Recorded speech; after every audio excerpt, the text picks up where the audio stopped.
Omdat je aan mij vastzet. Ja, dat duurt dan waarschijnlijk een paar minuten voordat dat zit.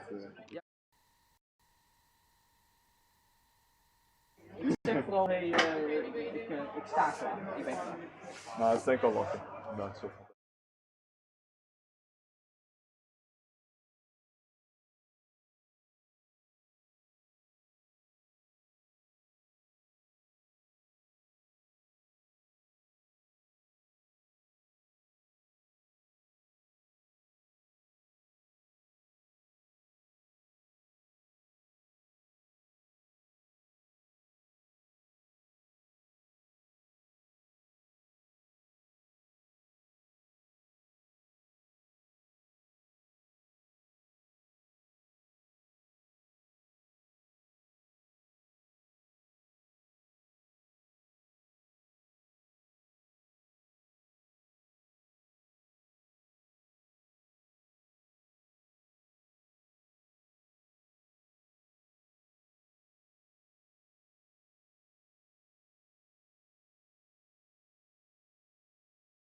Over?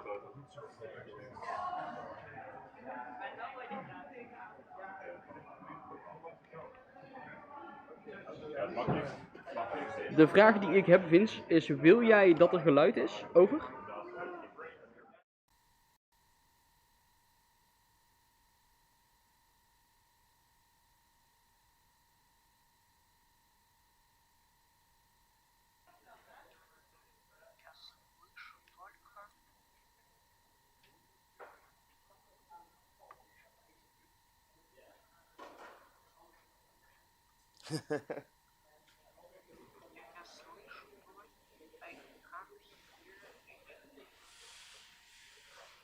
Alright, top. Dan zorg ik dat het gaat gebeuren. Over.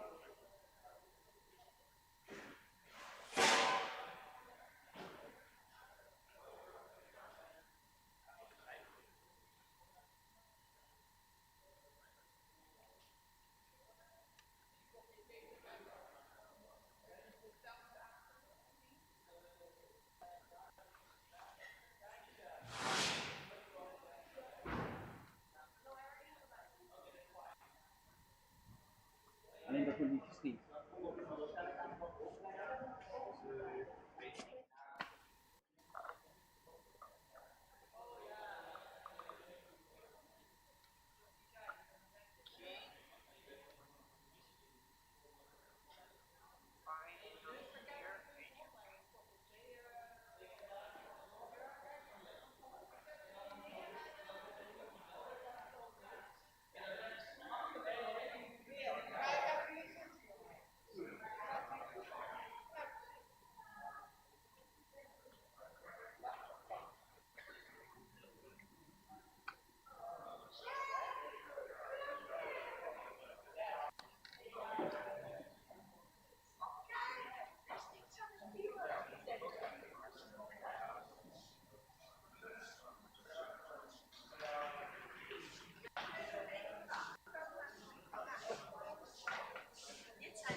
Desktop audio changing.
I will say something again, and I will hear myself in 2 minutes. So, okay. Okay. Great.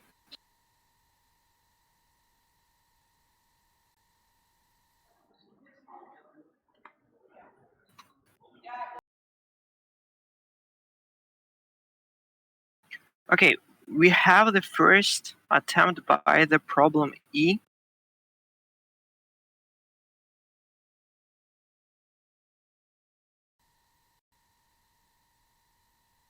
Okay, yeah, finally we have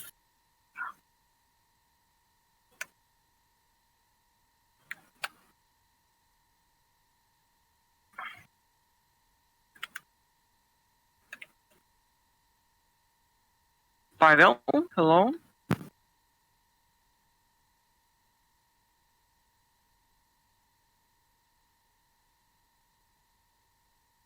It's wrong answer, and this problem. Okay, the Pavel has connected, but oh, one moment,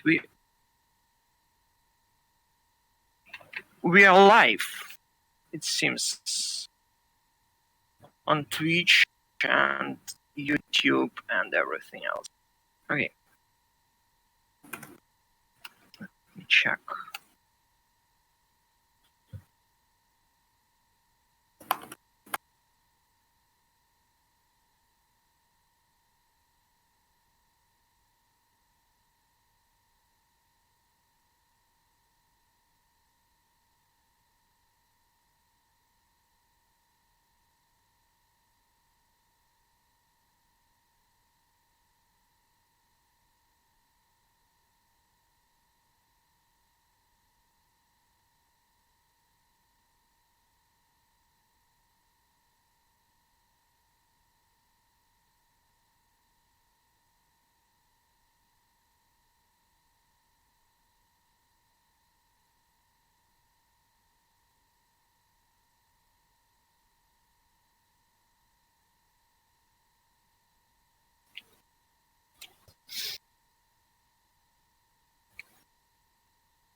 Ik ga zo wandelen, Vince. Ik, ga het, ik geef je over. Okay, so as we can see, there is only... Okay, oh, sorry, I missed the problem has been solved on the minute 8 by Lund University from Sweden. That's kind of interesting how they performed on their Nordic. Like, their NWERC region is split into different regions prior, like kind of quarterfinals. In Russia, for example, or like for and they have Nordic Collegiate Championship, for example, for their Finland, Sweden, Denmark, Norway, and I think that's all. let me check a little bit, like Nordic. 20 is in de buurt. Brandbij gaat klaarstaan. So let's see the final results. It was on October Wim, we 5th. lopen nu met ballon. So how was the Lund University performed? Wacht even. Okay, so the first two places were Wim, ben jij by klaar? Let's go. KTH. The third place were by University Wij of lopen nu met ballon. Bergen. So that's Norway. Okay, and Lund University was on the fourth place. This is the same team. Oh, they solved exactly the same number of problems as the three first teams in their Nordic regionals. So like, this is probably one of the good teams that can. Oké, dat was weer. Yeah. Okay, so we have from Team München their problem solved. So we can see their girl with the ball. Sorry, unfortunately, we are seeing their video with delay. So I will try to look on the Twitch. Like we are remotely commenting their everything. What are they looking at? What? So hello, this is Pavel. This is the first thing that you have seen. This is our world IT university. Hey Vitalik, what am I looking at the video? Is it some hole? Is it the contest hole? What is it? I don't. Like yeah, it seems like the contest hall. Like as you can see that. Why is it empty? I don't know. No. This is some jury thing or like CSOPs thing. Like as you have seen. Like where are you looking on there? Where are you looking on Twitch or somewhere else? Because. Where are you looking? Because we have a delay between what we are seeing and what really, for example, on YouTube is like approximately 2 minutes delay from our. I see a video on Twitch. It looks like it's 12 minutes, so it's roughly on time. So. Okay, it's roughly on time. Okay, so we have problem I. Everybody's solving problem I right now. So, maybe we'll have first submit for problem F. Yeah. You've seen, right? How they get video is freezing. Video is freezing? Yeah, video is freezing. It's not the overlay. Okay, we have a submission by the problem F. Accepted submission by Team München. I think so, because like TUM, I think this is. Yeah, it's Team München. So I would really like to have. What, Pavel? No, I just said that Team München solves problem F. Yeah. Okay, yeah. So I would like to have an insight what problems are easy and what are hard to solve, because we even haven't seen the problems yet. Okay, yeah, we have problems. We have problems. I will try to share with you, Pavel. It's not so trivial. Is it possible to load their files through their Discord? Have you tried? Yeah, I think you can. One moment. So,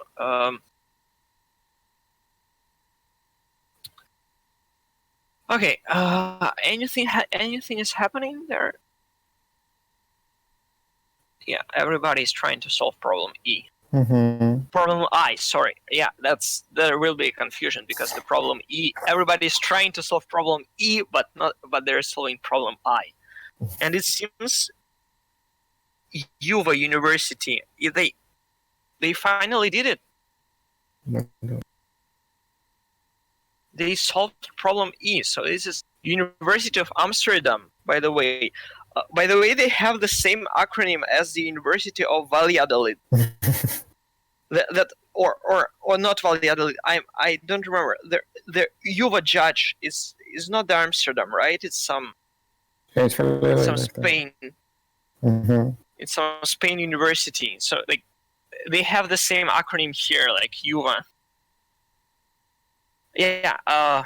Sorry. Like Twitch, of course. Twitch.tv/ICPC. Okay. One moment. I will give you the problems now. Unfortunately, we don't have the link to the problem, so we cannot share it with you, our viewers.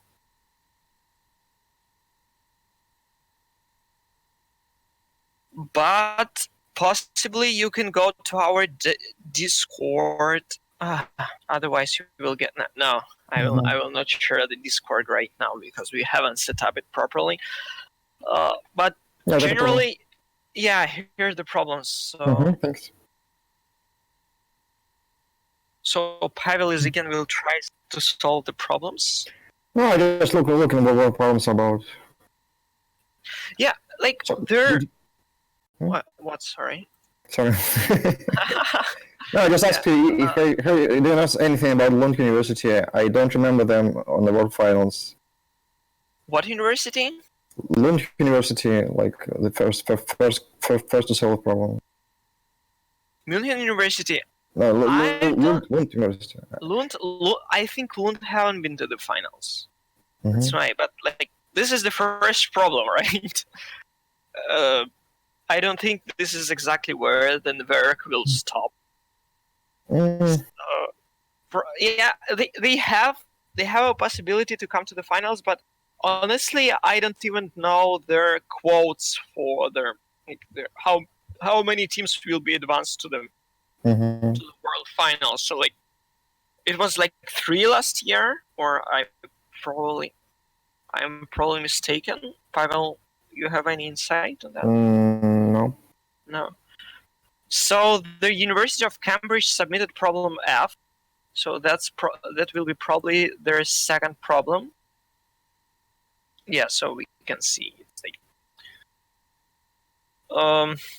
yeah, as we can see in the Reykjavik University also solved the problem I. So this seems to be their simplest problem. So I think we will give Pavel the time to read the problems. Because that's how we will get the proper insight on the problems.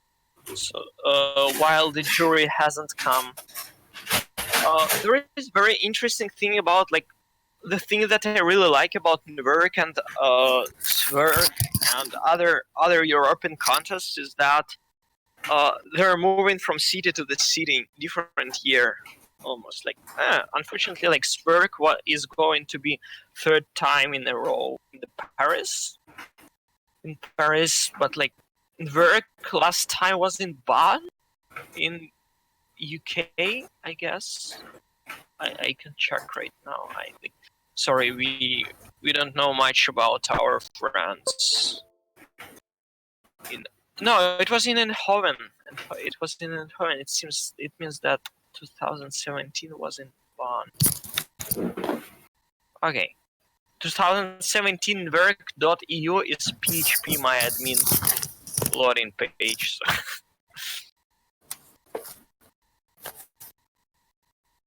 Let me check. I don't see. NWERC 2017. So let me check who was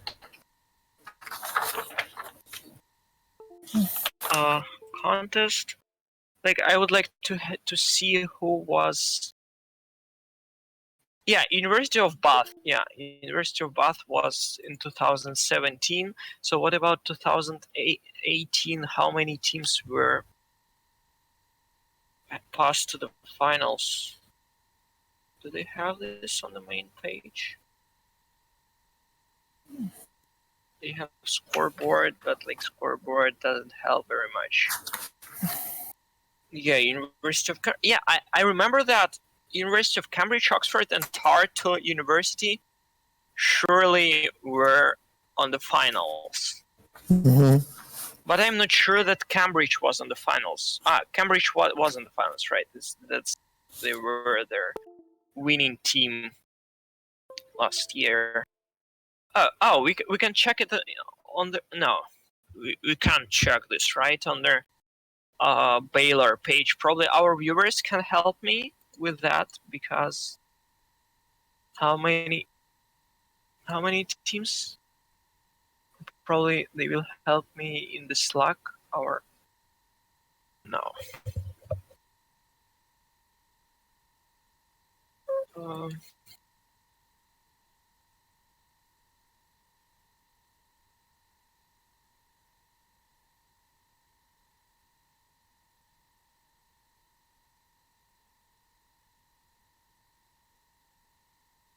Sorry, like I'm not very productive because I'm trying to type something at another place, and like trying to talk, that's very hard for me.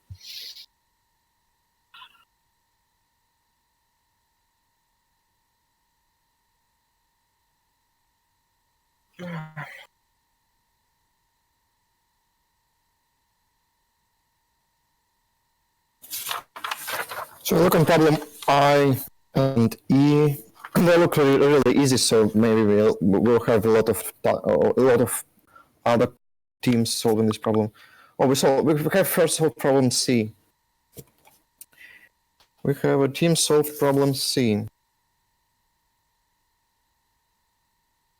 So what about problem C? So can you tell something about the problem?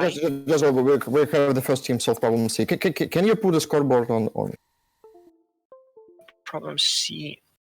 Oh, there is. Oh yeah, cool. So there are 4 problems have been open. So Can you show scoreboard?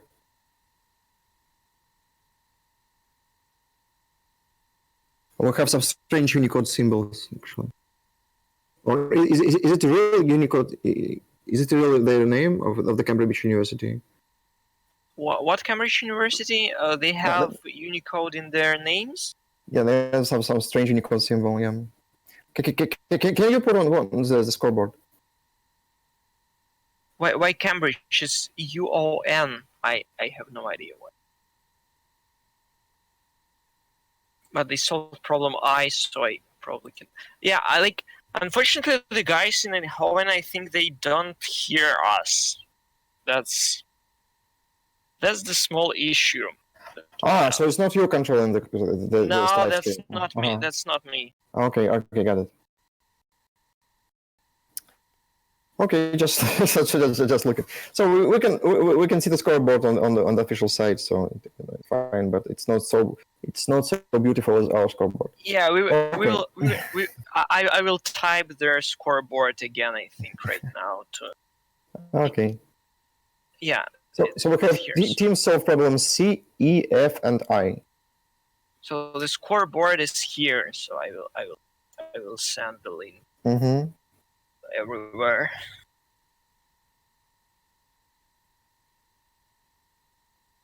Yeah, so there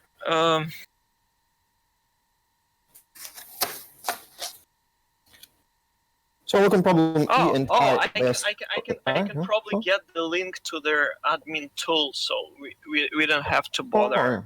Guys. Yeah, we'll try together. So what is about problem I? What? I'm not sure if we.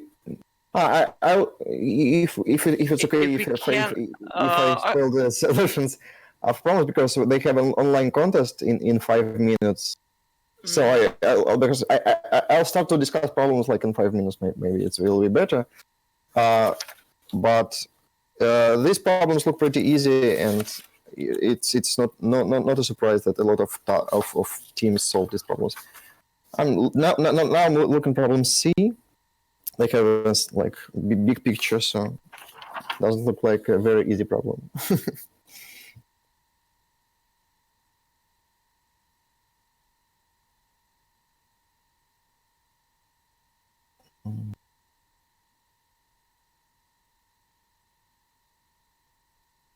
I'm asking right now, are we allowed to discuss problems?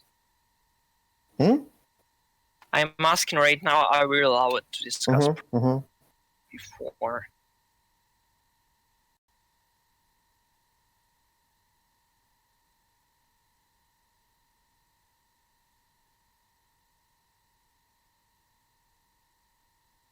Oh, Cambridge University have the same name in the official scoreboard, so I think that's intentional. So they have actually this symbol in this team name. They Okay. have this strange symbol with question mark and exclamation mark. So it's not buckets feature. Yeah.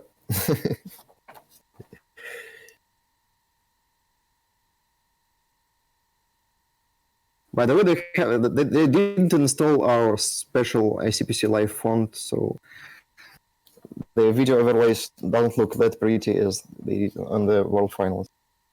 Okay, hooray! We have an access to our admin tool file. Cool. Okay, we have a permission to discuss problems. Cool.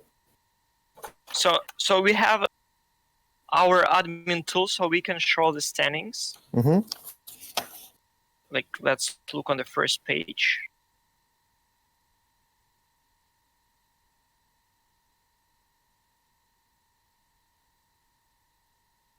Wow. We have seen the standings. Sorry, I'm looking in their chat. There is a thing on the Twitch stream. Yes, I see it. Okay, sweet.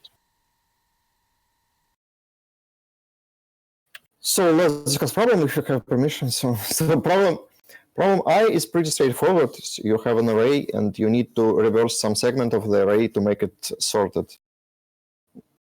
The array is pretty big, so you cannot just iterate over all segments, but it's pretty easy. So you just need to find the segment which is sorted in the opposite direction and just find the segment greedily and try to reverse it. There's only one possible segment for this, so just try. If you succeed, it's okay.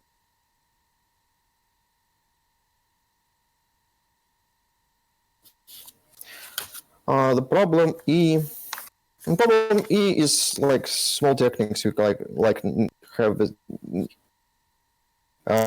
Sorry, Pavel. We have the first team who solved 3 problems. Yeah, cool. What's the team is Su? What is Su? I'm not familiar with this. So yeah, I also not familiar. It's Saarland University. Saarland. Wow. Yeah. I never heard this name. So did they participate in the World Finals? I don't remember this name at all. I don't remember also. Like, there is a guy who is supporting Radboud University. I have to. No, I don't see don't see them in the World Finals scoreboard.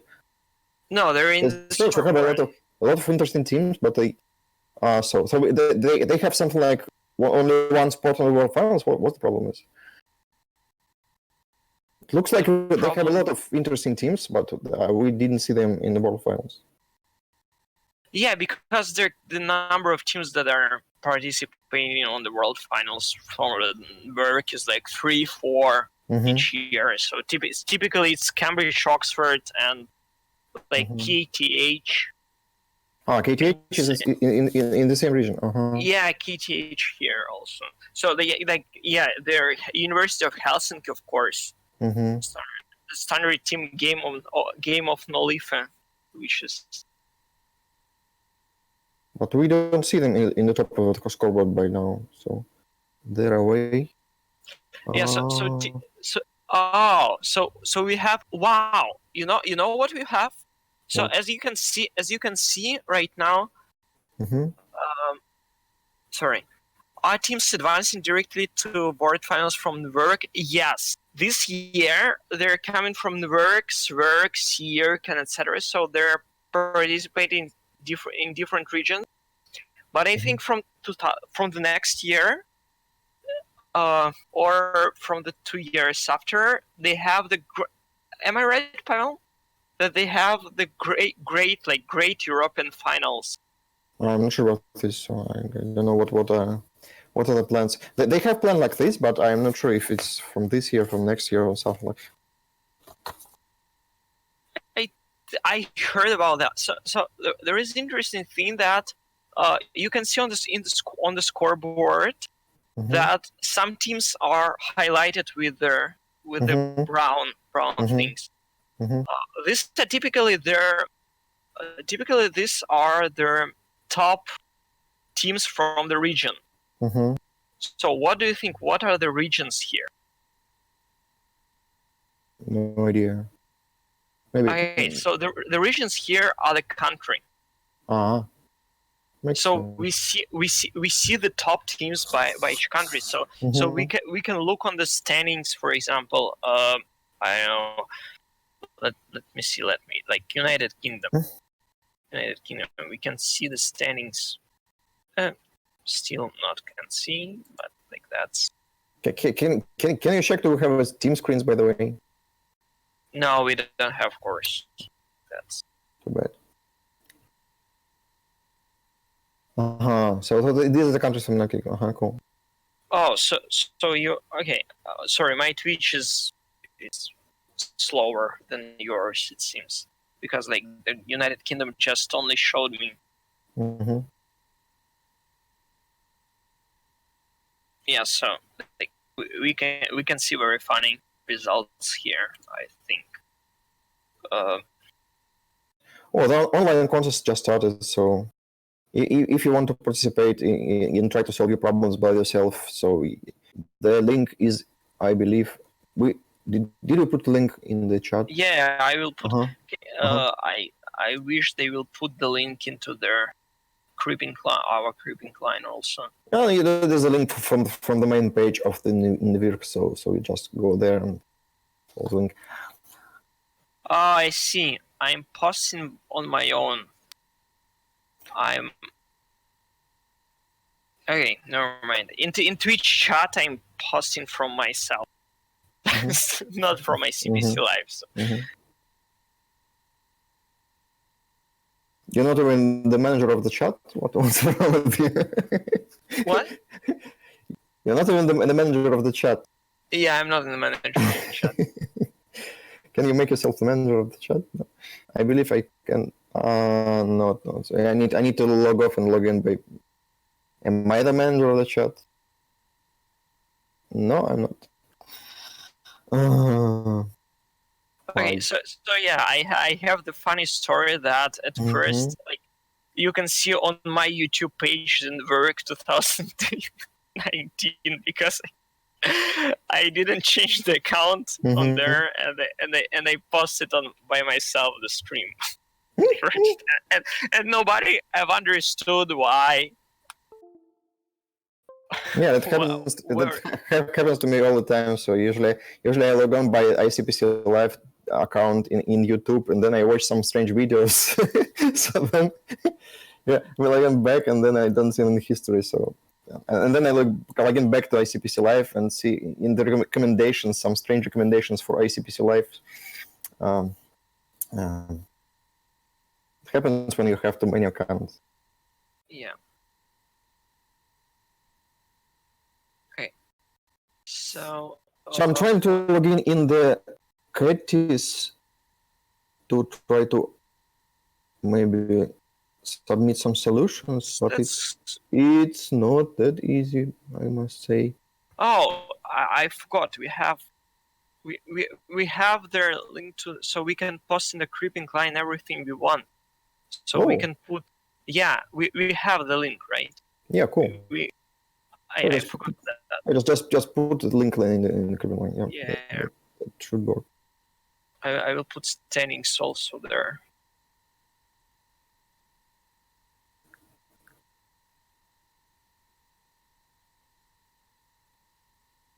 Still, we have only 4 problems open, like C, E, F, and I.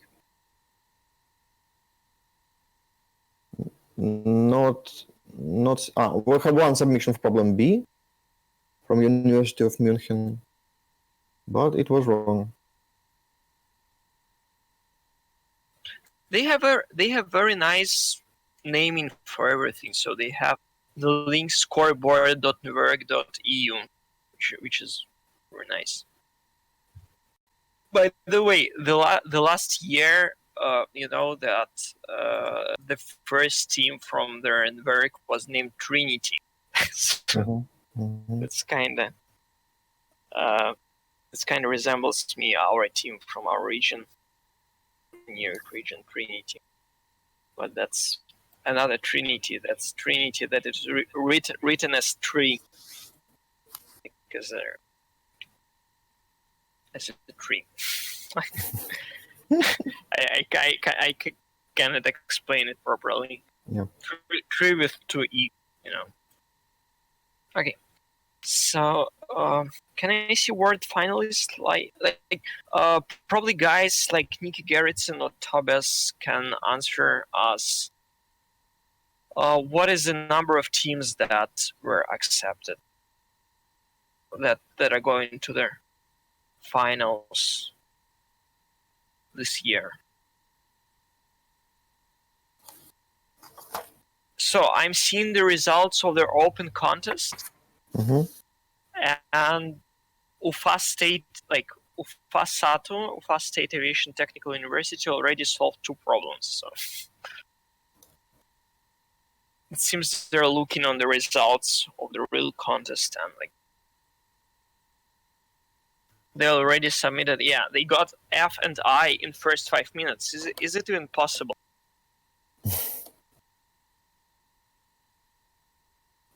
Pavel, what do you think? Oh, why not? Is it possible to read and solve these problems in 2 and 5 minutes? Well, I think you can, if it's the first problem you read. So the problem on ICPC contest is usually when you have a lot of problems, so you don't know which problem to read the first. So you split the problem between all the 3 contestants and to try to find the easiest problem. So if you're lucky enough, that's the first problem you read, you just read it and then immediately you go and implement it. So it may be even less than 2 minutes, but if you're lucky enough.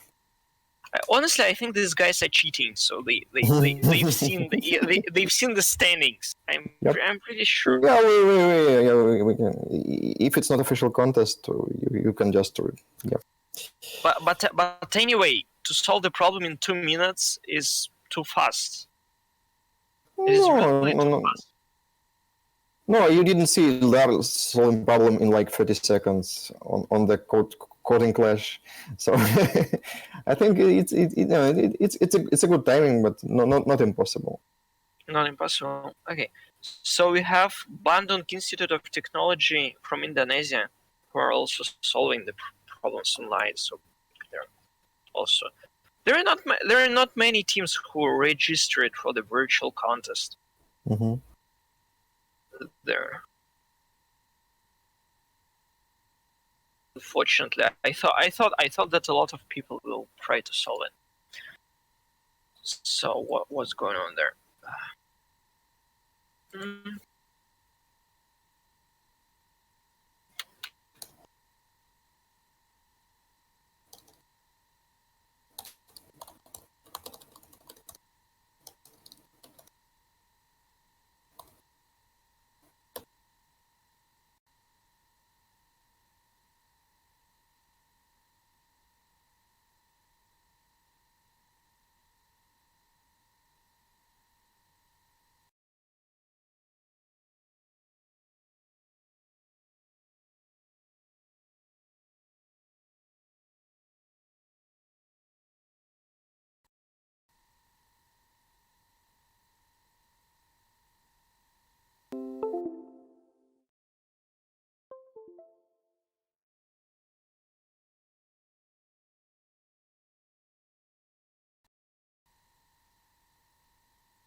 of some competition. So they have like competition like this. You have Pyle. Yep. We have problems with our sound right now. Like our broadcaster from Eindhoven have some problems with their audio right now. I will check. Okay, it's working. It's working again. Here. Do you hear me? I hear you, but like we don't know whether their viewers. Челик 98-й. Just tell us in the chat that it's okay. So the problem is like this: you have some competition, which contestants you make 5 attempts to solve the Rubik's cube, and the minimum and maximum time is discarded, and then you make the sum of the remaining 3 tries. And you already make 4 tries, and you know the result you need to achieve. So you need to find the maximal time for the 5th result in such a way that if you make this result in the fifth try and then drop the minimal and maximal time, then the average time of remaining 3 tries will be at least, I think, yep, at least the desired one. So there's pretty many ways to solve this problem. You can just make explore some cases, or you can make like binary search and find the minimal or the maximal time you need to solve. So the problem is, again, it's very easy. I didn't read problem F yet. I tried to read problem C by now. So this is really nice that most of their problems are very short. Yep. It's not like on the Word files when you have like 2 pages of something. No, but no, not now. But maybe in modern context, it's usual that you have a short statement. No, I mean they have another. For example, they have another template as ours, and it seems that the font is bigger than ours. So maybe a little bit, yeah. And there are more white space everywhere. So like these problems, like the problems that are, for example, problem I that is on there like half of the page. You have their picture, you have their white space, you have their bigger font. So like the problem is really like 3 lines. Yeah. Comes to the three lines. I would prefer our style files, so it's easy because have a lot of text put on the list, so it's each problem has a picture, for example, which is very good.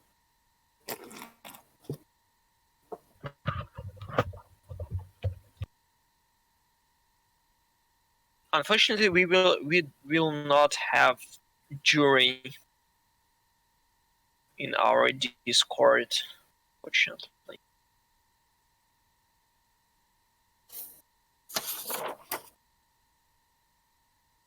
Yeah, the problem F is also very simple. So you have like some persons. Each person has some set of numbers, and you need to connect like all persons by this number. So find some persons which share the same number, and then build the connected graph like from these persons. Connected graph, or is it sorry, -9? Yeah, like you need to build like a spanning tree, which connects all the persons using these numbers. So again, the constraints are pretty big, so you cannot do it like slow, but it's quite easy to do it fast. So you simply connect each person to the numbers in his set, and then make a spanning tree on this set. So then you can connect each 2 persons by the number they share. So again, problem F is pretty straightforward, but it has some algorithmic background, so it's not like approachable for some teams which are not familiar with algorithms and stuff. But So you have to use the spanning tree algorithm there? Not a minimal spanning tree, but just any spanning tree. So you need to make some like DFS or something. Okay. Like anything will work. So, but at least some algorithm you need to know how to implement. So it's like simple graph algorithms problem. Yeah. I mean that is nice. And a lot of teams are now have a very good background on the algorithms. Oh, we have a team solve problem G. That's interesting. Problem G. So it has a long statement. So I'll read problem C and then move to problem G. Okay. Yeah, it seems. But by the way, can you ask them if it's possible to see the submissions? Maybe no. For us? Mm-hmm. No. That's a good question. Just to see what the problem is. Problem B, because we have like a lot of. We have two teams trying to solve problem B, but they not succeed. Yeah, that should be accepted by their high level judges. So, like from the director, my guess, because.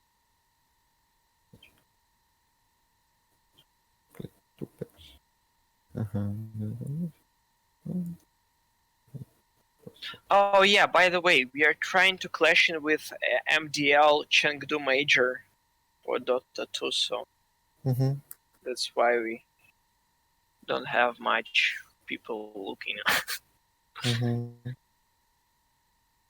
Oh yeah, so we have a submission by the third team by the Cambridge to solve problem G. They have not succeeded. So the problem C looks like this. You have. So you read the problems and solved it? Problem C. No, problem C is pretty straightforward again, but you need to read the statement, so you need to be careful. So you may have a bug in problem C, but it's again pretty straightforward. So so you have a number of canvases like which hang on a washing line. You can imagine like a number of segments on a line. So you have a line. Colored segments. Not color, just the segments. Because the segments. The pictures colored. Yeah, the picture's colored, but color that doesn't matter. So you need to. You need to put exactly 2 pegs on each segment.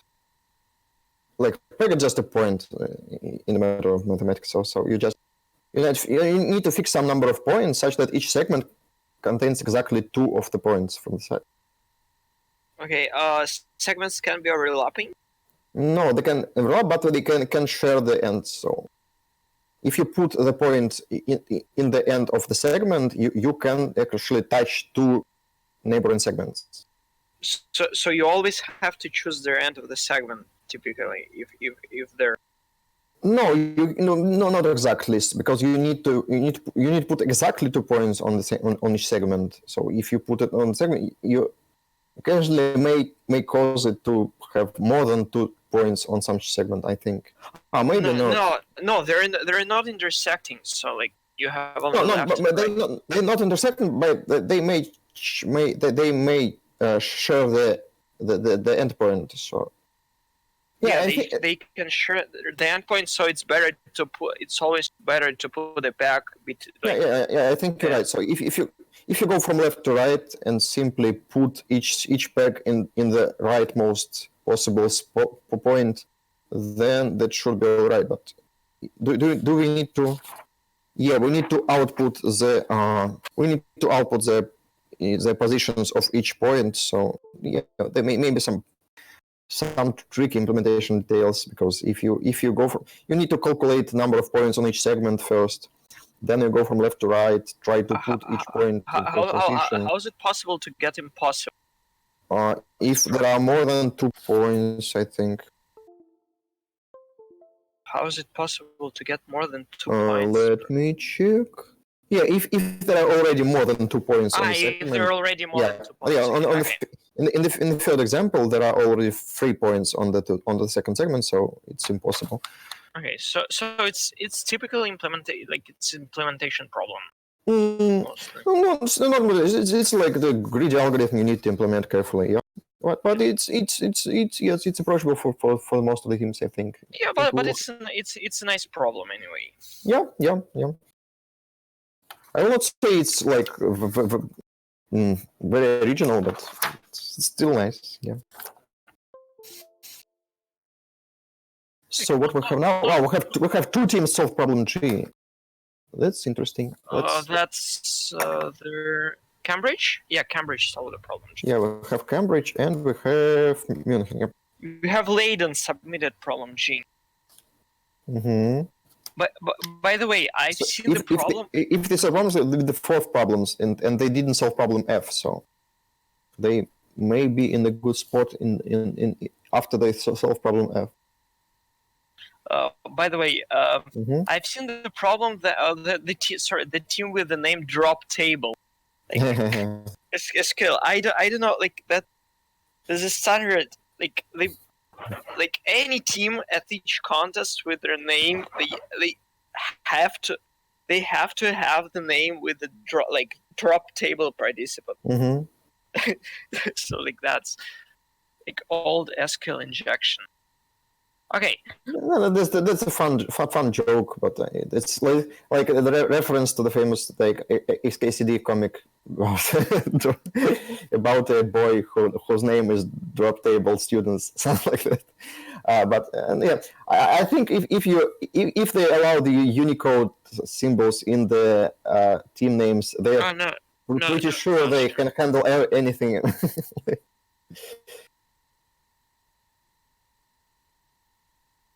I think after you solve a problem with Unicode symbols, you're pretty sure that you're okay with any injections like that.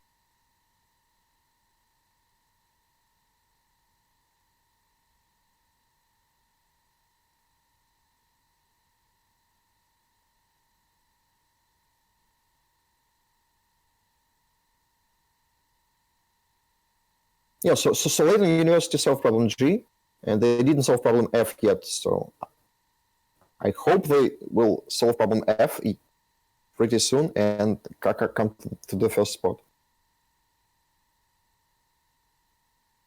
Okay, so we will have to get their approval for their admin tool where we can see the submissions, because of course this is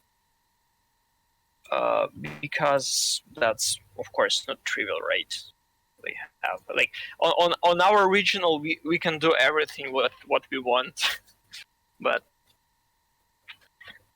we have a problem A to be solved by Oxford. This is their first problem. Mm-hmm. Wow, amazing! Like, what did they do? So they started from problem A. Do they know you're allowed to solve problem not in this order? So so you don't have to solve problem A first. So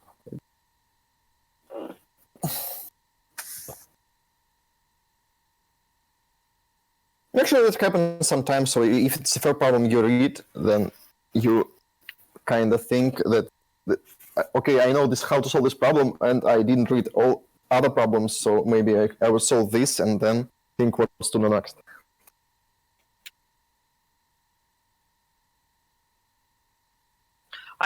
But by the way, I don't think this is their good idea to solve problems in their in the order of in the leftmost right, like from the left to the right.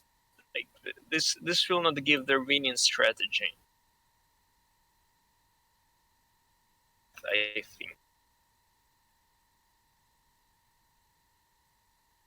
Yeah, like they have right. They have United Kingdom regional contests.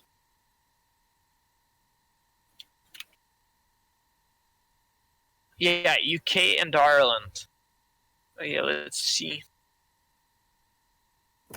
Let's see what are the results. Let's see the final scoreboard. So the first place. Okay, yeah. So these guys who solved the problem A at the order. These are the first team of University of Oxford. Mm-hmm. So they solved 12 problems out of 14 in the original. Mm-hmm. So the first place were by Triceratops. again with three. Again with three at the beginning. Yeah, I got it. Then the second, University of Cambridge with this exclamation, like strange mark, Mm-hmm. the question mark, and the third team is this one that solved the problem A. And there is also the next team of Oxford, A Tale of Three Municipalities, but I have no idea where they are here. By the way, in the open contest, there are top team solved 4 problems. It's Team Helicopters from Russia, from Ufast State Aviation University. And second team, do we have KTH team? Why do we have KTH? Maybe some veterans. So this KTH, I have white spaces everywhere. Oh yeah. No, the second team is from KTH, but they solved 3 problems. Maybe there's some veterans from last years, because if they're actual contestants, they should, I think, participate in the official contest, not in the. I mean, this is Omegan Heap, right? Omegan Heap. They're not participating this year. Yeah, this means they're already old. So they're.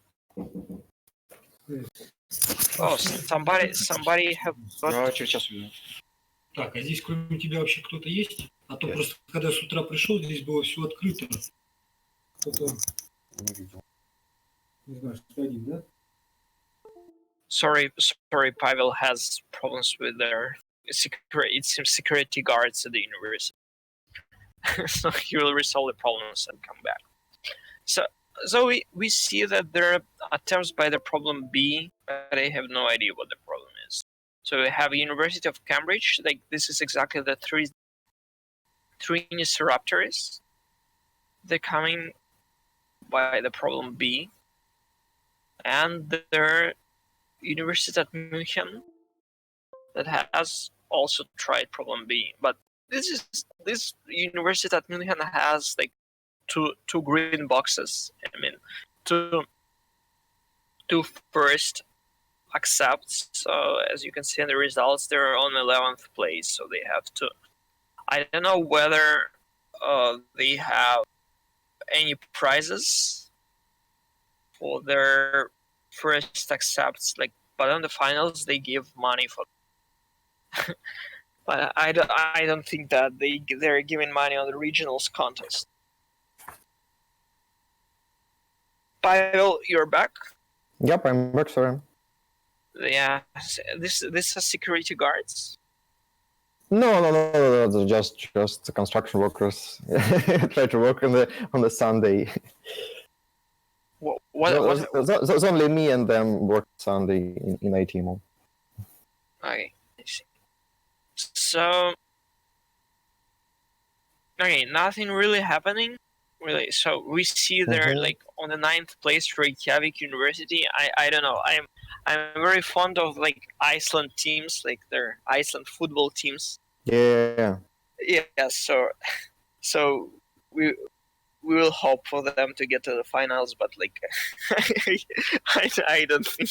Do they make the same? No, don't dance, but same ritual after the ICPC as they made after the football game? Yeah, that's the same question. How it's called? I forgot. I don't know. That's the same question that can be addressed to their like New Zealand teams, right? Because like, have you seen the rugby New Zealand teams? Like before the match, they're like dancing, like trying to scare their opponent. Mm-hmm. So do they do the same? Like, I haven't seen on the finals, so like on the finals that would be really funny to watch. Mm-hmm. Okay, so we have Norwegian teams. There are not so many Norwegian universities there. Like, there are only 3 or something like that. Like University of Bergen and 2 others that I don't remember.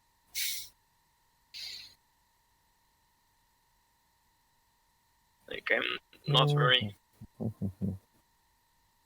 don't know very much there. Problems like teams for. Okay, so we have Aalto University, like the top team from the Finland. And what is LU? Do you know? Is it LU? It's Latvia? I forgot. Oh, it's late. Oh, it's Leiden. Which team you're? Okay. 16th place. LU. From future, this let me see. Oh no, it's Lund University. It's the first team. It's the first team from Sweden. Yep, it's Lund. So it's the team who gets the first solve. Yeah, this is the same team. Yeah, you're right. So where is my scoreboard?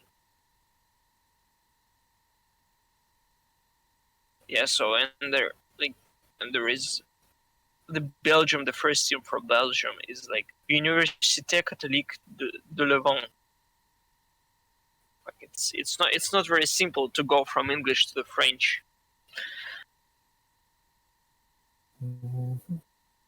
Like, who's on the top? Okay, so still German teams from the top.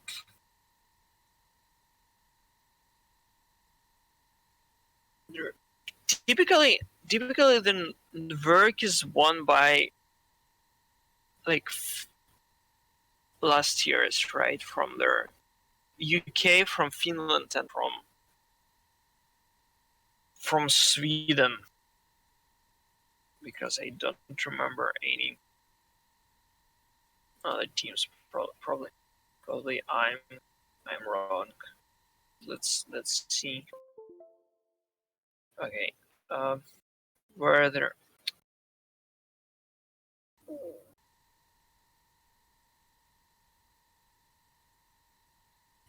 Okay, so it's on 17th NWERC. The first place were by University of Cambridge. Okay. In 17th, the 4th place were by University of Bergen, by the way. From Norway, but like I haven't seen them in the finals. University of Bergen. This means that this means that the total number of teams that are going to the finals is like 3, approximately. It's like last year the Tartu University is getting. I think they were the last to get to the finals because the funniest thing that they specifically moved from our region to their NWERC region, and they were the last who got to the finals. So like, and this year I even don't see them in the top of the. Oh, we have problem A solved. Yeah, we have a leader change. We have a team solved problem A. So now we have 4 problems, and they didn't solve problem E yet. So they will, I hope, solve problem soon. I didn't read problem. So I read problem G. Problem G is cool. I will talk about it later. But let's see if what the problem A is about. Problem A also look pretty complicated. I have some strange graph. So it's not like a problem you solve in the first try. So what university is it? So it's It's still Munich. it's München again. So it's Yegor's Kulikov. my guess. Did he train them? I don't know. I have no idea. So Yegor is like the guy who's right now in quarter open. No, he's pretty. By the way, what are the results of yesterday's top quarter? The Gennady wins, like always. So it's actually the first time in the history, I believe, then someone got 2 top quarter open prizes, like for marathon and algorithm in the same year. He won a marathon also? Yep. Oh. That's impressive, yes. Okay, we have a team with 5 problems, by the way. The first team. Let's Leighton back. So we have Leighton back, so they solve problem F and move to the first spot. Yeah. That's a cool situation in top quarterfinals because they have for the hard problem they have a geometry problem, and the intended solution was like binary search with some like in real numbers. And when you have binary search in real numbers, you always have something like how it's called. Problems with precision? Yeah, precision problems. Yeah. So they tested somehow on some bad tests and decided what precision should be, put it in the statements, and then during the challenge phase, Piotr got some tests with very big precision problems. Like if you have big integer coordinates, you can make like very thin triangle, which is almost one line. We have 3 points which are almost in the same line. So in this test, so the after the round, the jury told that their solution didn't work on this test as well. So they need to remove the so they need to decrease that precision constraints for the solutions, and so some solutions will pass the tests even they were challenged during the challenge phase. Did they give Piotr their points? Yeah, they give per points for the challenges, but also they retest all the solutions for the hard with the smaller constraints on the precision. So no, actually only one solution actually passes the tests for the hard problem after this. But it was nice. No. It was lyrically, but still, it's a fun situation when you after the round you change the constraints and then rejudge all the solutions. So even the contestants themselves don't know if the solution should pass or not. Even they were challenged during the challenge phase, they still may pass the test. It's like not a very usual situation especially on the constants of that importance. So it's like the final of the top quarter open, like one of the most prestigious competitions in. That's pretty strange that they didn't test this test. Really, they didn't think about this. I can say it's strange, but as a problem developer, I can say that sometimes it happens. When you have sometimes it happens. Yeah. When you have geometry problems, sometimes you're like, if you're good enough, so you can predict like what is the worst test and what should be the precision. But sometimes you just test. Oh, we can we can see the participants there. Yeah. They're trying to solve problems. Can you hide the scoreboard? Yeah, I can. Yes, I can. but will I do it? That's just to see the contestants.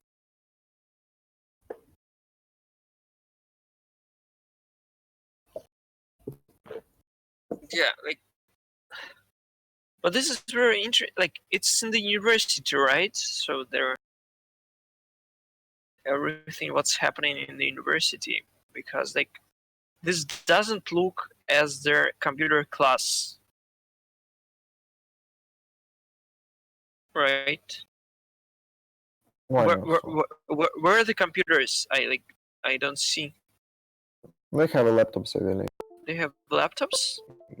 Oh, have changed. Oh, do they have sound in the broadcast? No, I asked. Oh, you can see that there is a ball. No, they don't have any sound in the No, there broadcast, is a sound, but like if they put the sound, they will put it Okay. higher than us. So So what is the city again? I missed it. So yeah, where is the Eindhoven. Cool. Is it some Eindhoven University or something like this? I think it's Eindhoven University, like I guess, Mhm. because it looks like university, right? Yeah, it's like university. Yeah. Looks really pretty cool. Well, like the European universities, like in interiors. Yeah, So but like, this really strange frame. oh, so we can see really the team with 5 balls. Maybe they have like short cable for the camera, so they cannot put it into the room. So we just watch outside. Okay. Yeah, so It's better than nothing. So we see the teams. So this is Eindhoven University, yeah. So like the guys transferred us. So we see that there is like the team in the middle, or right now on the right, has 5 balls. So this is their one over there. Oh, I do. Yeah, right Which team? now the like on the I the right. I see balloons of 3 different colors, like orange, yellow, and light blue, I think. Yeah, but they Now I see the wall. Okay. Oh, now it's better. Oh, cool. Yeah. But again, now we have 4 different colors, right? Like we have light blue. We have no, it's red, orange, yellow, and pink. Yes, so it's like 5 red, different orange, colors. yellow, and pink, and blue. Blue. So that's the team which have 5 solved problems. So this might be the Leiden University. Yeah. Yeah, it should be Leiden University. So that's cool. That is very nice to see. That is very nice to see their team that is on the top. Mm-hmm. So like Leiden University, by the way, from the Holland. So like they're kind of the hosts of the competition, because the competition in the Netherlands. So, like right now, somebody will say, "Wow, you're naming Holland and Netherlands the same way." Oh, they like decided to move to Netherlands for all the occasions, I think. So yeah, Netherlands, because because the Holland really is their. Holland's like some is the region of Netherlands. Some part of the Netherlands. So it's more precise to say Netherlands. Yeah. Oh yeah, so they're telling us that this is the webcam. Cool. The real camera will be available in 20 minutes. So we will probably. I love to use webcams in the broadcasting actually. So when I have broadcasting of my lectures in ITMO, I usually use webcams because it's easier. They are lightweight, so you can like put them anywhere. So. Oh, you've seen this? But if they have the real camera, that would be nice. Yeah, honestly, I think the guy who's holding this camera is a monster because he's holding this camera for the very long time. Yeah. Oh, you can see that they're like the last submissions are all like wrong answer time limit. Like all of them are like red. Mm-hmm. I don't know whether it seems that the real the color of the balloons do not correspond to their color in their system. No, because you think? No, it looks yeah, like it looks pretty. So we have like orange for Red? problem orange for problem I. We have okay, green, orange. we have yellow for problem E. We have something strange for problem F. Maybe it's light blue. Yeah, but this for F doesn't look like light blue, right? It's gray. It looks like bluish, I think. Oh, okay. It looks more like gray, but maybe it's like maybe the color of the broadcast is not accurate enough.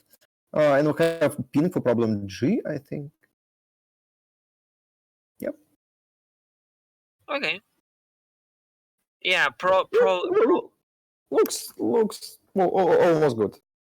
probably the problem F got me confused because like F is gray and I was like, it's not gray. Yeah, I think it's better to adjust colors when you put colors in the overlay system. It's better to make them like more saturated to make the different colors look more. So different. we have their top team changed. Yeah, we have Team Munich solved problem G, and now we have two teams solved 5 problems. Yeah, that is really interesting right now because it's another Munich team. So we have Technische University München, and this is Ludwig Maximus University. Yeah. Oh, so what we are seeing right now? Okay.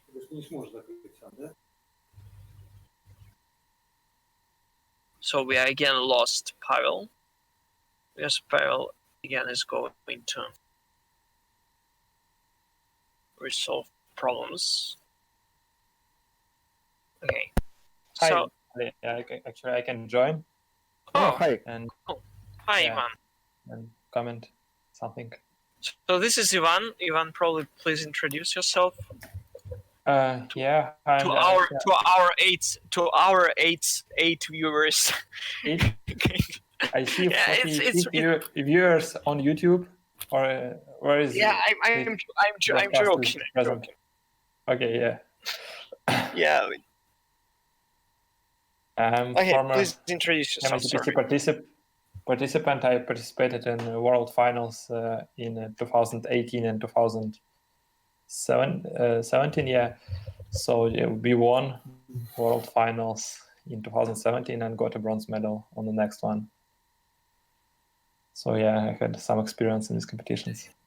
I read only problem G right now. Yeah, it looks like some combinatorical problem. Problem G? Problem G is cool. I like it. So you need to calculate some probabilities using some combinatorical. Wait. So do you know which one is the hardest one problem in this competition? We have no idea. We have no insight from the jury, unfortunately. I'm trying to read the statement, but usually we're just talking with Vitaly. Well, there are many things happened in the scoreboard, so we just discuss these things. And in the pauses, I tried to read the statement, but I only read the problems that are solved by anyone. So, did you read any other problems? Actually, I just started reading. I'm trying to read problem A. Yeah, it's actually a short one. Yeah. Let's read. Maybe let's read problem A and discuss it. Yeah, let's do it. So problem is like this: the National Weekly Escape Room Challenge. No, I like it. I love the name, the National Weekly Escape Room Challenge. So it's kind of the same acronym.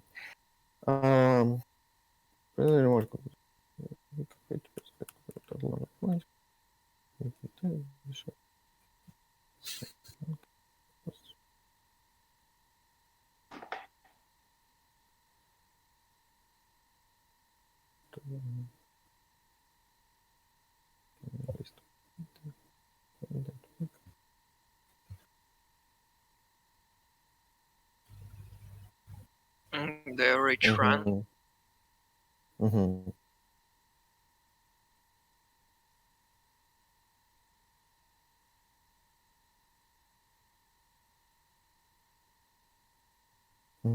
So I already said so it's interesting. So the problems is like this.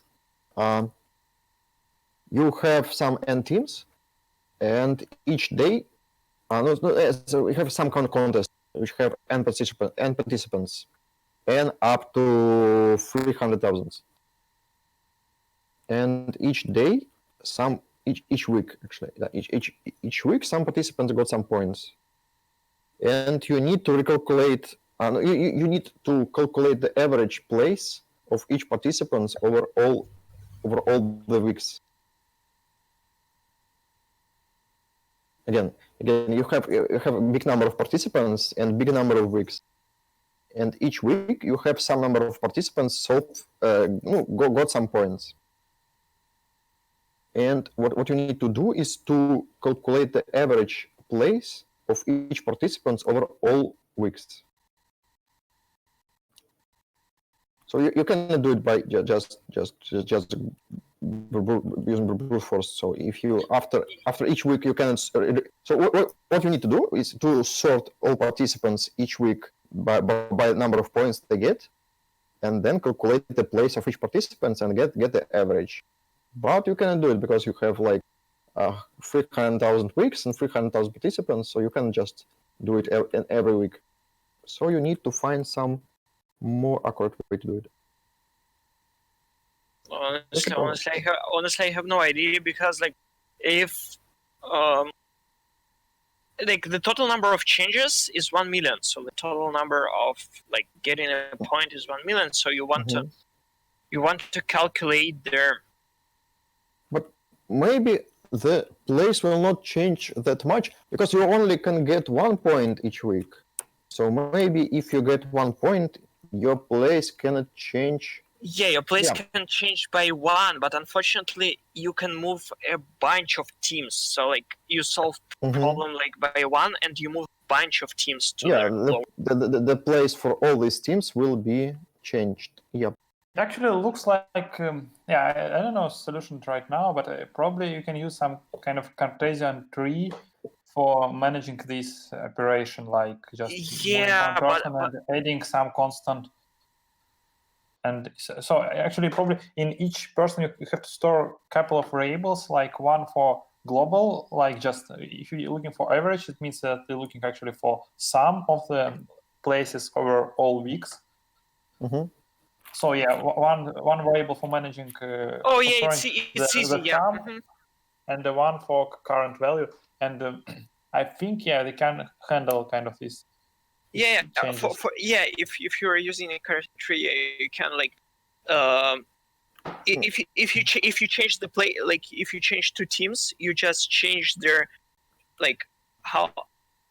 Unfortunately, you need to change the place for all teams. No, that's not the problem. The problem will be when you join 2 teams together. That's the main problem. Well, it's not I believe it can be done with some mergeable trees, but I think it's kind of overkill because you need 2 operations. You need operations increase number of change the place and add the current place to the sum. Yeah, but it's doable, but it's kind of overkill. I think it should be done easier. But when you have to only add the place where you change their. Where you change their so you have to add for their interval because you know that from the last time that you changed this place, nothing has changed really for this bunch of teams. So you only add to them only like for the you add this interval only when something has changed for this bunch of teams. I think actually Cartesian free isn't necessary actually because all changes are very local actually. Like just it's especially if you are able to like to join all teams with the same score like into the same node. So all change are local, so kind of swapping or splitting a big group to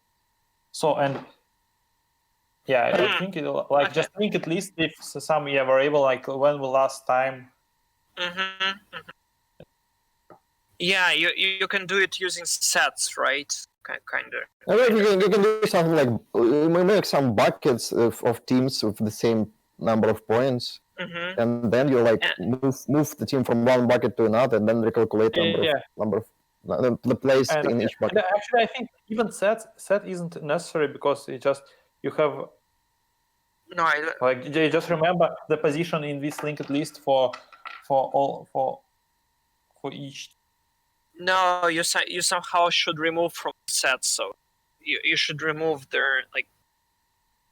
Again, it's not easy because you have some teams which was in this set for a long time. After you move it from the set, you need to increase the sum for this team for the points. No, you can do using linked lists. Yeah. Linked lists. But yeah, you can do that using linked list, but like nobody wants to write it. I think it's better to write it using sets. No, but how do you calculate the sum? Because you need to calculate the total sum of places for this bucket. No? Yeah, but you will do it lazily, right? You will add you kind of.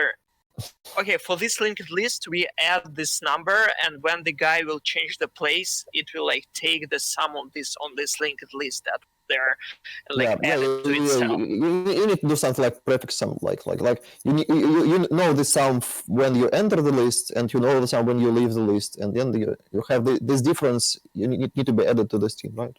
Something like that. I mean, the linked list should be used not for teams. It should be for groups with unique score. And so after that, for example, you have a huge group with some specific number of points, and for example, yeah, I think a kind of difficult situation. Then you have a group with, for example, 1,000 teams with the same score, and some other team has a lower score, and after a few weeks it increased your score, and now it's bigger. So we have to move this huge group back in the global ranking. But yeah, if we store only one node for all of them, and keep all updates like for whole group, not for individuals, and apply these individual updates only when someone will get out of this group. Like when we apply just some changes to a member of this group, we will apply these accumulated changes from. Yeah, sounds like that. Again, it doesn't look like an easy problem for me at all. So it's kind of professional problem, I think. So it's cool that some teams solved this problem. In what was the first submission? On 50th minute. 52, but that was the only problem they solved. But yeah, it's kind of impressive for me. Maybe discuss some other problems. Like I think it's For example, problem B. Like it looks like a lot of teams try to. Yeah, you also tried. Did you read it? They have this problem. Have some it's kind of easy wrong solution, like read problem. You think you know the solution, and it's not correct.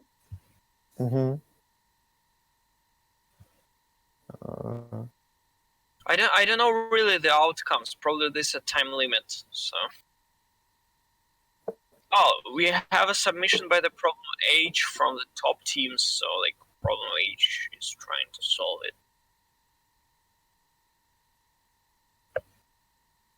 So I would like to see what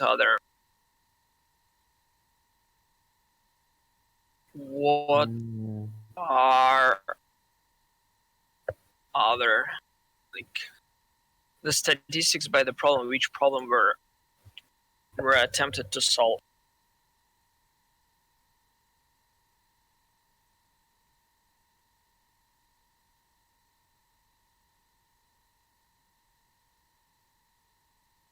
Okay, please. So it doesn't look like an easy problem for me. Problem B. Problem B is like that. You have a AVL tree, like the tree which is balanced by the height of the subtree. So the difference of height of the subtrees should be at most 1.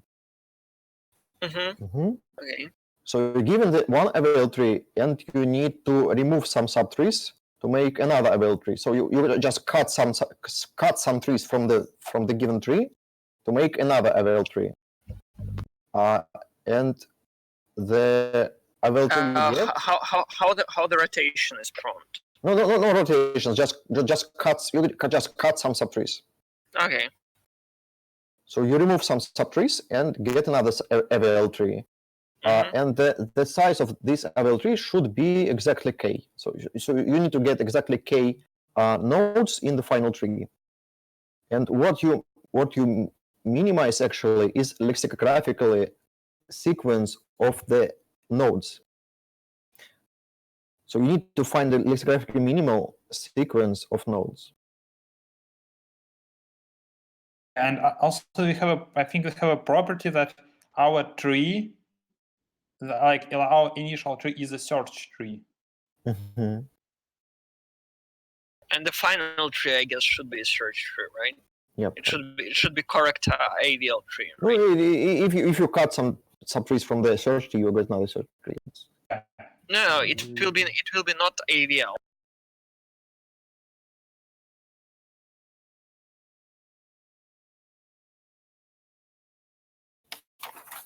That's interesting.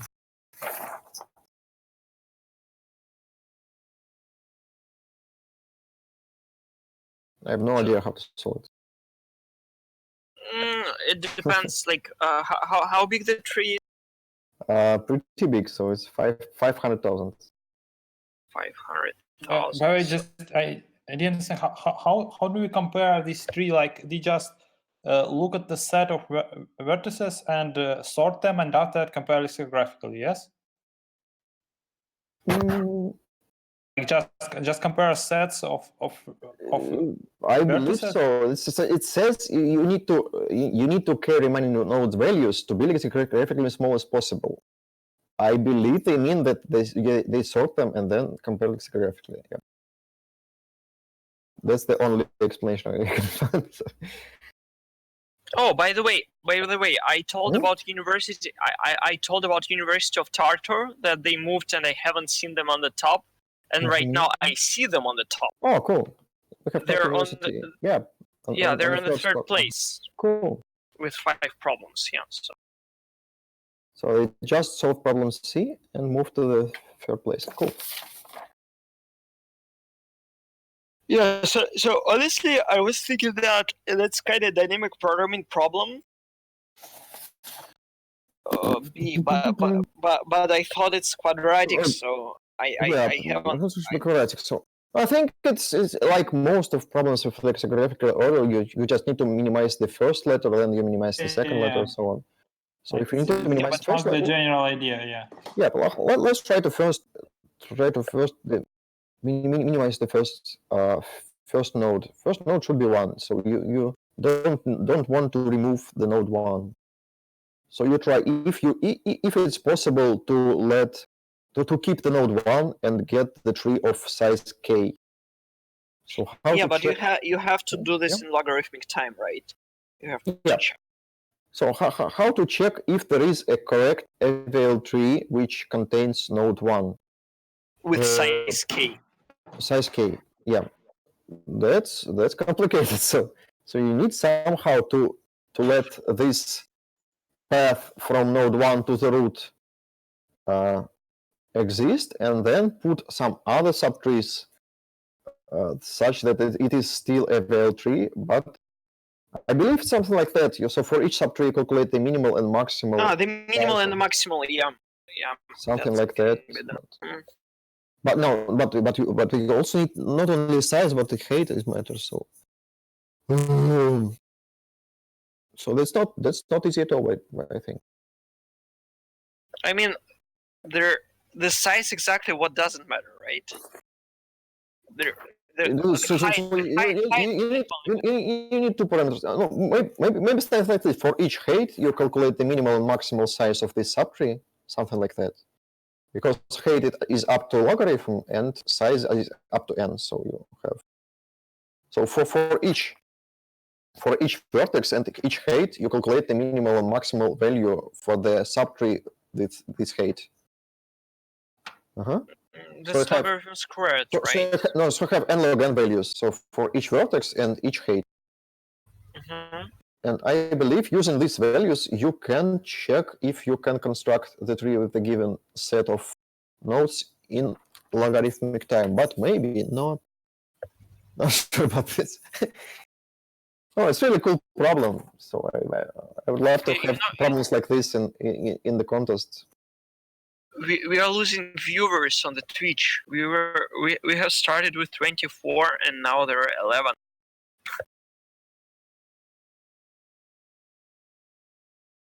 Too bad. Yeah, I don't know what's happening. Probably Virtus Pro is playing, but like no Virtus Pro on this contest. Okay, focusing on Actually, we have a nice view of the team. Can you hide the scoreboard? Yeah. I will hide the scoreboard. So The view is actually cool. yes, so they told us that they put the camera for their top team, for their LMU Munich, like Ludwig. Will we move the camera when the top team changes?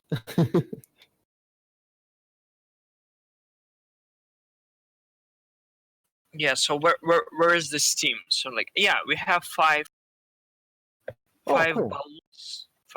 You see 5 balloons, right? Yeah, we see team with 5 balloons. We have a bald guy eating some chocolate, I think.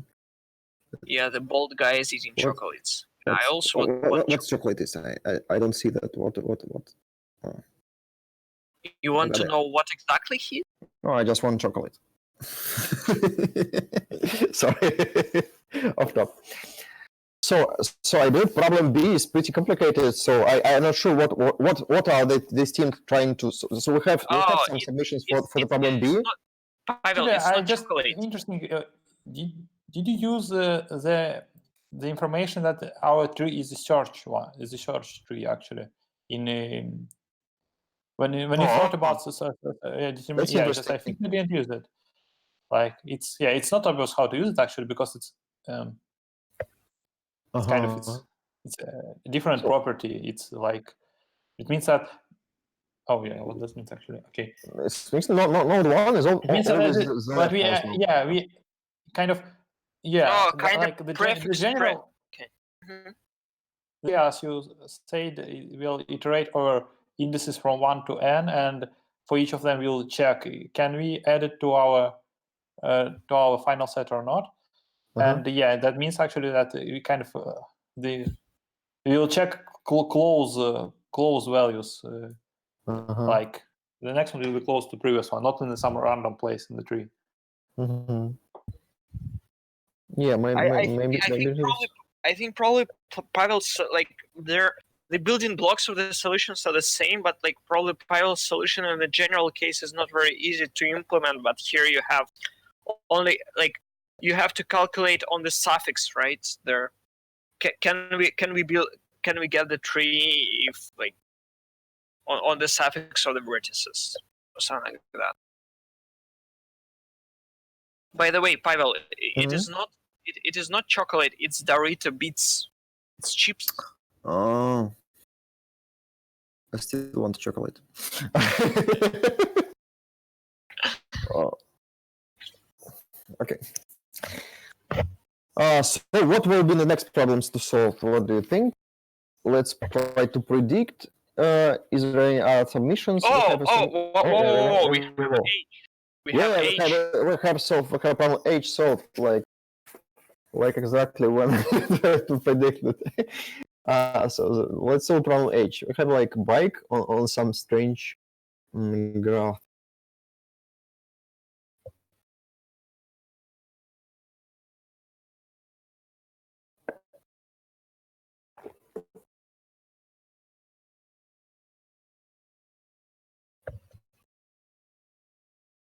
That's very interesting. Like on the 9th place, there is a team from Universitat Ulm, Initiative for the Global Abolishment of Python.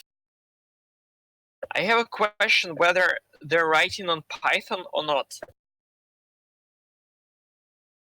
Quite challenging to solve these problems on Python. Like I think many problems have the 10 power of 5 limitation. Like almost I just check like 3 or 5 random problem, and almost all of them have a huge limitation, even on input data. So Yeah, I'm also I already not problem sure if H. it's even possible to read the data in Python.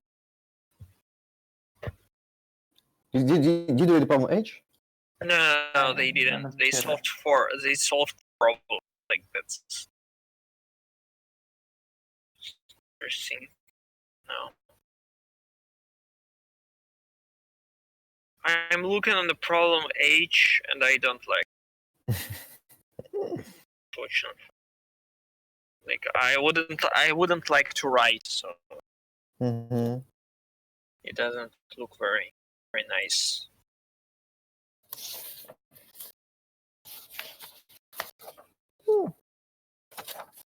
Why not? So this. Have you read the problem? The picture looks promising. So no, I Actually, didn't read so. I think in general I like problem with limitation like that 10 power of 5 or 1 billion. It's like it's not like I don't like problem with limitation 8, 4. Yeah, me too. I hate that. When I have something like limited to 6 or 8, so it's madness. So you need to guess that some number of some things should be small enough to fit into limits. Yep. Yeah, but for the problem H you have 6 seconds, right? Yeah, I have 6 seconds, that's right. Mm-hmm. Do they have no? Because typically prior to this they had several test cases. Like I don't know how old this information is. I haven't been solving NWERC for a long time, but like a long time ago, they had only one test case, and everywhere they had only one test case.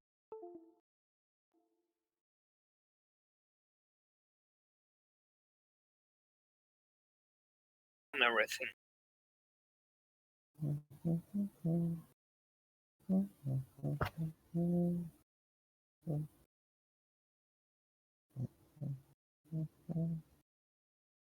So I didn't get it. So I read the statement, but Probably what they ask is in their bottom of their page. Okay, sorry, we were wrong. So this is not the top. Like they told us that they put the team Ludwig, like this one, Ludwig München University, but like our viewer in YouTube Galoshka tells us that this is TU München team. So okay. yeah. By the way, this, in the online contest, we have a team solved 6 problems. It's a team Omegon Hip from KTH. what is solved? A, C, F, G, I. Okay, yeah. So yeah, no, the same set, but like they solved all of them. So problem H something like this. You have some skyline of some hills. So you have a number of segments. Each segment have some incline rate of it. So it have some number. Doesn't matter what number is. Does all segments have the same length? It's all segments with length 1, yeah, I think. Yeah, all segments have length 1. So what you need to do is for given incline, find the longest segment which have at least this value. Yep. Did I read it right?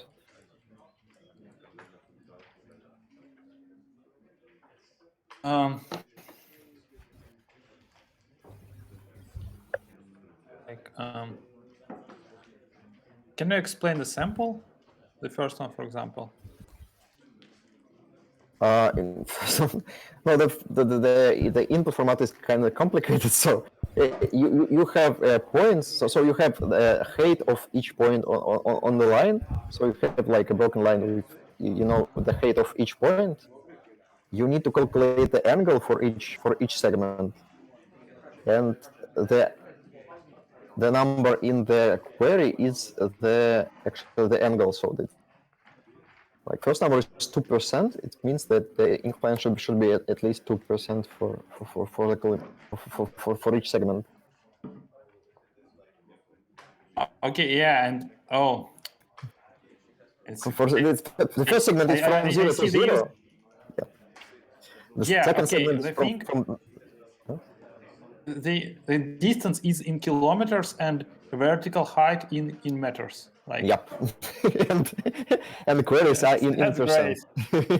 What happens if I'm not? What Yep. happens if I'm not sure how many meters in the kilometer? Like they didn't specify it.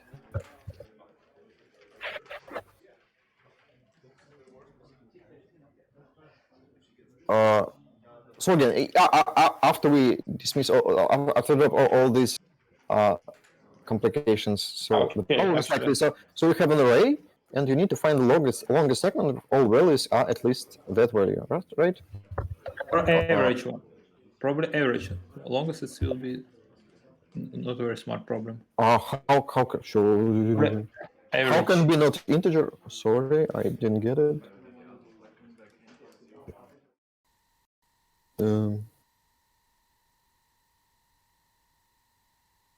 How can answer can be not non-integer?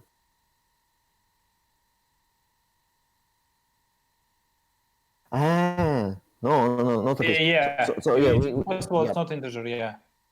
So we need to find the segment such that the total difference of the hits should be at least that. Yes, right?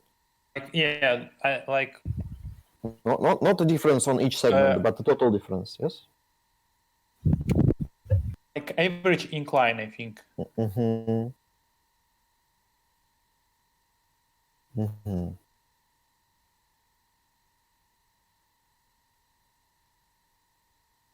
And how can we do it?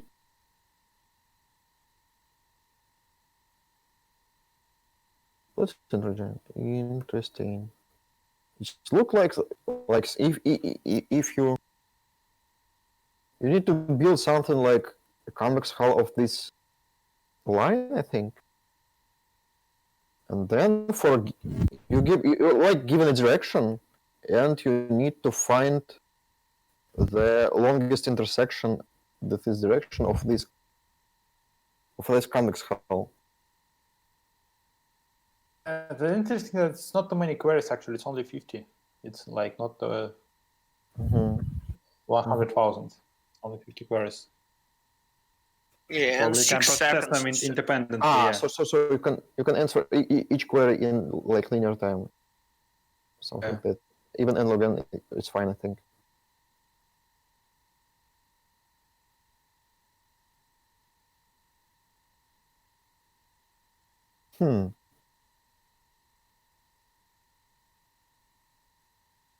No, in linear time, I think it's pretty straightforward, no? Problem. So, like... Actually, yeah, I think we can like say that the start or the end of this segment must be in some point, in some integer point. Integer, like, it's just it's not if the answer exists, that means that it's always exists answer. Then at least one of the left or right bound is integer.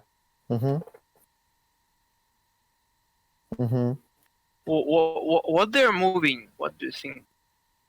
Because they're moving something. What? On the screen? No, not on the screen. So sorry, on the screen. They're moving something white. What it is? White. They are moving boxes with white stuff. I think, yeah, in general, I think it looks like a line shim. Maybe, oh my! Now I want to have one.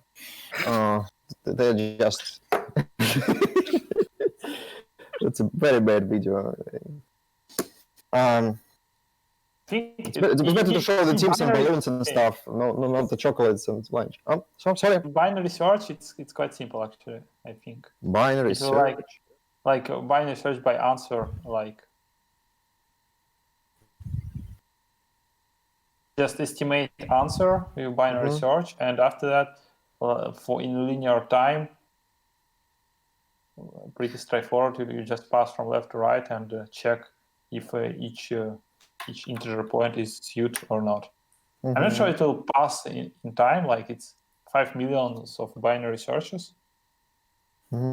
Probably it's for me, it looks like more like problem. So you want to minimize some linear function. So you can, and you know this linear function, you can like decrease all the heights by this linear function, and then all you need to find 2 points on which the same value and maximal possible difference.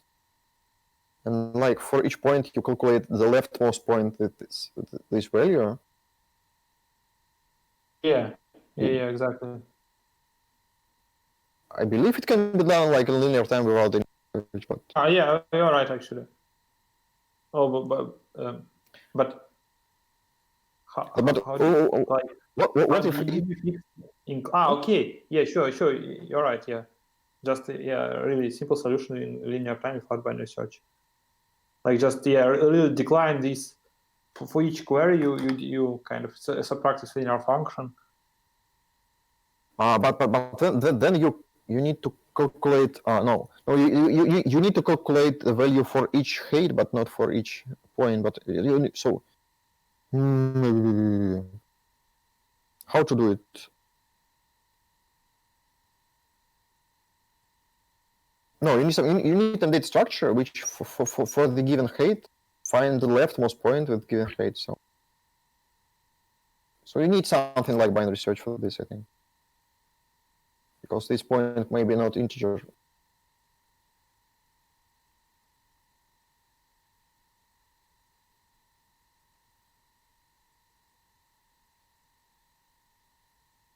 Maybe not. Maybe no. You can say like something like this for each point you have some segments of heights which already have the leftmost point, and each time you like extend the segment to the greater values. So it's hard to explain. I need some paper to explain this. So I believe it can be done without binary search. Maybe not. Yeah, but I mean, there are time limits and there are limits on the constraints are like I think it's binary search. Should be fine for binary search actually. Yeah, I believe 6 seconds should work. 6 seconds should be more than enough binary search. Like you have 50 questions, so we have 5 millions multiplied binary search. Not sure, but it looks like you can maintain something like stack, like moving from left to right, and because just probably a little bit think in this direction. Yeah, you can make stack of these heights, but you need to search in this stack, because when you move the right point, you need to find the leftmost point with the same coordinate, and you need to find this point in this stack. So you need some kind of binary search to find this point. And height is up to 10 in power of 9. So all heights are up to billion. So you cannot just save it for all possible heights. So you don't like it, Pavel. You don't like it. No, I actually love this problem. No, I mean you wouldn't like, because on our chat, like one guy asks another guy, could you send a general clarification that there is lunch? Again? Yeah. I'm just marking it. Okay, so we solved. Kind of solved problem H. Kind of solved problem H, yeah, but we have DJ and K, right? Still, so we don't know how to solve problem B, but there is also attempts on the problem K. No, problem K. I didn't read it. Oh, by the way, I need to go like about right now. Sorry. So I will leave you. Maybe I'll try to read the problems in the bus and send you my thoughts in the chat. But Oh, I so just you're going? yeah, sorry, I need to go. Okay. So good luck. Okay. Bye. Sorry. Bye. Sorry. So the problem K.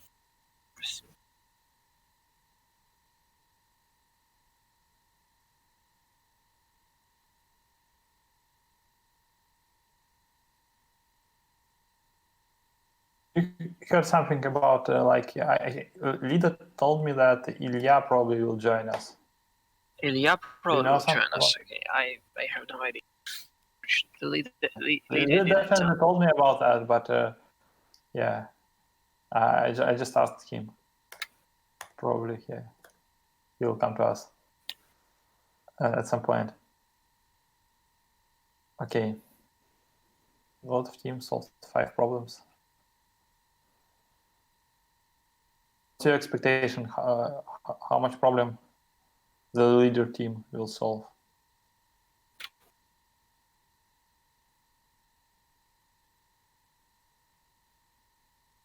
Sorry.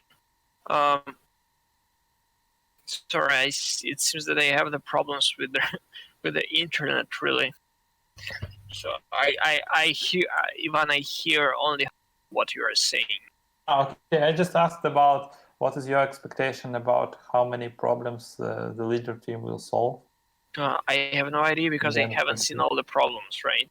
But I think it like typically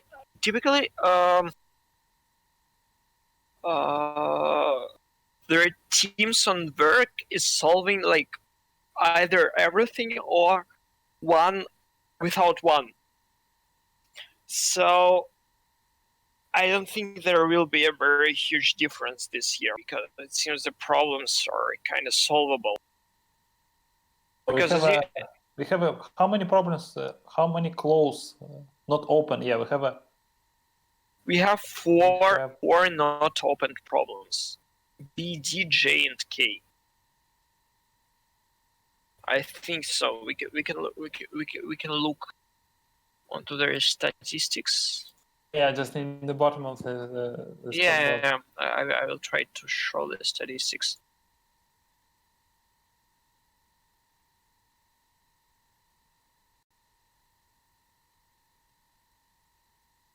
How many teams will pass the world final from this sub-region? Do you know?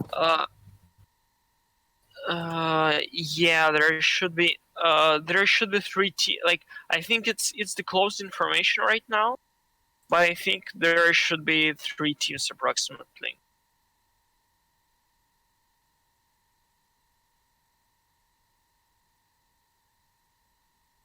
That's pretty unfortunate, right? That there are like 60 teams who are participating, something like that, and only 3 of them are going to the finals. Probably it's kind of I believe the global committee of ICPC try to do best to choose the best teams to participate in the world final. So they adjust these numbers to kind of. Yeah, sure, they adjust the numbers, but like, it seems that the region is not like there are lots of contests in this region. However, like more than in ours, I think, but like more than in Chinese probably. But like probably at some point, if too many Chinese team will participate, they'll try to make a diversity in sense of like different regions have to present. Not only university have present no more than one team. Probably different regions also. You mean not Chinese teams, right? You mean their European teams? Probably. So yeah, we actually have little changes. Like the team solved 6 problems just a minute ago. Not yet. Oh yeah, right now TU München. Yeah, TU München solved 6 problems. Yeah, you're right. You can see the statistics right now for the problems on on the you asked which problems haven't been solved. So the problems that are open, like B, D, J, and K, still haven't been solved. Yeah, I see. Why don't see teams from France? Do they participate in Because different France is region? on the different region. Oh, okay. Yeah. So they're in this. Looks like I lost connection or just. Yeah. Okay. The teams from France are in the NWERC region, so they're southwestern. So this is Northwestern. Yeah, it's someday they will have their joint finals, joint European finals with everybody there. Do you know anything like? Is NWERC has been finished? Actually, I didn't follow too much about our regional competitions. Actually, another interesting question: like, does it kind of the rules? I heard in the last couple of years, like there is a global scheme with sub-region will be changed a little bit. Like some how's it global? Like for example, they rename it NWERC, and it's kind of changed its status. So yeah, will something similar happen with a different regional contest? Yeah, it's going to be in the Europe also, so they will have like the huge European finals. Okay, just all for Poland teams, for France. Yeah, I think so. Yeah. Oh yeah, it's very big competition. It will be interesting, really. So, okay, the contest dates for the NWERC is 29th of November. Next weekend. So it's 29. Yeah, or it's 29, weekend. It's 29th of November till December 1st. So it's not yet done. NWERC is a Poland.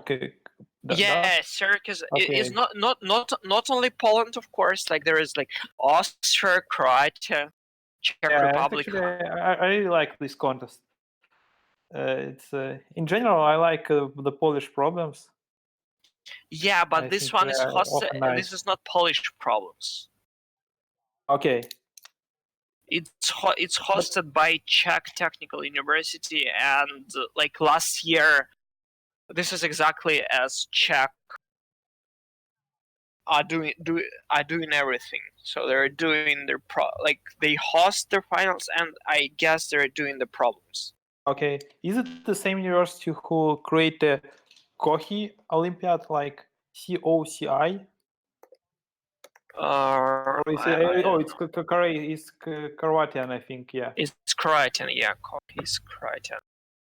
It's Croatian open competition, right?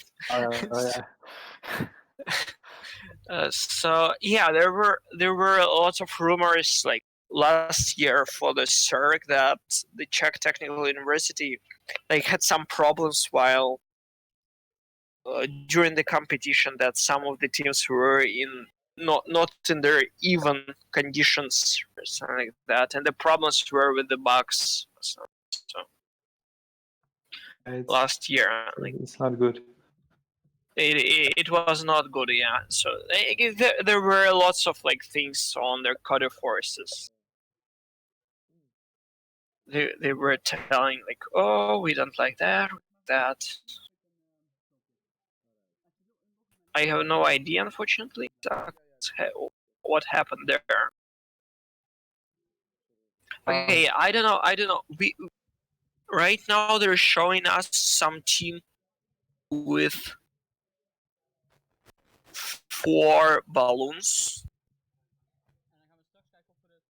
but I have no. Quite many teams. Yeah, with 5. No problem. Yeah. So probably we will look on the Oh, problem. by the way, K. what operation system do they use in this competition? You can try to there. I don't see, to be honest. I can ask. I can ask if it's important. No, actually not too much, but it's. By the way, did something changed on NWERC? Do you know? Like, do you have a plan to On support? NWERC, no, I have no idea. What will happen on NWERC? Nobody knows, right? I guess somebody knows, but not me. I would say like that, but I wouldn't be so surprised that this year we will have Linux machines. I wouldn't so surprised, but like this thing really depends on the results. Oh, okay. So they're not showing any particular team, so they're showing like general team. Because like I thought that right now they show the specific team. I thought that they're like.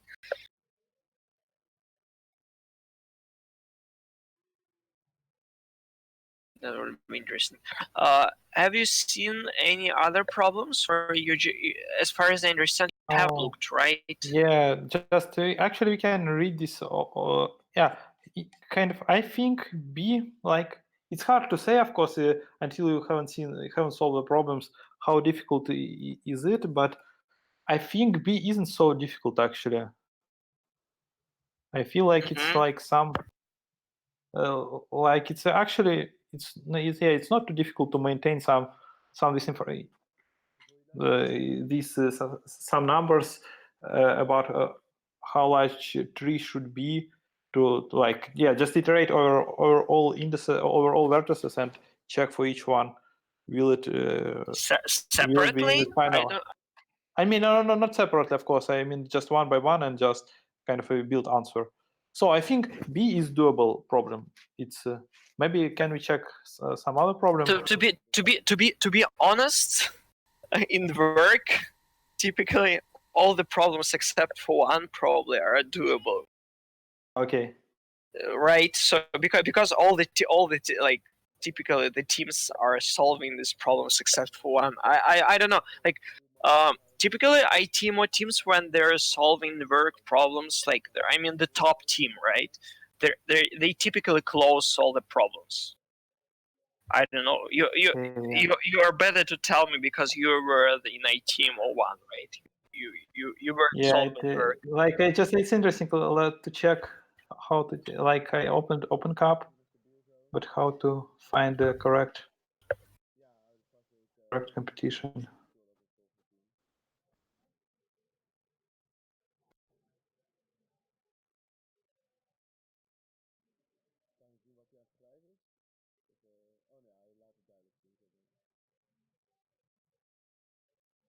Oh, you're checking right now, right? I'm checking. Yeah, how it could be Siberia, Ukraine, Europe. Could be Grand Prix of Europe, or not? Or no, I think Grand Prix of Europe is NWERC. Yeah, I also think the same. Maybe. How's it? Oh. Okay, we can see how the teams are solving the problems right now. So we have their. Can check on Open Trains actually. Yeah, I think Open Trains is their best place to check. On Open Trains, you have on the NWERC 2018. There is no NWERC. There is no NWERC. It's NWERC. Oh yeah. Oh yeah. Okay.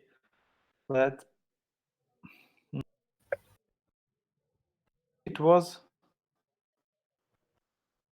2017.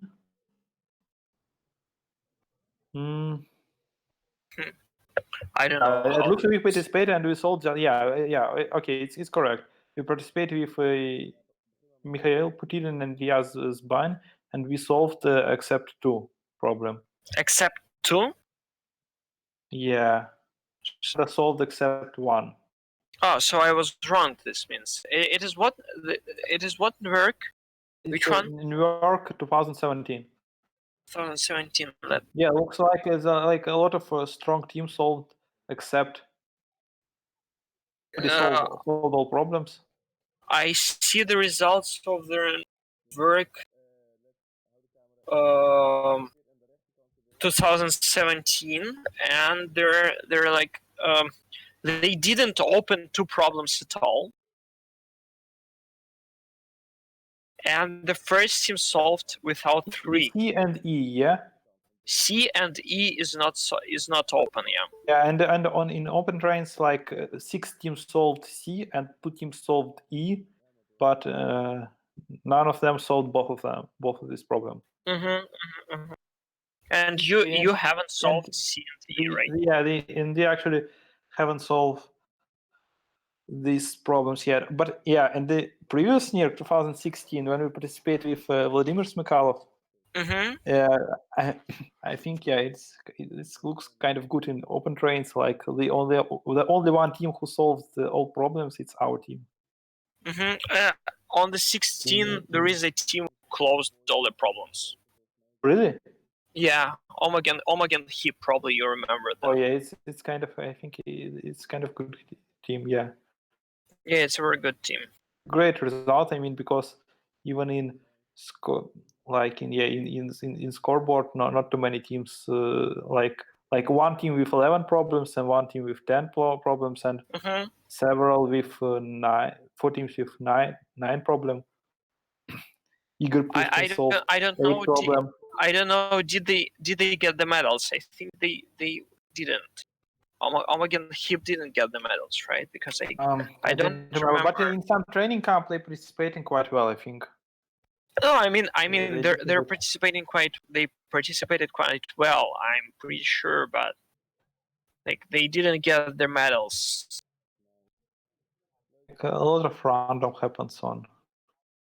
Yeah, that's true. Final. That's for sure.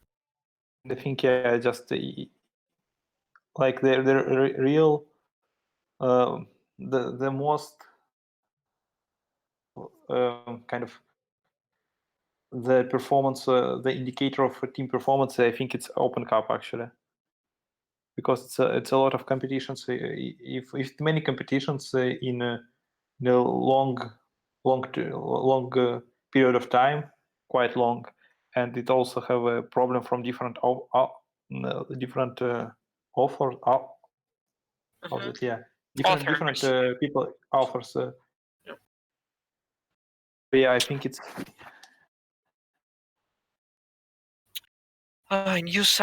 new Baylor site doesn't work for me. I don't know what to do. It doesn't. I can't see the results of the. Do you know where I can see the results of the previous years? Previous years. Of what? Oh, okay, World Finals. World Finals, yeah.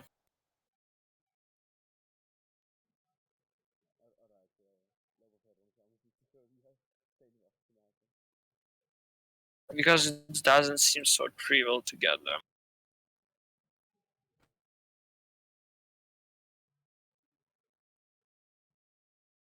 I find the Team Omegan Heap in Open Cup results.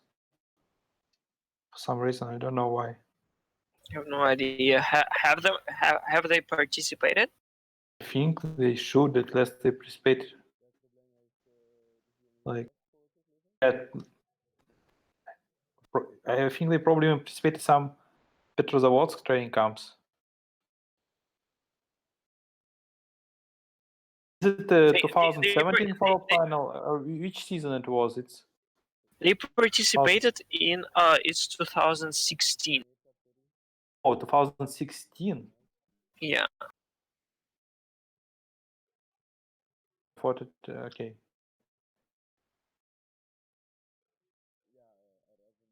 It was a long time ago. Maybe they spelled some like with 0 instead of O. No idea.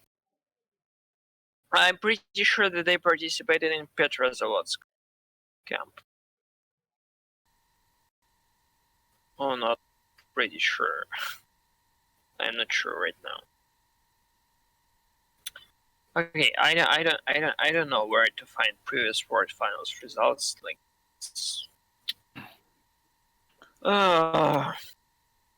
can I? We can. Okay, check. okay. So I Can probably share can check some other problems. history, ICPC 2016 finals. Okay, I found standings. No, it's 16. I need 17. 17. I know they got the bronze medal, by the way. Yeah. Result. Any medal actually. Yeah, Good result, yeah. on 11th place. So this is exactly the final where you got their first place. Rapid South City. Dakota, yeah.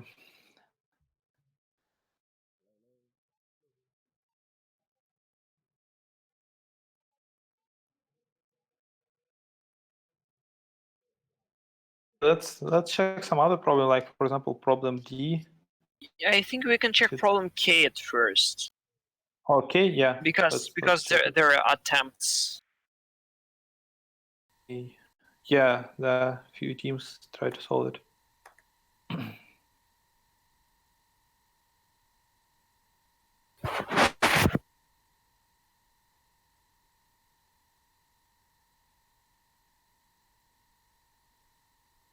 It has a nice picture.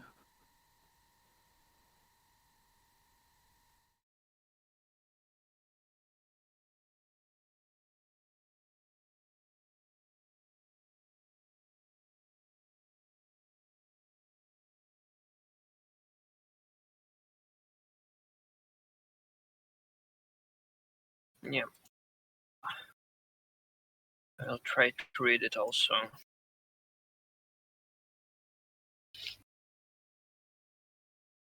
Actually, can ask our viewers if they want to, like, ask some questions. Probably they can. I don't know questions about what because I don't know anything about NWERC, to be honest. Like I have Probably about no problems. We know something about problems. Yeah, probably they have questions about problems. Yeah, yeah, we would be happy to answer if you have questions about this. But I actually I watch it. I have a do you have an open Twitch? yeah, I have. So we I have a have streaming Twitch open. and I I have think YouTube. to Twitch and YouTube. Okay. Yeah, I don't have So, Facebook open, but so NWERC can serve between the differences. Okay.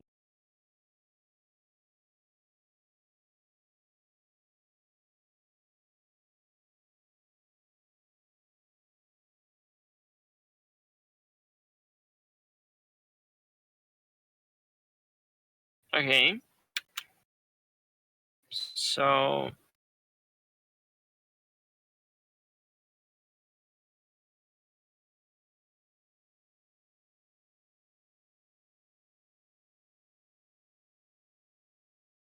I don't understand.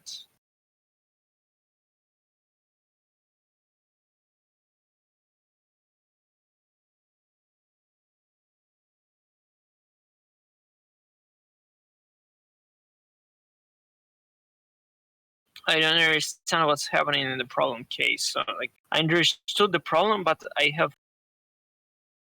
I have no idea what. Sorry. I didn't finish it. Okay. Reading.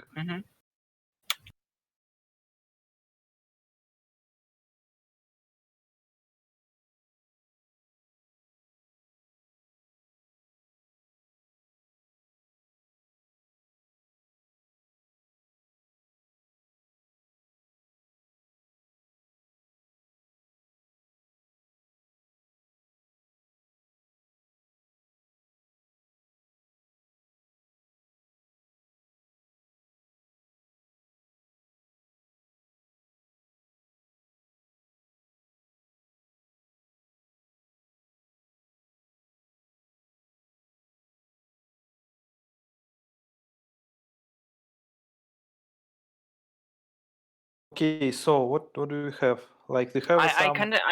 can understand. So yeah, yeah. Please explain the problem, sir. We have a race, and we have two types of movement, and each time you can like just surf.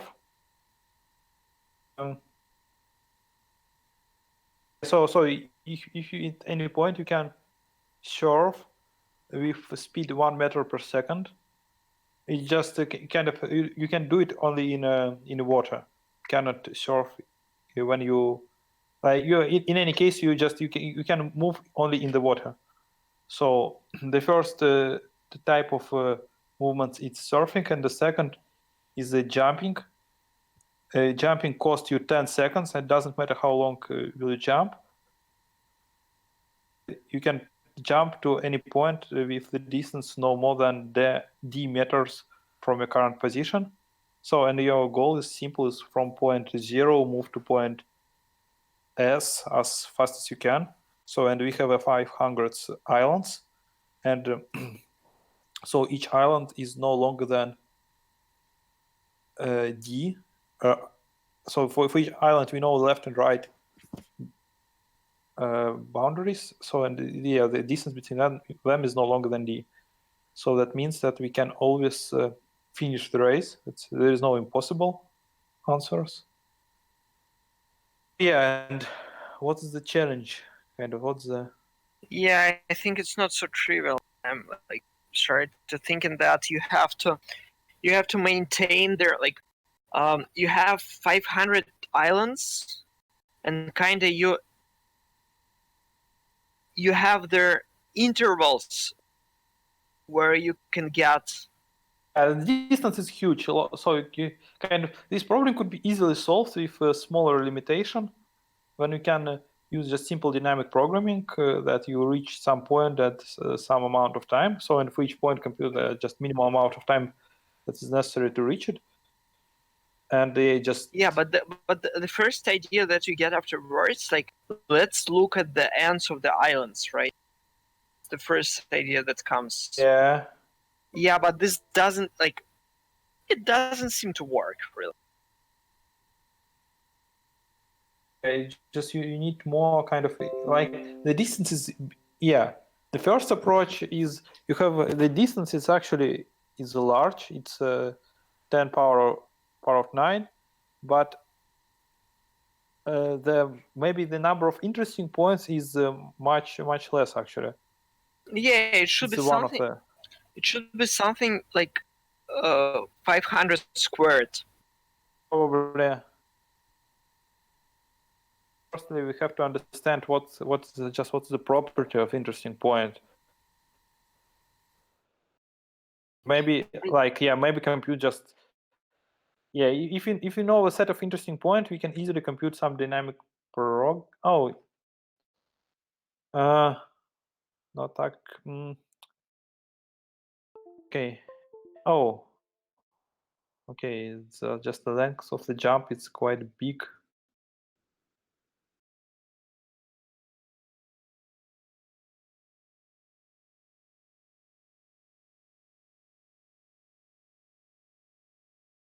So I was thinking the following. So after the first jump, so before everything, I know you can have jumps there.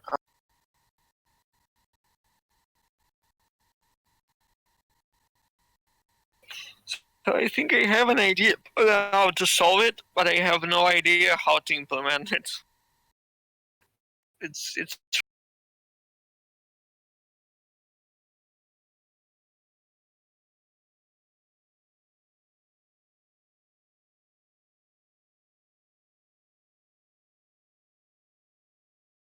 okay. We are back.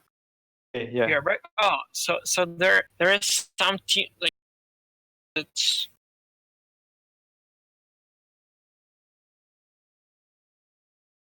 So let's look on the scoreboard.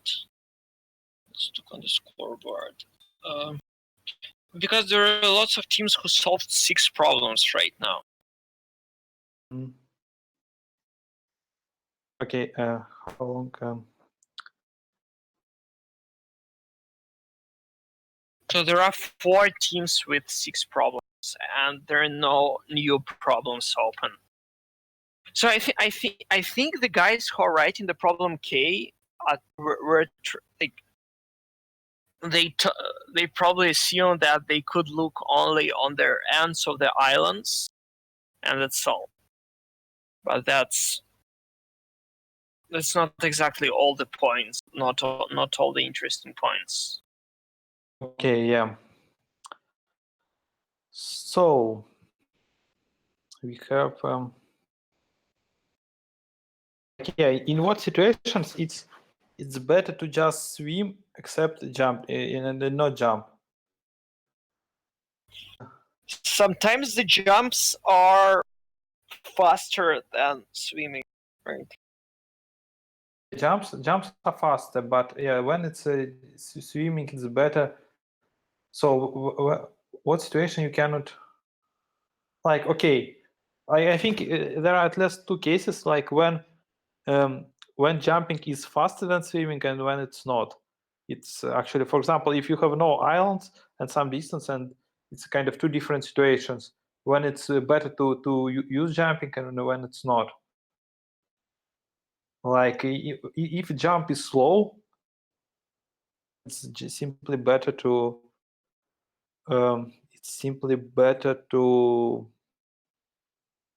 just to use jump only to cross the island.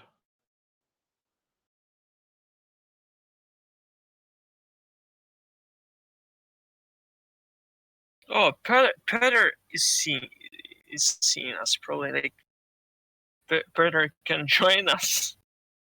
You can invite him. I know.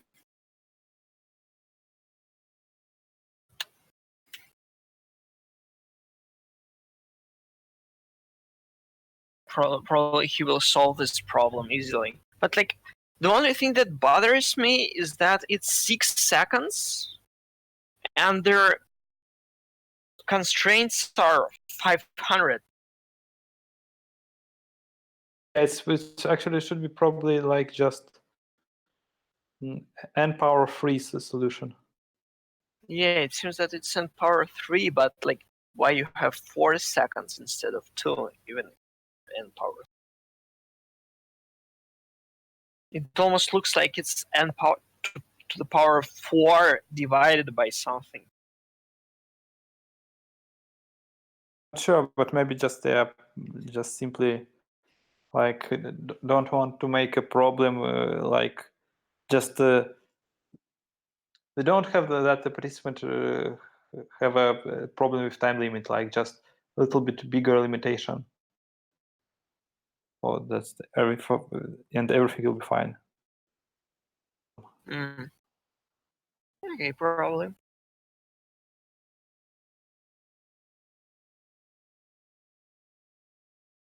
I know. I really would like to store. So I guess there are kind of segments between each island, whether you can like where you jump there or where you like swim there. You can split all their water, like all the water segments there to the separate segments.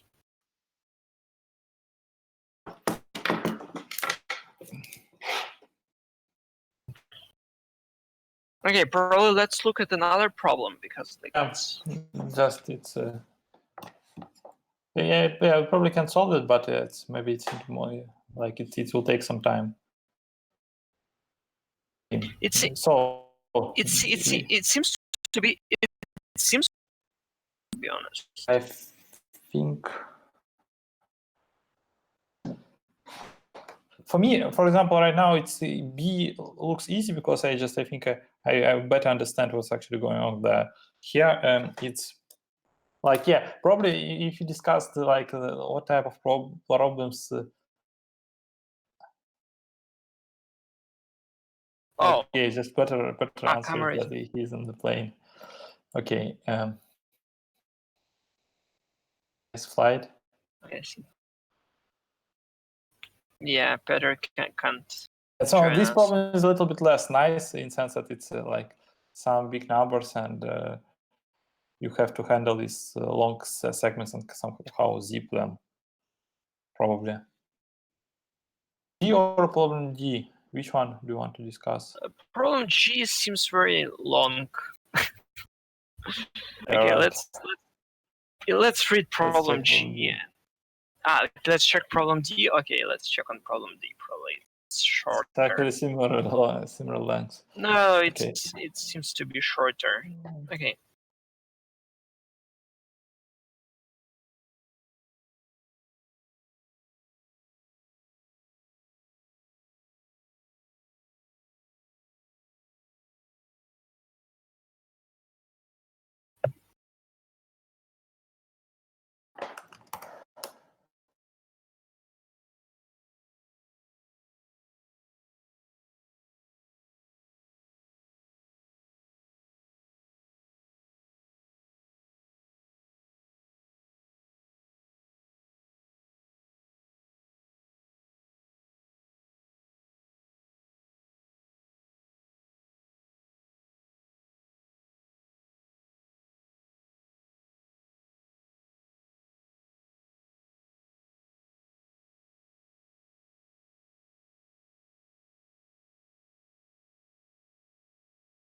Mm.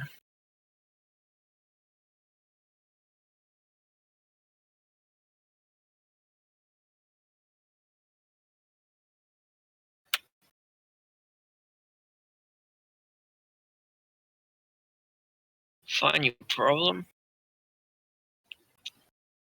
So can you explain it? So there is the following. So you're given a graph.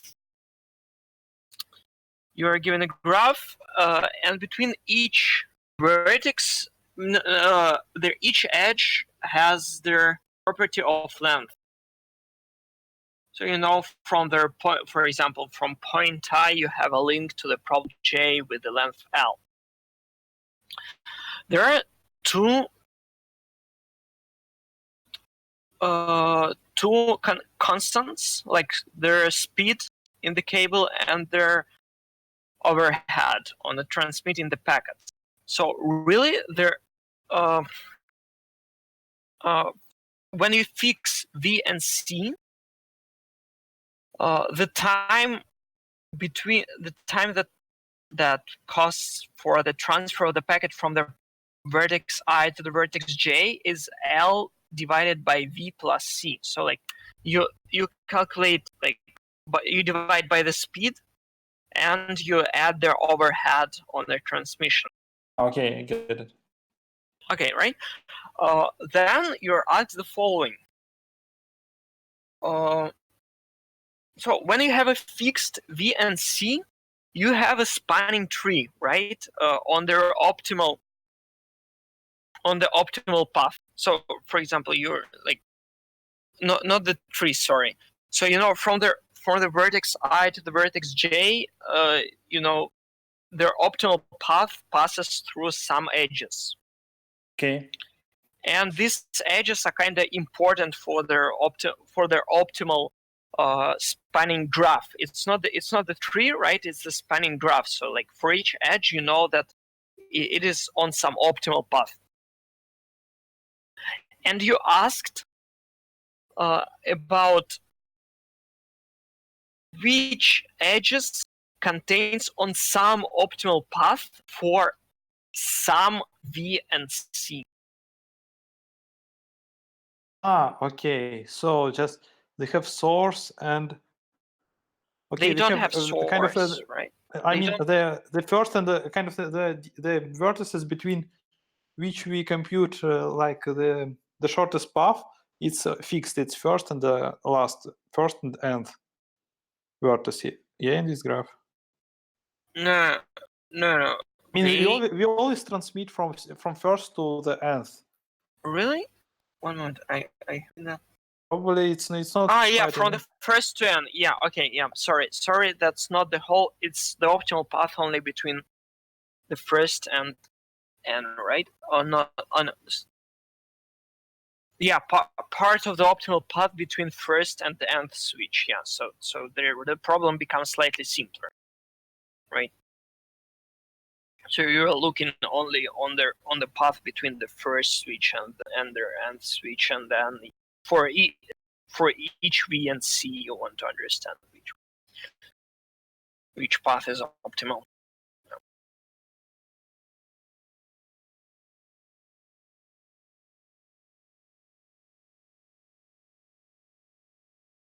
That's an interesting problem. Yeah, it's kind of not usual a little bit.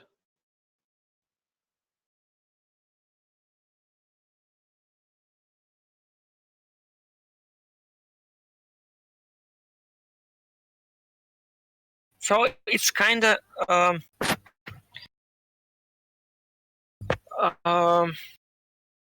since you have V, yeah, it's kind of simple, I think. Since V can only increase, right? Suppose V is fixed, right? Okay, yeah. No. Like, let's. I would like to start with the following. So, when you have the speed is infinity, when you have the infinity speed, you want to find the shortest path in the BFS sense. Like each edge is costs you 1. Exactly. And you want to find the shortest edge. Okay, so you want for each length of the path, you want to find the shortest path with this length. What do you mean for each length of the path? So you want to find their short, like their. Now suppose you already start to change V and C.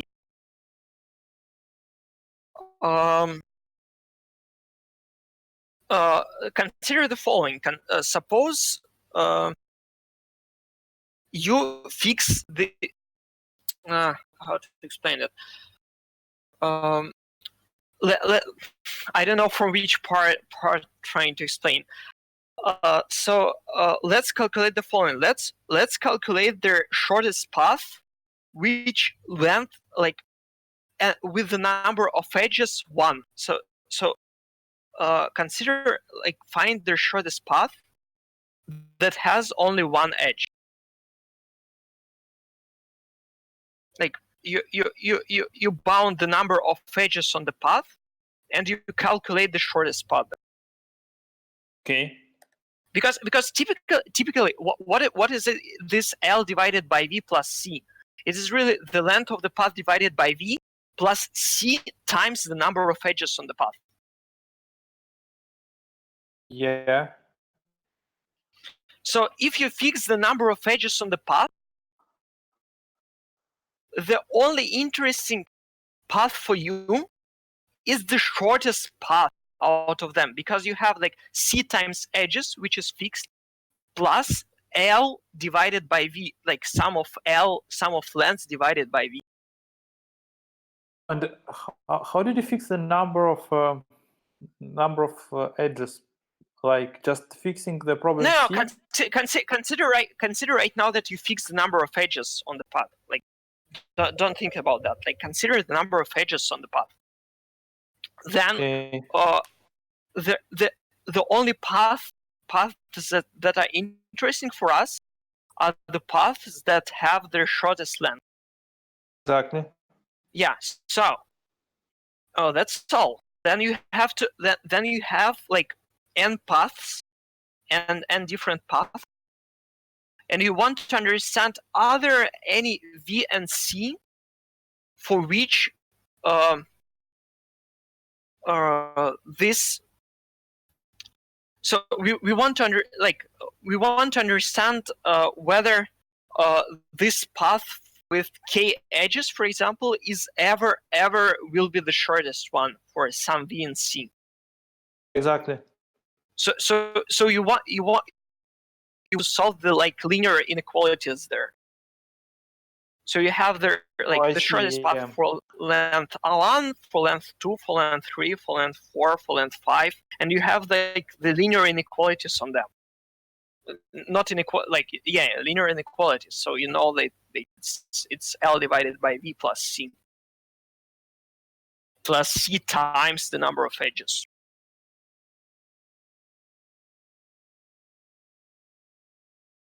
And you can do this in squared time. So you don't have to do this pretty fast. So I think it's kind of doable. Okay, yeah. Actually, yeah, Pavel also shared some ideas about this problem. Probably he's hearing us, and who is sharing? So he, Ilya? Pavel Maurin, yeah. Pavel Maurin. Okay. Yeah, so, actually he has a similar approach. Like, yeah, fixing. The idea is fixing, like considering paths with some fixed lengths in sense of number of edges.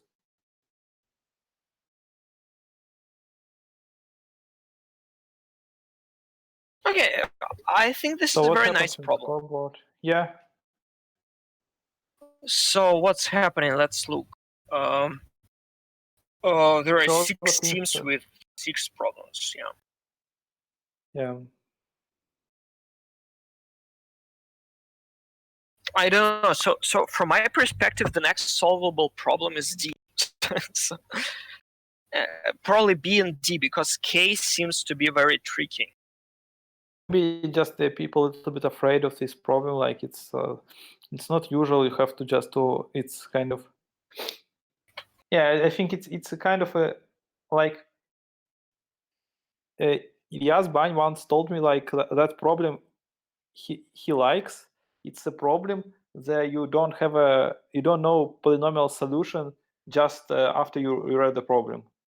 Like he thought it's interesting problem. Like this problem, for example, similar one is in sense like you just they ask us to find to find solution which depends on the V and C, and we cannot iterate over all possible values of V and C. So there is no easy polynomial solution, like pretty easy.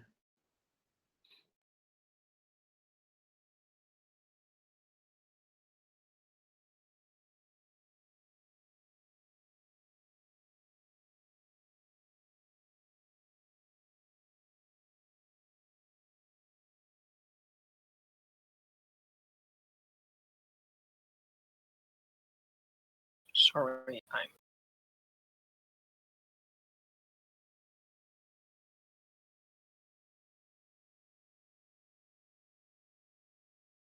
Okay, so let me like. Sorry, I have.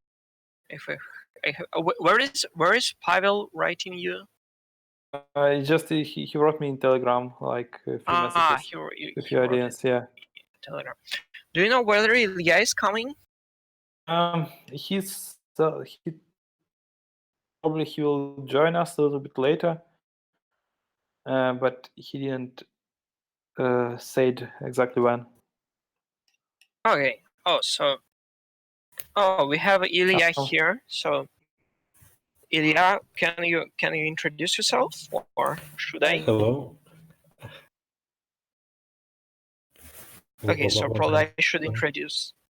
So with us, the world champion again from the 2017, Ilyas Bany. He was in the same team with Ivan. So we have half of the team, like not half, 2/3 of the teams are here. 2/3 of the team are here. We can probably invite Yenot. Actually, yeah, he thought that he would probably join us. Actually, yeah, we even can invite him. Yeah, I'll write him. Yeah, actually, Yenot, Vladimir Smokalov, he commented some. As far as I understand, like, oh, I just woke up. Oh, he texted. He just woke up. Yeah. Cool. Okay, that's. Good evening, Stella. Very good. cool. He'll join. Good evening, Stella. Okay. Very good that you're Maybe here. he will Is this join your us. first time doing NWERC? No, it's actually my second time. How did it go last? Good evening, Stella. Very good that you're here. Is this your first time doing NWERC? Are there any No, problems? Yeah, actually, we just discussed Yeah, problem there are B. kinds. Probably, yeah, okay. I think problem B is quite interesting. They didn't solve it completely, but it looks doable. And we didn't discuss problem G. Yeah, can you read it? And We didn't solve problem. We Yep, didn't I solve problem can. K. okay, K and J, yeah. K and J. K and J. Yeah.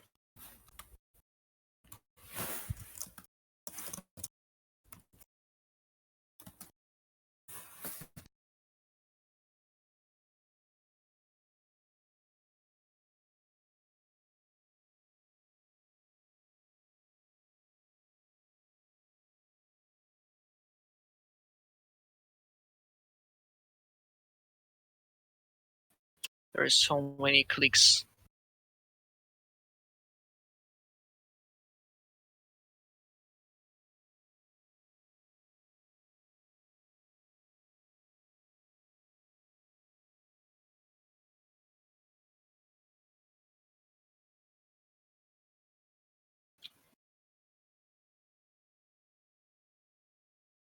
Good evening, Stella. Good evening, Stella. Very good. Very good. Mhm.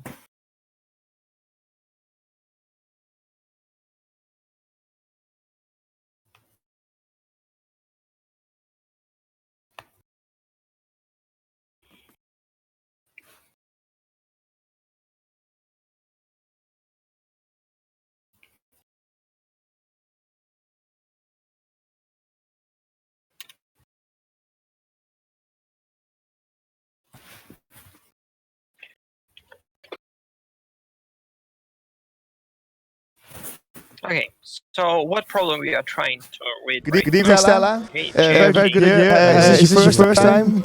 Seems doable. It seems doable, but like the constraints are kind of funny, in a sense, because like there are only 500,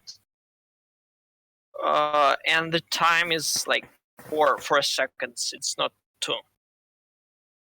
Why not? This means that it's really some cubic time or something like that. Maybe or maybe not.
So, do you have any ideas how to solve K?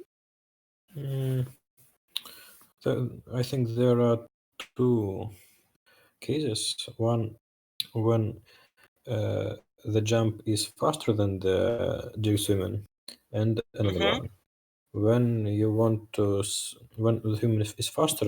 I think you should do some greedy. Just swim when you can and jump as far as you can. Because why not?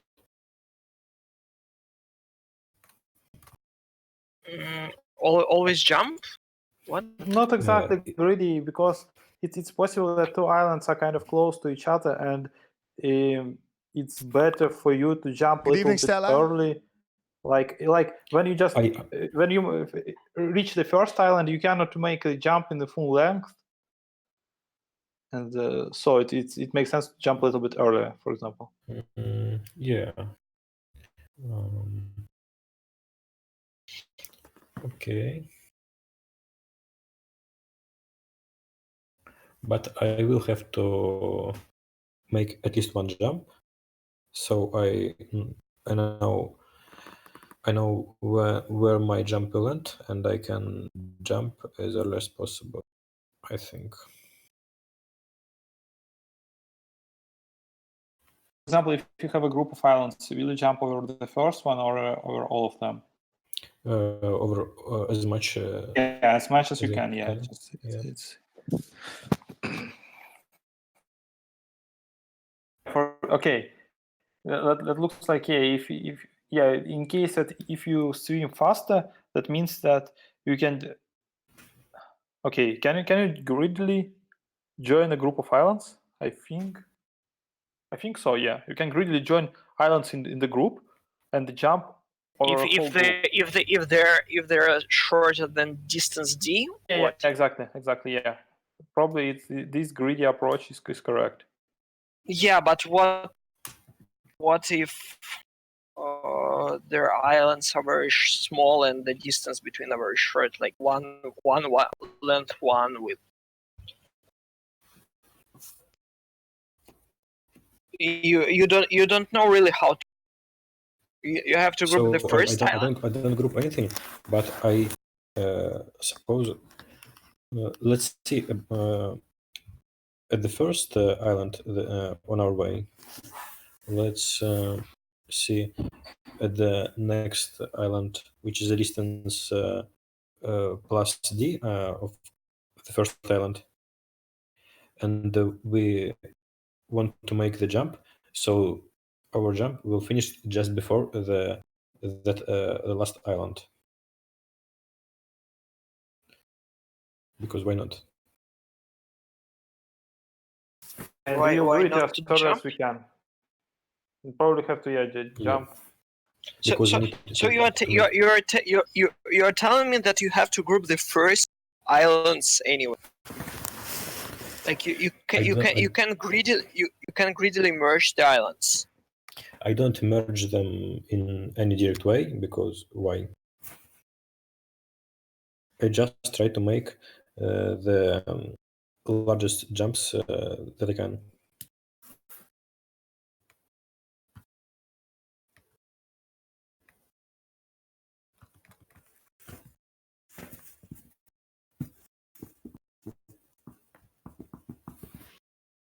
Yeah, but sometimes you have to jump like slightly to the left to have. So, okay, so I think I know where there might be a problem, because I maybe need to jump a little to the left of current position later. Also, left of what? If I try to jump to the leftmost to the beginning of some island, maybe the next jump will also land to the middle of an island, and I want to jump a little less earlier, the first jump.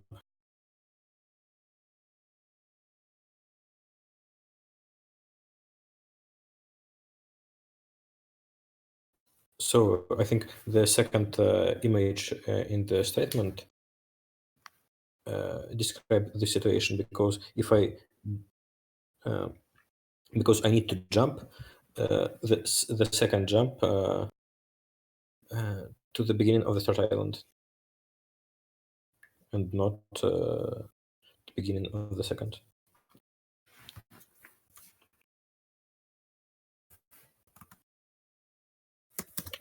Pavel suggests that we have to use Dijkstra, but like we have to use Dijkstra on what? Probably on the corners of the islands, because if you don't I don't think that the corners of the islands is the correct. It's probably corners of the islands minus D or something like that. Because sometimes you have to jump on the left of the island before the island even starts. Because we will, for us it's better to jump on the D meters, right? but as Pavel is saying, our group of jumps either begin or end at the corner of an island. Yeah, so we have to take corner of the islands minus D, as I suggest. But one of either begin either end of our path will go by swimming, so we can iterate over two. 1 second.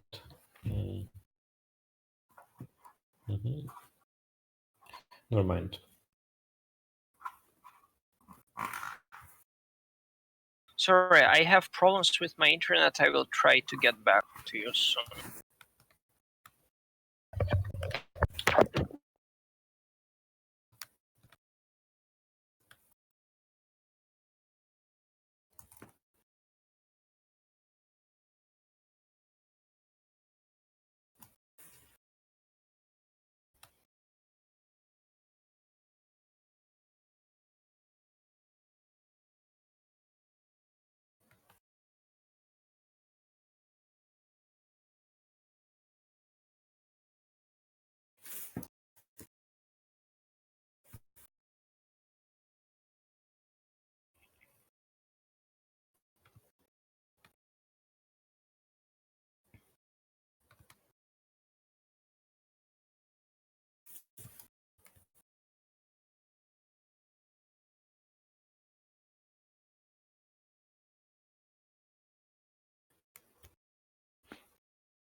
Okay, sorry, I'm back.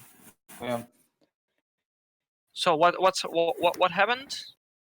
Not too much, like just I Not was too much. a little bit busy. Yeah. So Ilya, do you thinking? I'm reading other. Are you thinking on? Oh, okay. Which one? So Ilya decided to give up. Problems. Okay. or he decided that he solved the problem K. They decided to read other problems. Okay. Problem B is interesting, and problem J we have no idea how to solve. Like, we haven't read it. Oh, there are lots of submissions on the problem J, by the way. We haven't seen it.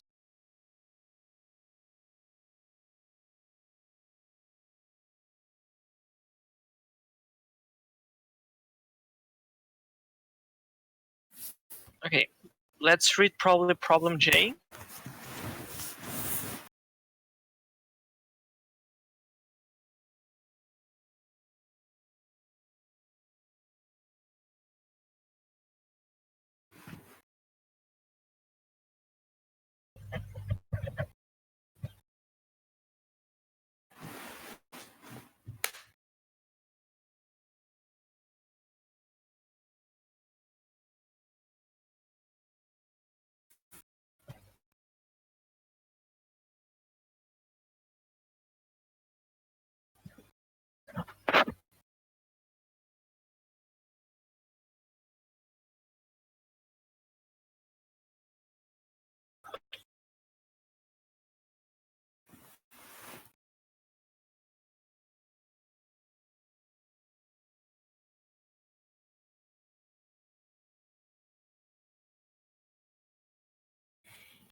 Oh.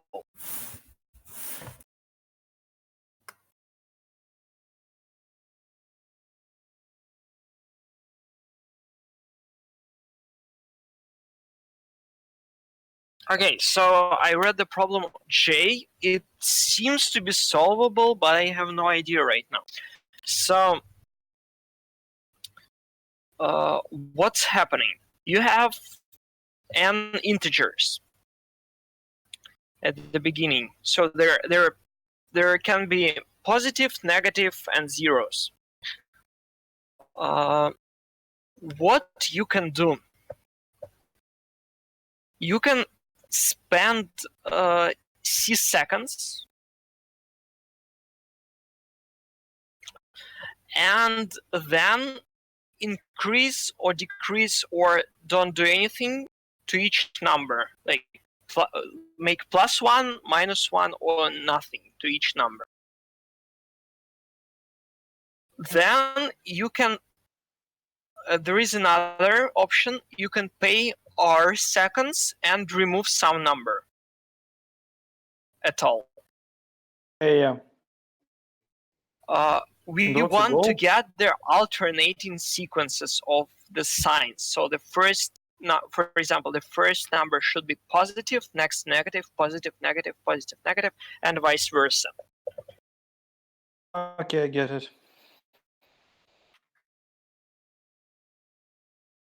Let's think a little bit about this problem. Yeah.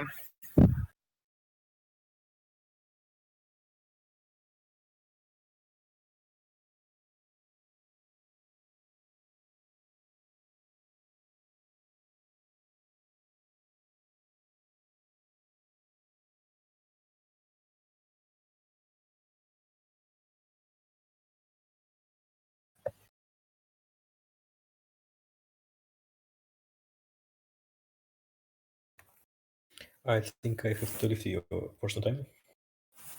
What? I have to leave you for some time. Okay. No problem. Okay. Let's think about G a little bit.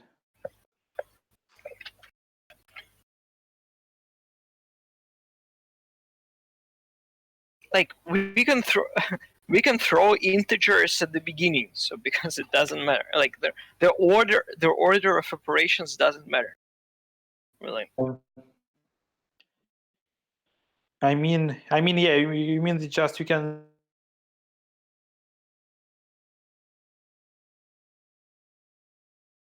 Very good that you're here. Is this your first time doing NWERC? No, it's actually my second time. How did it go last year? Like around 50%, so like in the middle. do you think you're gonna perform better this year?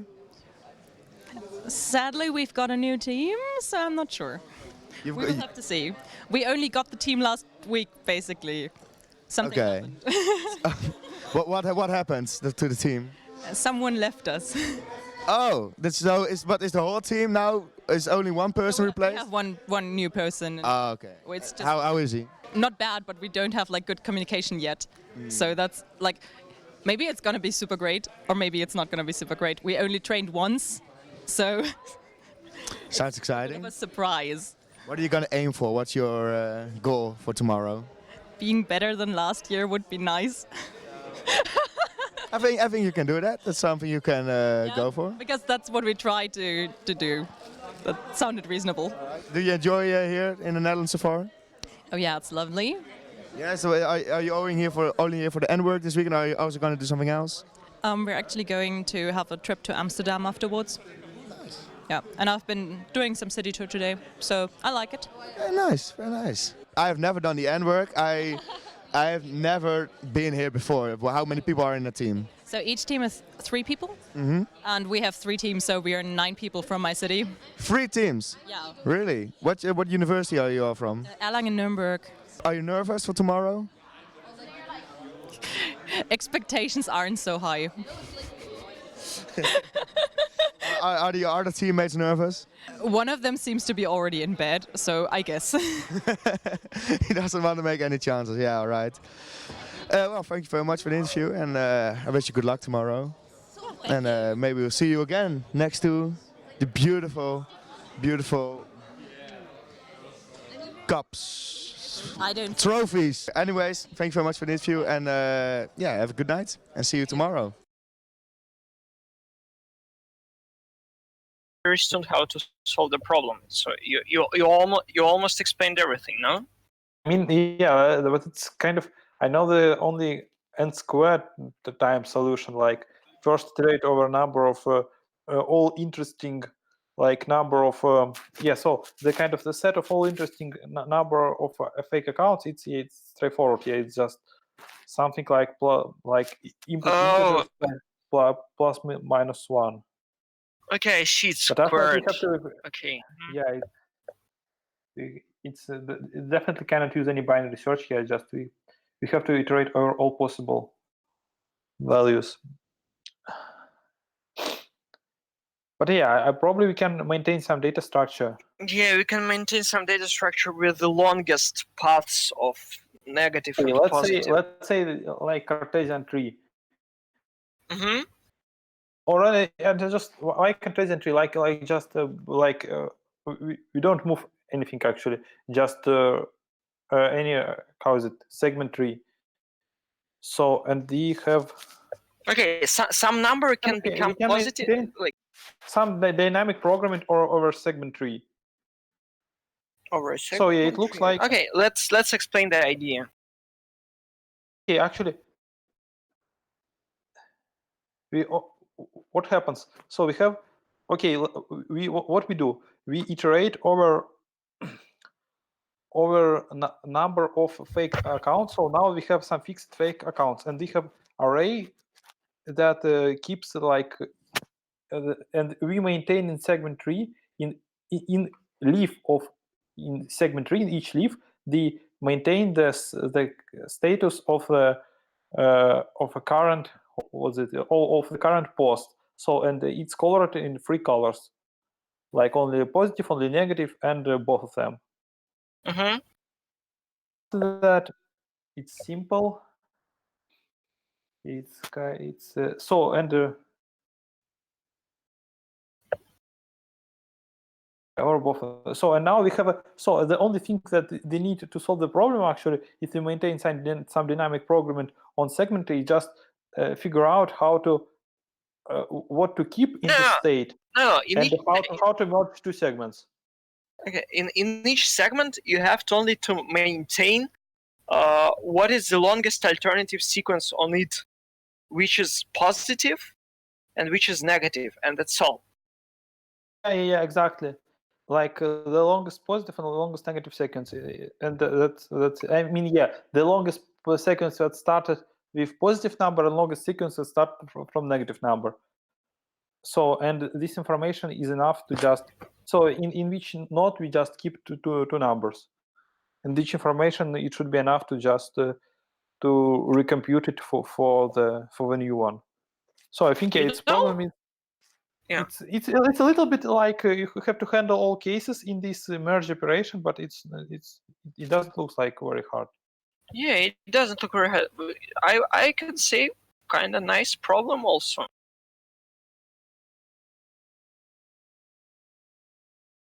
So very nice, very nice problem. It's not very hard. It's not extremely hard. It's like doable in, I don't know. Oh, we have some problems solved, like which we missed, unfortunately, while talking about. The problem J was solved. Exactly this problem was solved by Universitat München. Congratulations, guys! Yeah, and they got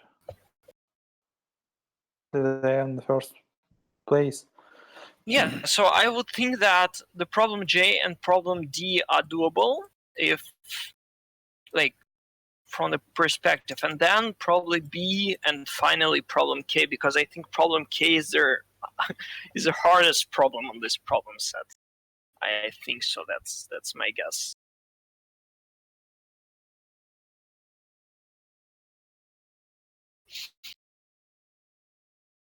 Okay.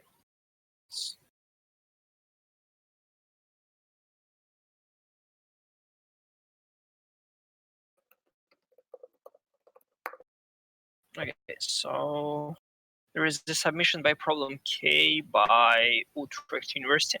Unfortunately, we do not have, like, at some point we will have explanation of all the problems or something like that by the jury. So the jury, there are videos that were cut and filmed in parallel to what we're doing right now. So we will look. Okay. Oh, the problem K is solved by Utrecht University. So I was wrong. Oh, just the K and J solved, like in the last. K and J solved, yeah. Only two not open, closed program. Yeah.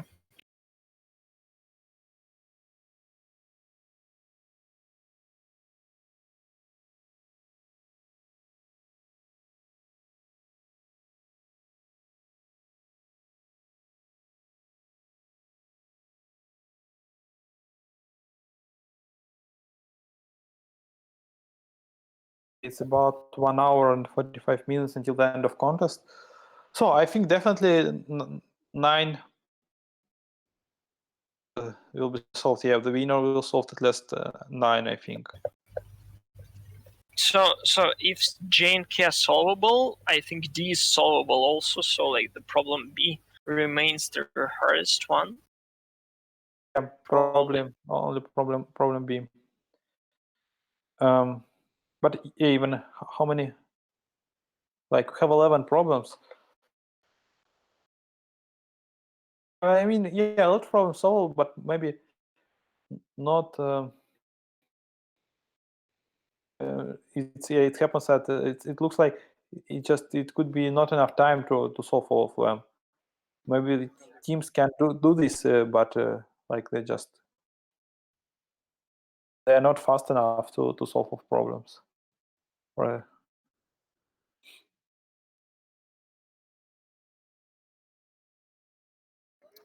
Hi everyone. I will just interrupt you shortly. Let me know if you can actually hear me. So my name is Lida and I am here responsible for all the chat interactions. And as long as my friends are not actually paying too much attention to that, I will just steal a minute or two to do that. So let us know in the chat if you're watching that broadcast right now.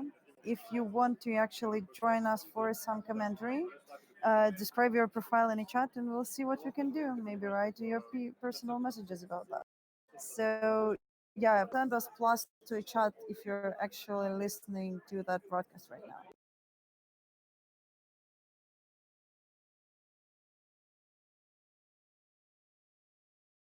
What was that?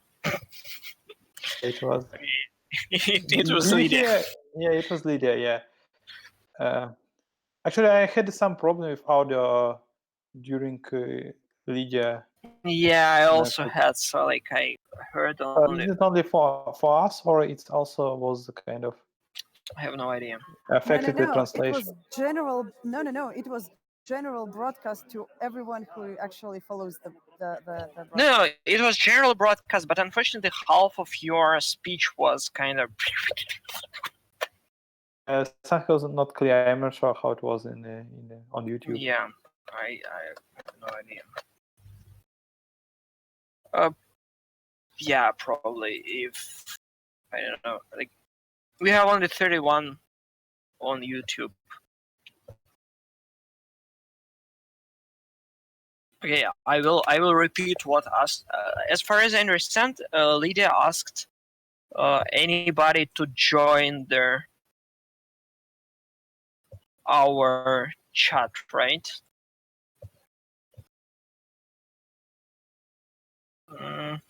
Like maybe not our chat. You can even invite them to. If someone wanna tell us, discuss the problems or a competition with us, we even can invite them to our Discord, and so you can simply join us actually. On yeah. I am trying to write this in chat.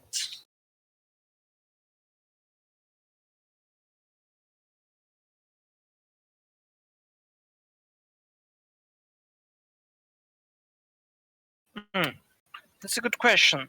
Like, yeah, if you want to join our broadcast, simply write who are you and why you want to join the broadcast, and we simply add you to Discord. That's all.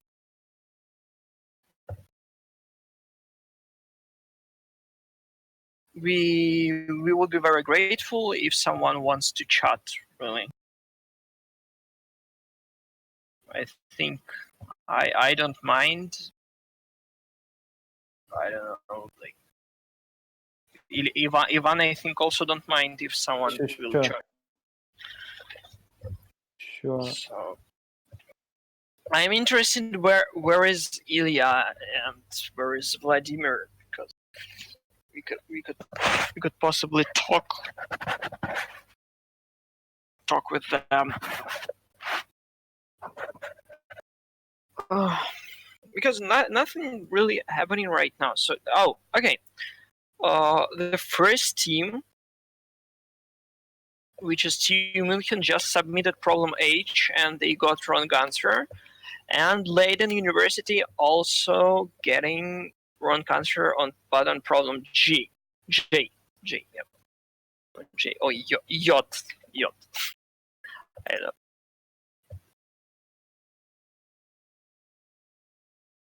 Teams know the test number in case of the error. Yeah, I think so. It's the same. Like, do you have this information in the World Finals? Actually, definitely not. Actually, yeah. I thought yes. Like in 2018, definitely not, because I remember I struggled with one problem. Yeah, I struggled with one problem, and it was kind of hard because like you fix some problem and you still get the same result and the same verdict, and you don't know actually did you fix something or not. Like you can only measure. So you don't have test on the finals. I think so. Yeah, we didn't have a test number. Okay.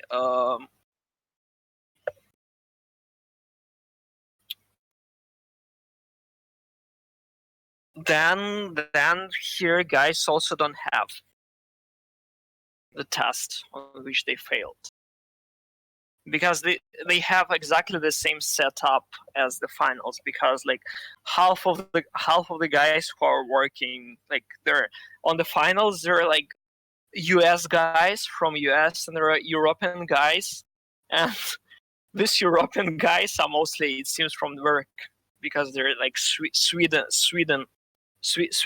people. or probably I'm mistaken, and somebody will fix me.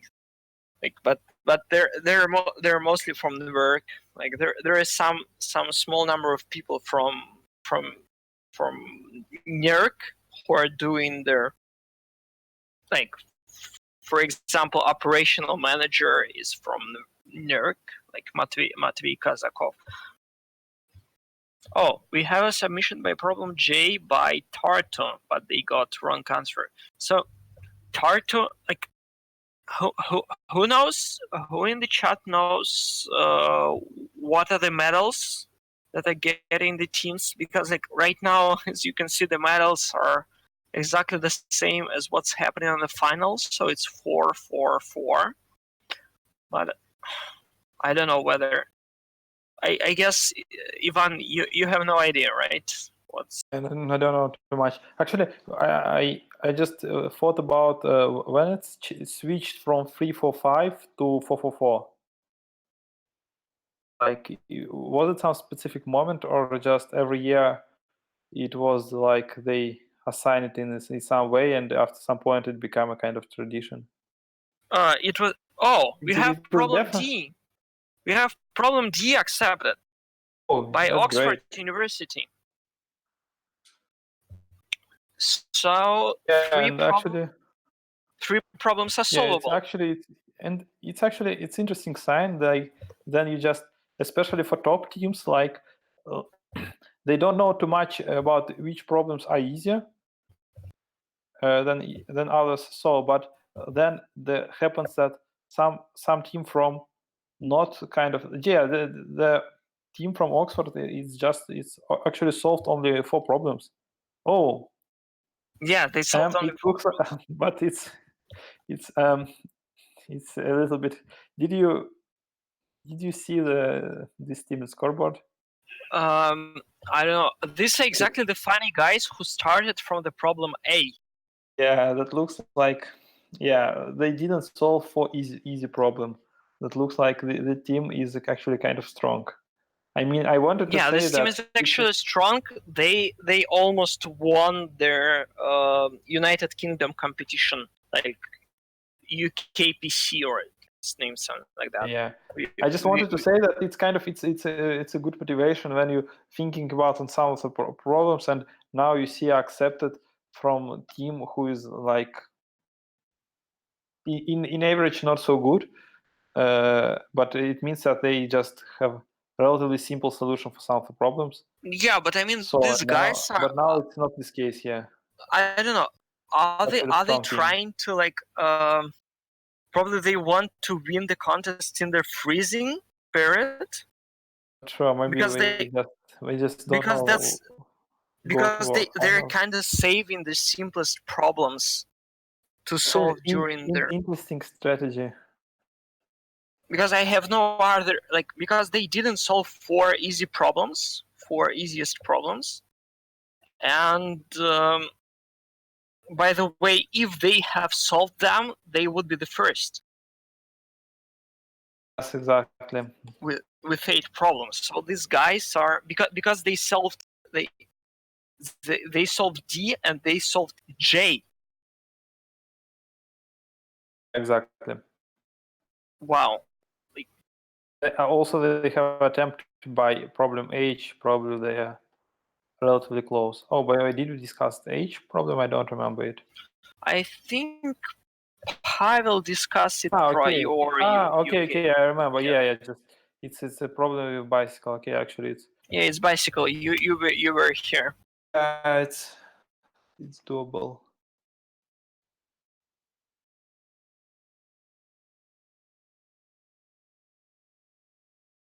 Okay. Okay? So Cambridge. Okay. So Cambridge also solved problem K. So it seems problem K is really doable. So they solved it after like they had -1. Now they have +2. So they.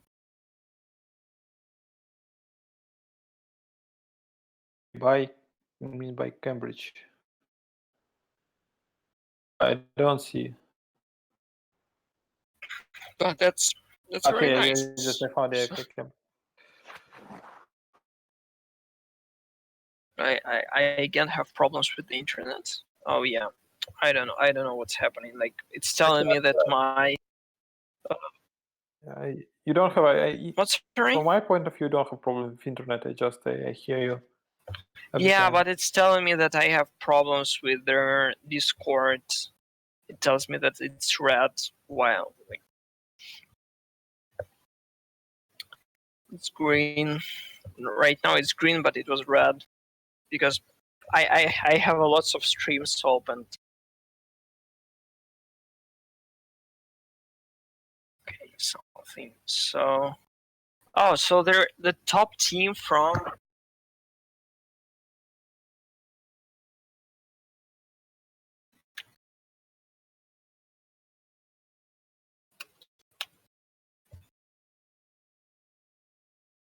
Do you know why some teams are highlighted like slightly yellow in the scoreboard, like in stream? Like, what does it mean? What again? Like in the stream, for example, on YouTube, like now some teams are highlighted with slightly yellow Yeah, yellow background. so What it does is mean? it is brown background. Yeah, so on the finals, this background means that this is the top team from the region. Ah, okay. And then now it's top from the country. Yeah, now it's top team from the country. Yeah, exactly. So we can see the results by each different country.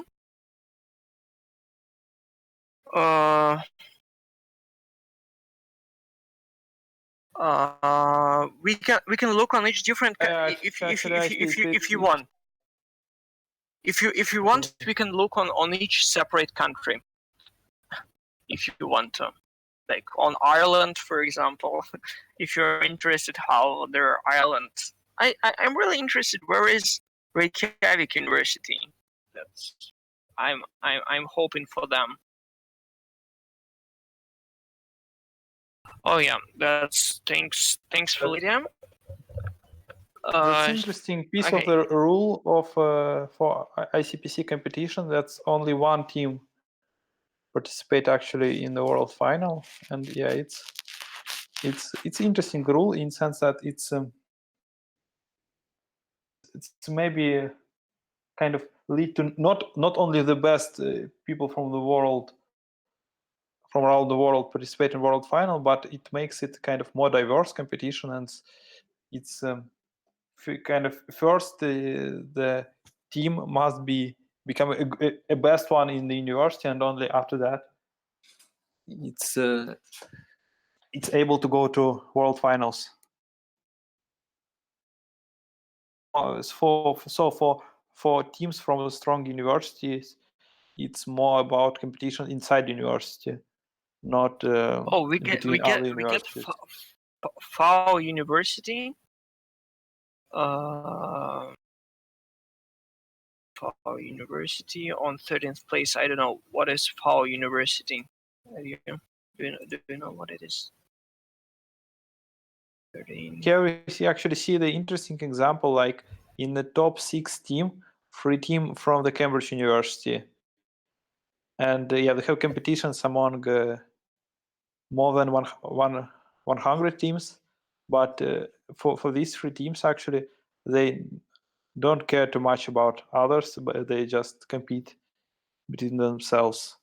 No, they care about others because like I guess only 3 or 4 places are coming to the finals. Oh, yeah, actually here is true. Yeah, it's in case of only 3 places. Yeah, they could be easily like it could be easily happen that none of them are going to world finals. For example, if team from Leiden University will solve one more problem, and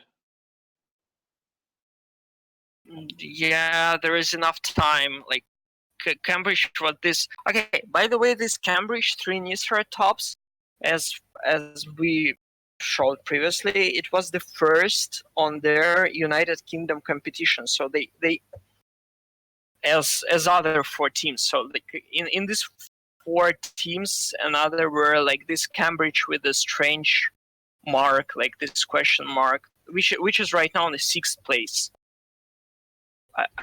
Do I have it open yet?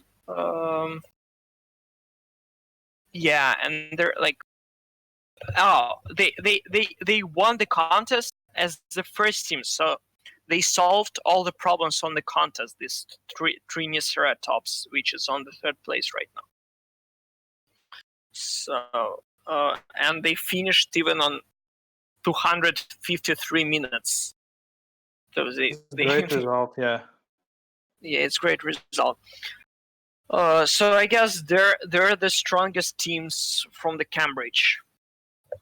However, this time it seems that Oxford is not going to be in the top. Where is Oxford? Do you see Oxford? Somewhere on the first page? No. Yeah, they have this team from Oxford. They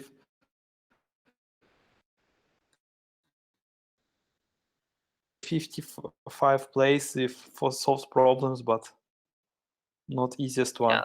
Oh, this is exactly the strange team. Yeah, this is exactly the strange team that solves the problems in the wrong order. Not they are not sure how to use the scoreboard. Yeah. Yes, they didn't read the Oh rule. yeah, I have a question. We had a question yesterday.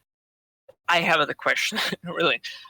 Whether the scoreboard really helps to solve the problems, or it only you are getting distracted by that. I think it definitely helps because, especially in the beginning of contest, and it's a kind of it's different for different teams. It's a different behavior on the kind of different strategy. If you not in the top team, you must actually, I think, you must look at the I think kind of the good strategy if your team like for example for teams who have now solved 5 problems, now the best strategy is just check scoreboard and like pay more attention to problems that is already solved. For example, now it's problem A and H are more solvable, so and that means that it makes sense to pay more attention to these problems and do not spend a lot of time, for example, on B and D. Yeah, but sometimes however, it needs some interesting situation, then relatively easy problem. Nobody solve them because it's too many teams are actually I just follow the leaders, and leaders just solve what. Yeah, and for leaders it's a little bit more difficult because they don't know what to solve, and they sometimes they spend. Yeah, for example, for teams who, for example, in top 20, they almost don't, and below, they almost don't spend time for problems that it's very hard for them to solve. They mostly solve problems that is already solved, and that means it's doable. But top teams could spend quite a lot of time to thinking about the problem that is really hard. Actually, the story from my world final that we participated with Ilya and Vladimir, it's after like in our after 4 hours, it's for our team it's left only 2 problems left, and they have a kind of very different statement in sense that how what statement looks like. Yeah, both problems were not open. Nobody solved them, and just one problem had a pretty actually nice statement. It was like it looked good, like it was some problem about how that it's scheduling a lot. So you had to just figure out schedule for something. It's there are a lot of problems with similar type, but that one was specifically this one was quite challenging. It actually was very hard. And another problem had a very weird statement. It has some flow, and they like compute this flow, like they power this flow in some power of other numbers, like it was completely weird, and it's harder to get like just to understand what actually going on there. But in the end, the problem with more weird statement was simpler, and we actually spent quite a lot of time thinking about the wrong problem, not the more easiest one. This is about it's if we had some better team who solved, or other team who solved this problem, we could pay more attention to correct problem like the easiest one. Okay, that's kind of funny. That's kind of funny, but like you have three persons in the team, right? So like, okay, so one of them is solving one problem, another one is solving another or at least reading. So like, yeah, but you still kind of spent like person hour, so we have a 5 computer hour and 15 personal hour, 3 multiplied by 5. So and you still spend some of this time to this problem actually. I mean, yeah, it's different different teams have a different strategy, but sometimes it's the solution. It's not a result like thinking of one person. Sometimes it's just it's a discussion. It's a result of the discussion of a group of persons. okay, so now we can see different teams for a city and trying to solve problems. Some of them are not very happy with they're filmed. Oh, so the fourth team has submitted the problem D, but they didn't succeed.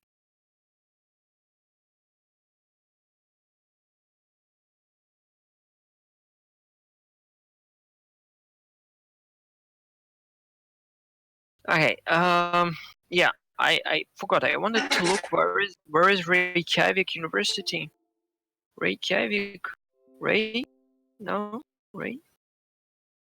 How to find Reykjavik University? I forgot how to write. Okay, they're on 37th place. They were starting pretty good, but after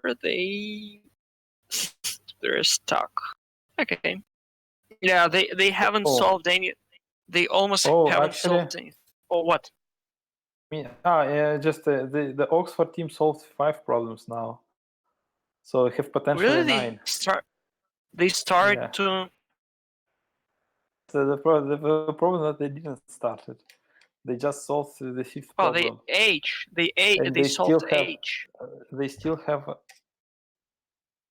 4 relatively easy problem. So in some sense they have 9 right now. Yeah. Possibly, which is even they decide to just to solve these easy problems, but they definitely will be. They had to solve more problems because they have no chance to win by time. Like they have a penalty much more than. Actually, I think they have the maximum penalty. Oh no, like almost maximum penalty in all contest. 7 and 6 have a less penalty. Yeah, but in some sense they don't have to win, they have to pass to the finals. So I think 9 problems should be enough to pass. I'm not sure 100, so 10 problems is 100% pass to the finals, because that's without 1. Yes. So did you say 9 or 8? 9 should be enough. Yeah, definitely. It's. I don't believe that 3 teams will solve 2 more problems in the last how much time? In the last 1 hour 20. It's quite challenging.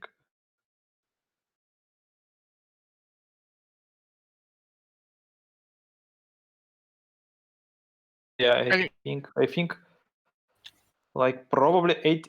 I think probably even 8 problem will be okay. So yeah. You think 8 problem will be enough to pass?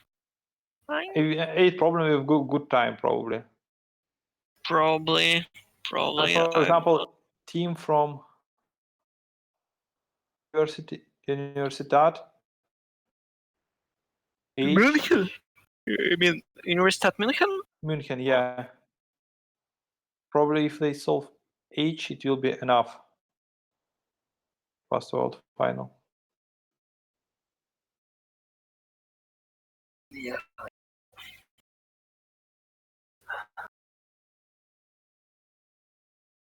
Yeah, it's Universitat.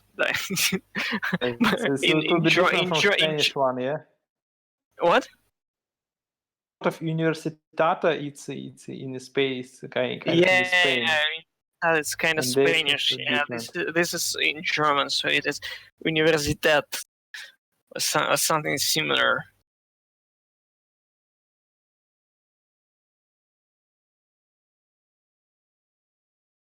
Okay, so let's look. So again, we got to the general plan. Let's look.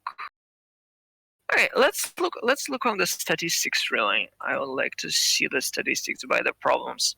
Probably someone has solved problem B and we missed it. That is possible, right?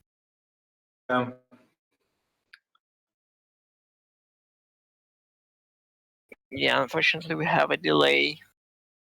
We have a huge... Oh!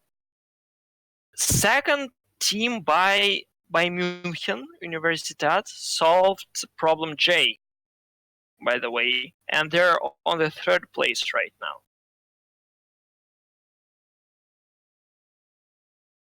Problem J? Oh, yeah. Yeah, so they changed. They have a change in gold medals. Yeah, they got to the third place.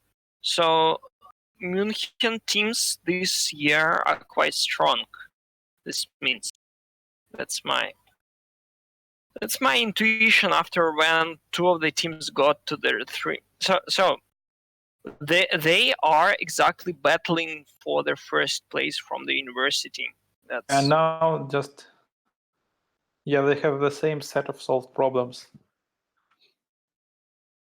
Actually interesting, like then teams from the same university solve similar problems. Like probably it means that they have a similar school and they trained on the similar tasks, and so they better in the similar things.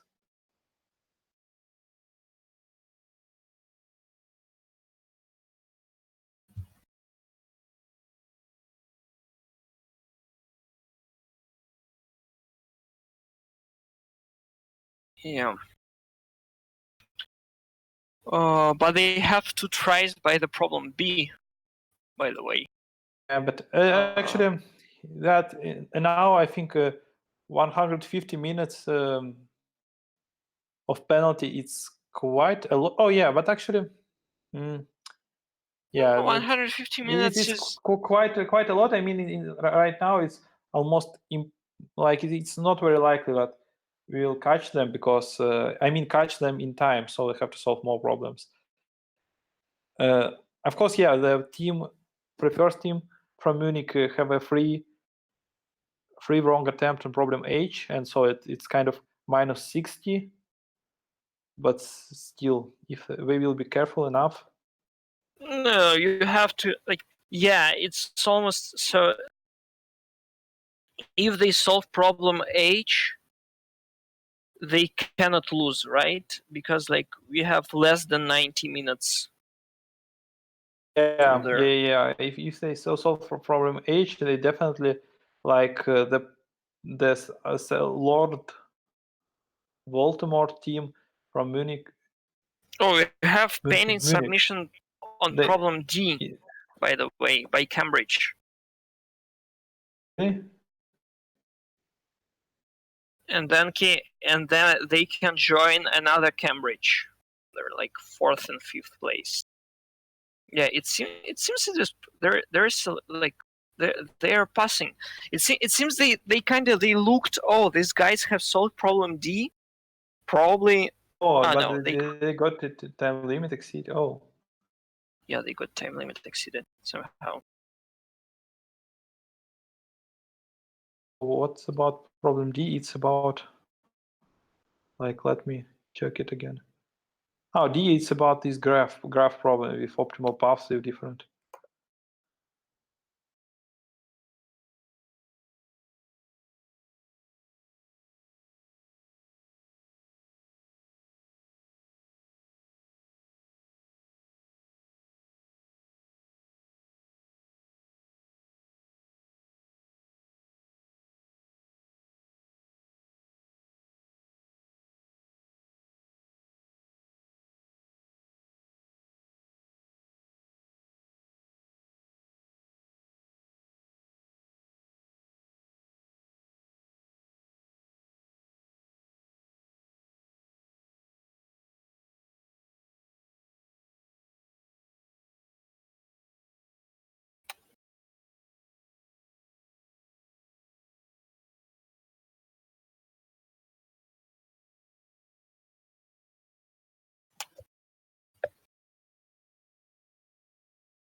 Have some inside information that Yeah.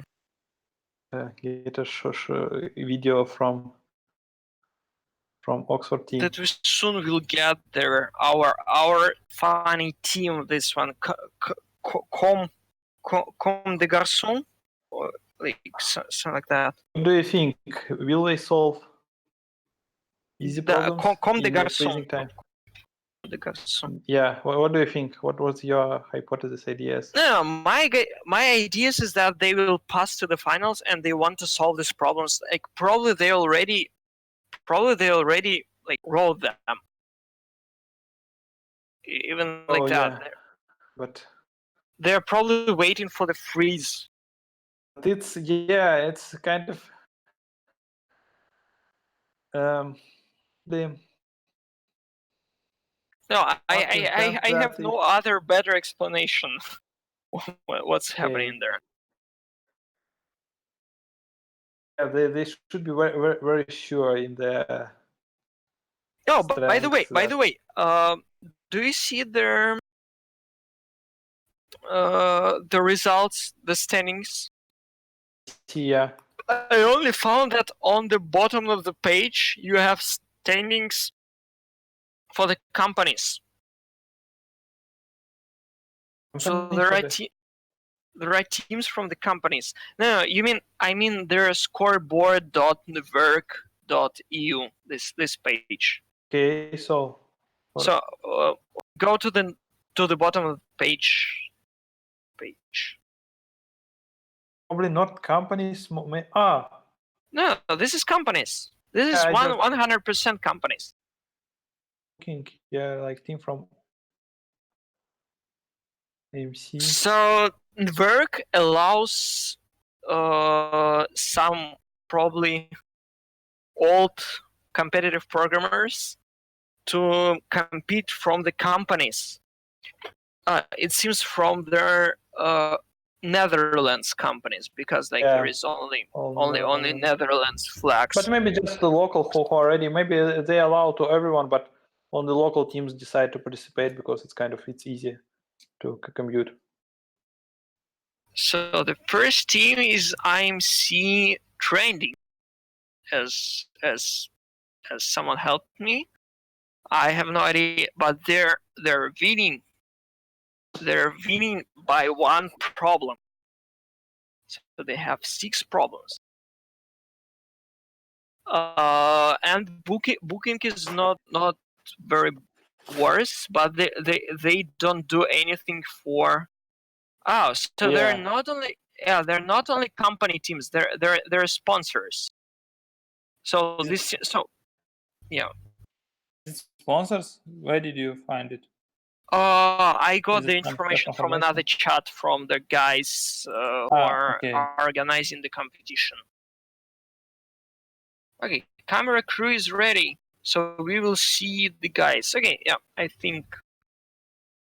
Hello, guys. Yeah, so with us, Vladimir. Hello, Vladimir. Hello. Can you introduce yourself? Yeah, I was the third teammate of Ivana and Ilya for Champion Squad on 2017 ICPC. Okay, so have you seen problems, or you just No. woke up? Because we were looking at you because you just told that you are going to take breakfast and come to us. Yeah, I took breakfast and I'm here. Okay, so Shall we we are discuss all the looking. problems? Kind of, yeah. So we are Probably looking you can read problem B and discuss idea by this problem. Actually, yeah, they had some thoughts, but they didn't discuss the full solution for problem B. Looking at all other problems are. So yeah, we are looking at Oxford right now. This strange team, Comme des Garçons. Okay. Oh, they solved one more problem. You can see that the guy with the balloons has come. What he's doing? Is he going? The one participant. Is he going to add the balloon? No, he wasn't. Where are other competitors? Like just. I think it's often it's convenient to discuss problems, not like sitting. If it's allowed to just to make some small walk. So yeah, probably it sometimes helps. Yeah, I agree. Yeah, the colors. Do the colors of the ball correspond to the colors of the problems? That's the good question. Whether, because like I already don't like the problem F, because the problem F in the score, like on the top of the scoreboard where there aliases of the problems like A, B, C, D, there is a color which should correspond to the color of the balloon.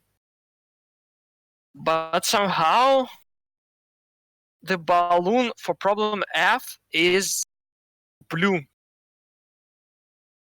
I think yeah, it's kind of it's kind of close. Yeah, for example, in scoreboard, for me it's I gray. almost don't see difference. I think yeah, in scoreboard I almost don't see difference. For example, between A and D problem, like the colors are pretty much similar.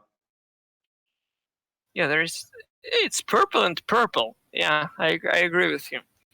So, University of Cambridge with strange exclamation marks has submitted problem B.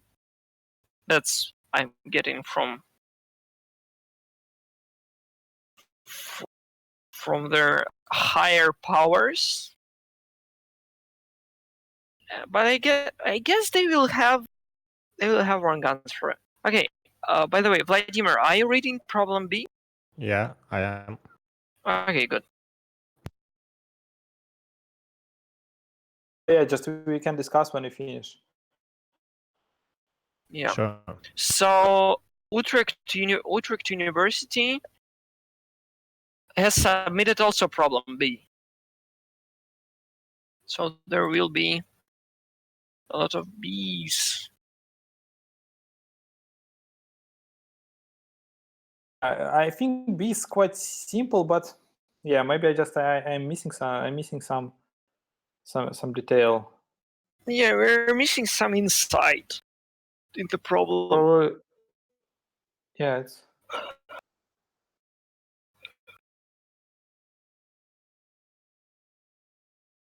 So actually, I probably can. Vladimir, I can explain probably this problem for you, like if you. Yeah, no, I think we have time for Vladimir to read this problem. Yeah, just give me half a minute. Okay. Yeah, let's wait. Let's start. Just a reminder to our. Oh, so the guys are back. Oxford guys are back. Can you turn off the scoreboard for a while? Yeah, sure. Yeah, you're right. I'm sorry. I'm like slightly.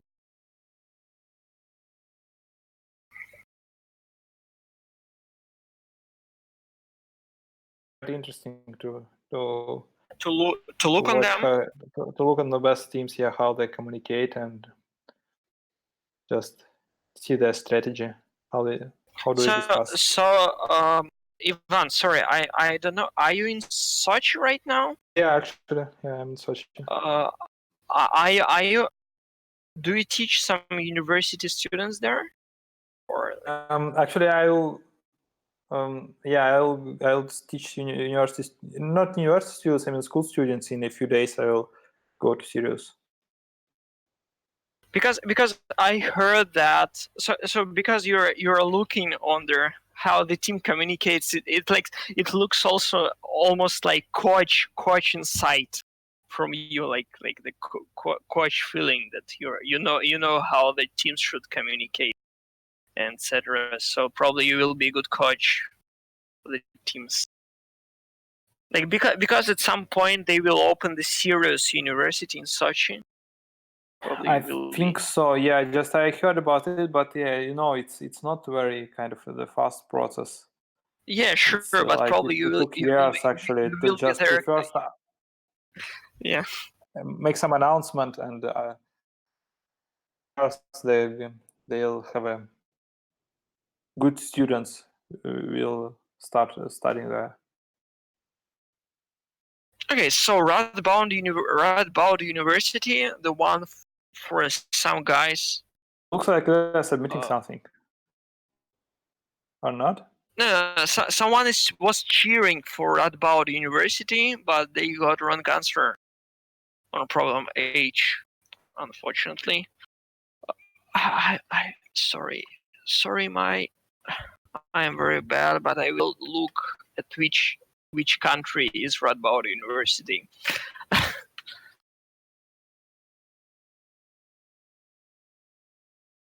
It's Netherlands. So they still have only 4 teams who solved 7 problems. Yeah, the problems are actually, I really like the contest. Like, I mean, in sense of distribution of problems difficulty, especially in the top. Like, it's really nice that for in top 12, top 15 teams, the solved problems are really different. I mean, not difficult. I mean, different. It's not like the teams are solving problem one by one in just in some specific order. Now we have Radboud is from AHJK, yeah. Nijmegen. I don't know. Like, unfortunately, I'm not familiar with their not very familiar with the geography of the Netherlands, so I don't know where with the city is Nijmegen. Wait, can you just change the view of what actually can we see from on YouTube? Like, for example, here we are looking mostly to the just probably the whole. Unfortunately, I have no access. Like this, really, what we are waiting for is it's actually freezing time. Yeah. Thank you very much. Yeah, while we are telling this, probably everybody will get our sound. Yeah, so it's freezing time. So what is happening after freezing time, Ivan? Yeah, actually, freezing time. It's interesting piece of the rule. It's because when team submit a solution, it gets the answer immediately.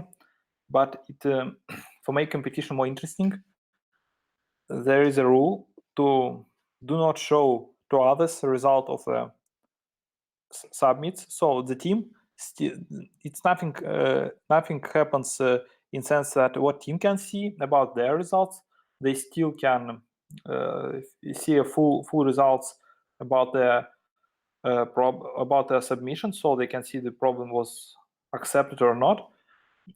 But the thing is, they don't know anymore about other team performance, and it's probably can so and it has I think two main points. Like, first, the teams don't know which problems are easy, like which problems are solvable in the last don't have access to information about problem solved in the last hour, and also it make awarding ceremony more interesting because nobody knows result.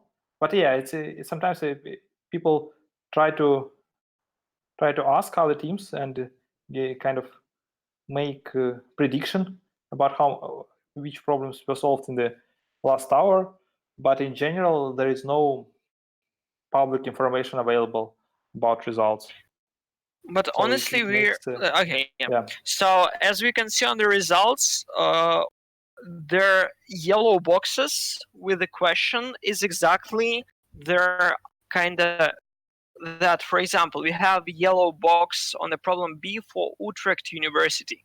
This means that they submitted problem B, and we don't know their outcome of this attempt. So we can only look at their optimistic scoreboard, where I will show it probably later. So on their scoreboard on NWERC.eu, this color is not yellow. This is blue color. So if you see the blue color, this means that there is a submission by the problem, but you don't know. And there is on the black color, you see that the number of attempts that were done prior, they're freeze, and the number of attempts that are after freeze. So typically, we can understand whether their submission is correct or not. There is some insight on that. If their team is trying to submit to make more attempts on the problem, this means that they probably didn't solve it. So the more attempts their team has, the less probability that the team has solved the problem. And of course, this is not true. This is not generally true, but this is kind of intuition, and it's kind of intuition. Think, yeah, like yeah, you can think so, but there can be small differences in that. So what's interesting to follow the reactions of the team. But now we're just mostly looking for. To be honest, it is interesting to look on the team at the place 43 right now, which is University of Oxford that we mentioned prior. Let's look on their simple problems, whether they will close it with blue colors. On the video soon, we will see their their explanation of the problems I and F for anybody who is who joins us very lately. You will look on the problem I and F and probably on how to solve them. Actually, I on YouTube I still don't see any. I just still on the scoreboard. Right now we will see scoreboard, yeah, but when I wish when we turn off the scoreboard the video will come. I hope so. I'm not sure. Hello, my name is Irina. I'm going to tell you about problem I. In the problem, we are given a sequence of integers, and the question is, can we sort this sequence by reversing a subsequence? In this example, it's marked in orange. So what's happening? I will try to give you an intuition of what's happening and search for the first element on the scoreboard while we turned it off. So from the top, the sequence and find the first element. Oh, it started, but we don't have a sound. Can you fix it? Yeah, we don't have a sound. I don't know. Reverse the subsequence in the range between the two indices that we found, and finally check that the final sequence is sorted. So the first pitfall here is that if we find the first element whose successor is smaller than the element, then we need to backtrack to the first element before the one that we found with the same value. So if there are several elements of the same value, then we may wrongly reverse the not the correct subsequence here, and the same at the end of the subsequence. We need to find the last element of exactly the same value of the element that we found, and reverse the subsequence between these new two indices that we found. Another solution would be to sort the sequence and compare the two sequences, the sorted and the original one, find the first element in which the values are different, and find the last element in which the values are different. Reverse the subsequence between these two integers, and finally test if the resulting sequence is sorted. One pitfall I already mentioned in the first solution is forgetting that elements may have the same values. And the second common pitfall is, for example, if the given sequence is already sorted, you may run out of bounds.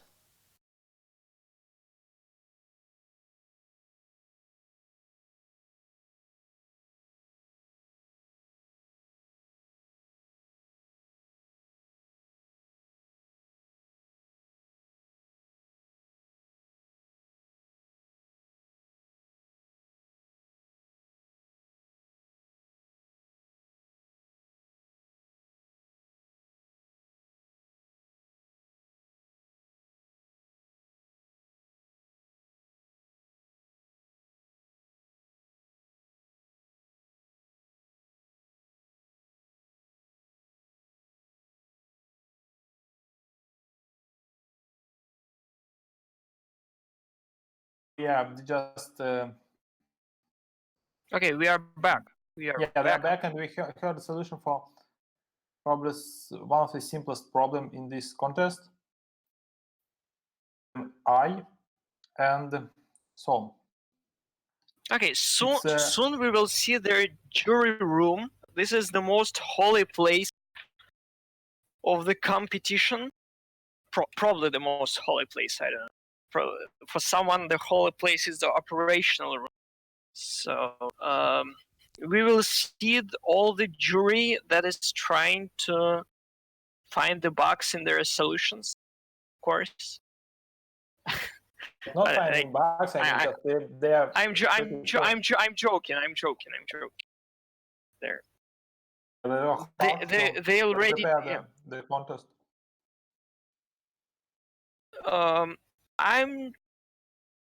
I'm not 100% sure what jury in NWERC is doing during the competition. Probably trying to look on the solutions of the participants and trying to find the bugs in them.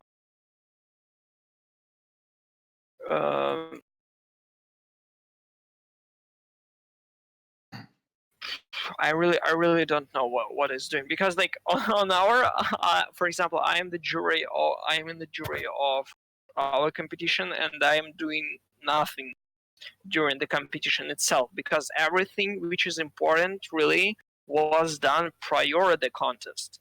So preparing the problems, I guess no one, because it's very important that everything should be fine, like and any issues in the contest, it's they lead to like to not to problem with a lot of participants. So just constant monitoring, I think it's the best thing that they can do. So I have two questions there. Are there, how many jury members do they have? Probably they have like 3 or 4 jury members, and then this will explain everything. It's like you have to fix everything during the contest. You have to do the analytics work and etc. While like I think you did some problems, right? You prepared some problems. Probably you can explain the hardness of this process. Ivan, Vladimir. Yeah. I mean, it's very important to have a additional solution to just to have several solutions for the problem. It's all, when several people solve it, it's a decreased probability that someone misunderstand or lose some idea, and like it's very unlikely that a lot of people implement the wrong solution. It's possible that a lot of people implement the wrong solution, but it's not quite possible that all of them made mistake in the same place exactly. So, and yeah, that's really one of the hard. Yeah, this is exactly one of the hardest things that the jury should do. They should understand what the errors can participants do and implement the solutions with these errors. Yeah, no, okay. Like, probably it's not always the case. Like, I mean, the most important thing is have a correct solution from the jury, because everybody make mistake, and even jury make mistake, but they have more time to check everything several times to be sure that participants will have a great experience. We will not encounter any issues. So also the important part of the preparation is the pre-solving. Exactly. Then some real team in a fixed time solve the same problems, and it actually helps to understand the difficulty of the contest, because it's the difficulty of the problem. It's often hard to measure Not only it's like the difficulty of a problem, it's hard to measure because like I often thought about that when I think about some problem, it's often I can classify it in two types. It's it's easy problem or a hard problem. I mean, just did I solve it by myself or not?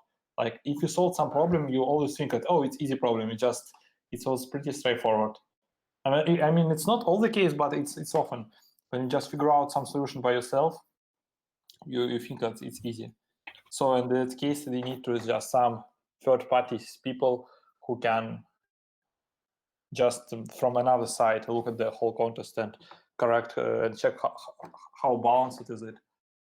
I don't know. From my perspective, as the jury, probably at some places, this is not the most important issue. The difficulty, because I don't remember very much where the problems have been changed after the contest has been done, even after pre-solving. There is a possibility to add one more problem, exactly. But nothing else really.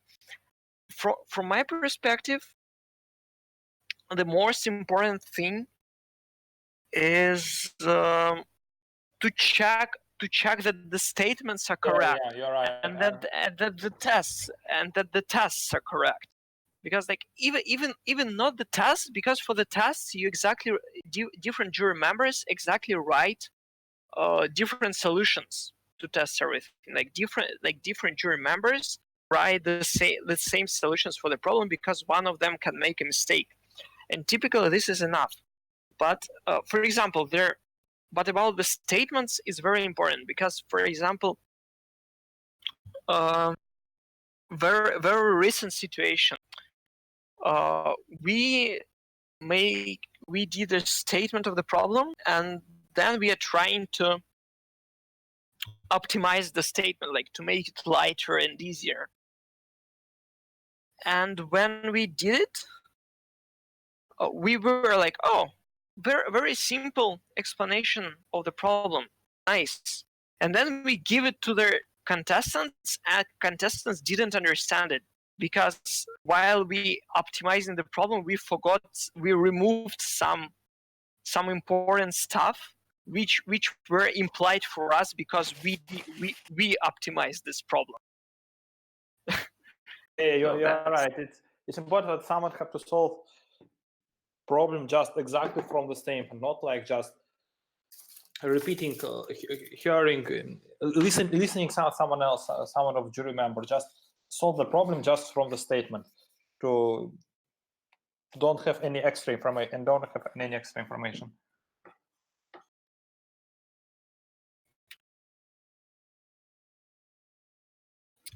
What else? By the way, Vladimir, have you? Are you alive there? We can discuss problem B. Yeah, we can. Let's do You have that. some ideas? I haven't really thought about that. We had such an interesting discussion about problem preparation. So, what ideas did you have so far? Okay. What we have actually in this problem, we have a tree which have a property that we have a binary tree and they have two properties. First, it's a search tree, and the second, it's the left and the it's balanced. Yeah, the difference of the height is just only no more than one. So, and we have to choose the subset with k vertices with minimal lexicographical value. Right. So, yeah, and I think a general approach to these kind of problems, it's just iterate over all integers from 1 to n, and for each of them, check, can we add this vertex to our final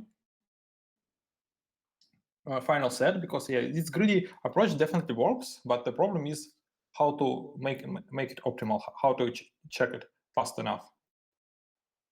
I see. And I also didn't have time to just to draw some nice picture and check all hypotheses, but it looks like it's, for example, okay, let's consider just the simple thing, the first step. Somewhere in the tree we have a vertex number 1.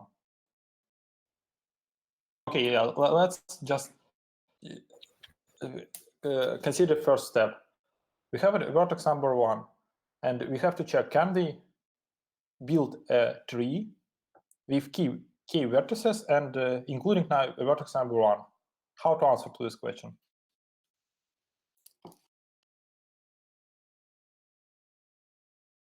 And the answer to this question actually it strictly depend on the depth of the vertex 1, and I think there is just one formula depending on the depth. How many vertices do we need to have to cover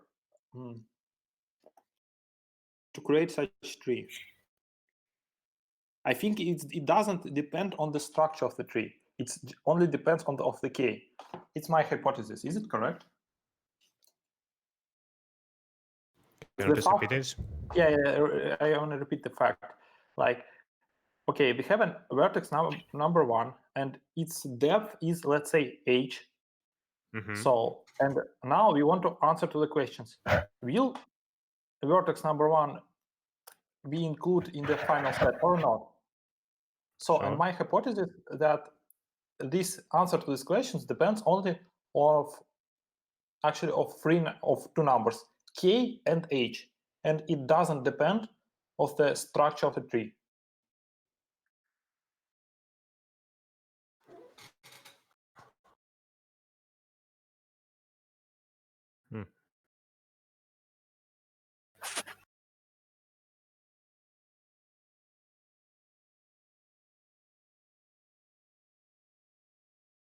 That's an interesting hypothesis.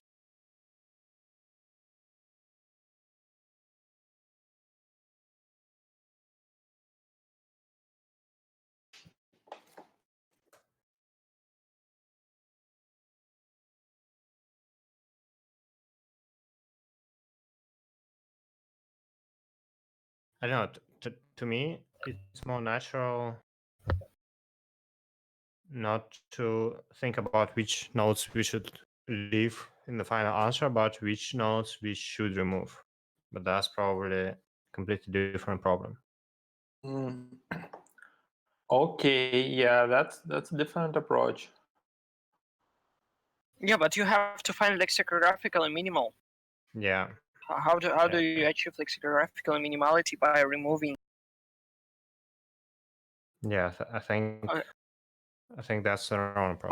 By the way, we are looking on the judge room exactly. Oh, really? Yeah, so there are more than 4 judges, as we They have a big room. discussed. It looks like they're quite sure about everything that happens. Honestly, they just have so much laptops. Yeah, testing system probably it is. Yeah, like probably all solutions are tested on these laptops. So now this just some processes launched in all of them.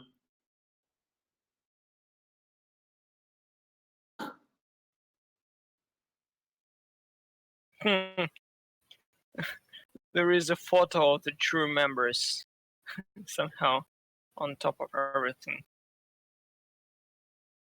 Okay, So, so question from the chat: why do you have the jury if they don't decide who wins? Well, Vladimir? Yeah. During the contest, jury doesn't really do anything. The only thing they do is they answer to the questions. Oh, there is on the snacks. problems. Yeah, they just chill and check that everything's going fine. The main task of the jury is to prepare the problems for the competition. So, like, they spend weeks before the competition itself to prepare a set of hard problems.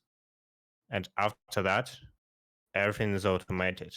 So every team submits a problem, and whether it passes all the tests, and then it gets accepted, or it fails some tests.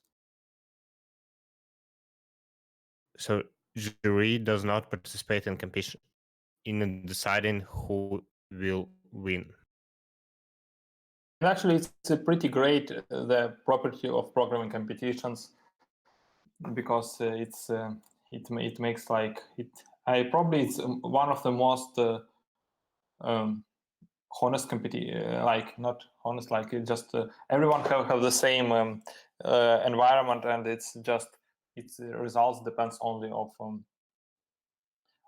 this team, and the jury isn't kind of it's very equal to all of the participants.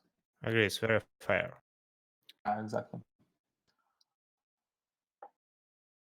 Yeah, this is very cool. Like I used to participate in math competitions a lot before starting competitive programming. Then I started competitive programming. Then I tried to participate in mathematical competitions again, and I just felt all the pain when you just during the competition you have to decide how much detail you need to put into your solution so the jury will understand what you mean. Another cool property of programming competitions, it's you can practice by yourself. You shouldn't have anyone who will help you.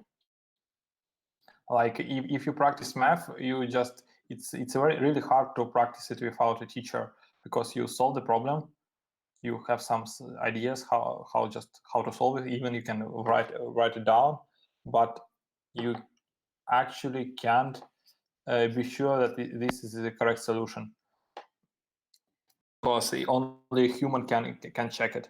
But in case of programming, you made some solution, you maybe even doesn't prove it, but if jury work was good enough and the test set is full, that means that kind of only correct solution can pass it. So you can just practice with yourself and see does it work your idea or not. So you don't need actually the coach or someone who will explain you or someone who will check your solution. It's really great. By the way, I saw our interesting team, Oxford, and right now I'm thinking about slightly different things because I've seen this situation prior. What's happening when you're trying to solve not easy problems at the beginning? We had this situation in our region 2 years ago. Exactly the same situation. So it seems they're not going to solve simple problems at all. Probably. Probably. The issue is the following. probably this team is very smart, and these are probably the first year student. I have no idea, probably first to second year students, and they want some time to become better at their It's again about, we probably didn't discuss, especially in the last few hours, the one of the details, we have discussed detail of the rules that only one team from university can participate in World Final, but we didn't discuss the thing that each participant can participate in World Final only twice. So if you participate on some early stage of your studying in university on first or second year, that means you are not able to participate later. So, and maybe some of the teams like this process and they want to be more prepared for the 2 World Finals. And now they're thinking like maybe it's better to skip this year and participate in the next one. And actually, I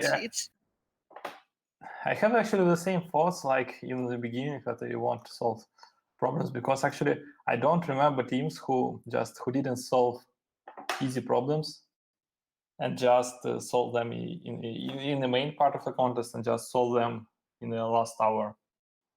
Like, did you saw such team?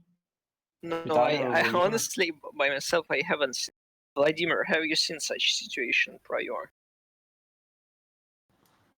When the team submits all the problems at the end of the competition? Yeah, kind of. Then team care about results and really want to win or just to get into some top several teams, but participate in not optimal strategy just simply because they sure that they can.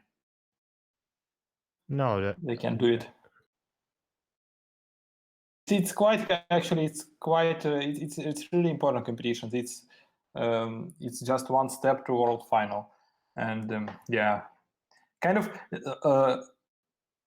weak team can do this to just some funny strategy to submit problems in the last hour, but probably strong team, they spend a lot of time for training in their lifetime ready for such risk. It's definitely a risk. Well, sometimes when it's like 3:58 of the contest and you want to submit a problem, you can just wait 2 minutes and submit it in the frozen monitor, so none of your competitors will know whether you solve this problem or not. Yeah, that's true.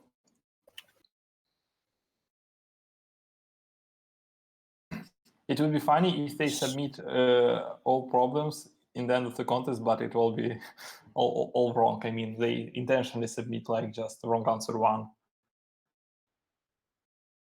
Yeah, I think sometimes teams do that.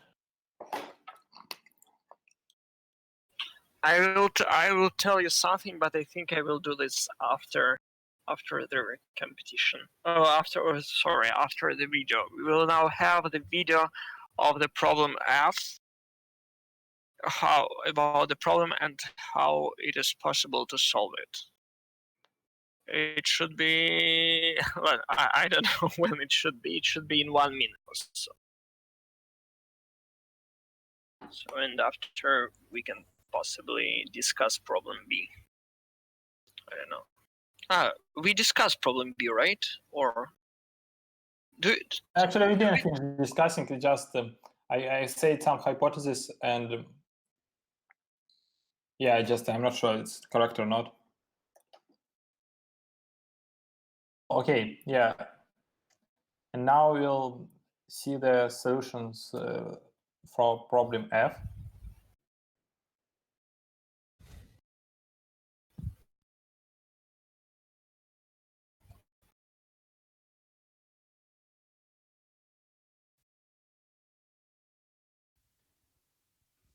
Hello, this is the presentation for problem F. In problem F, you are given a bunch of people, let's call them A, B, C, and D in this case. And every person is associated with a set of numbers. So here, person A is associated with numbers 3 and 7, and B only has the number 3, and so on. And the problem is connect pairs of people who share at least one number in such a way that they are all in one component. Or if it's not possible, just print impossible. So in this case, we could, for example, connect A and B because they have the number 3 in common. B and C have also the number 3 in common. And C and D have the number 5 in common. And this would be a solution to the problem. So one way of solving this would be to create a graph where every pair of people who share at least one number get an edge between them. And then you find a spanning tree of this graph. That's basically what the problem is saying. But this would be too slow. For example, I can draw an example here.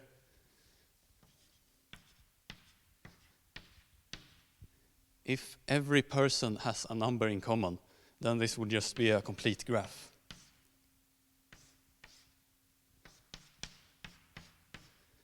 With a quadratic number of edges. So this solution will run in quadratic time, which is too slow in this case. So the trick here is to come up with a way to create this graph so that it will not have a quadratic number of edges. And there are some different ways of doing this. So one way is for each number, choose one of the people as the number's representative. So instead of making a complete graph like this, you would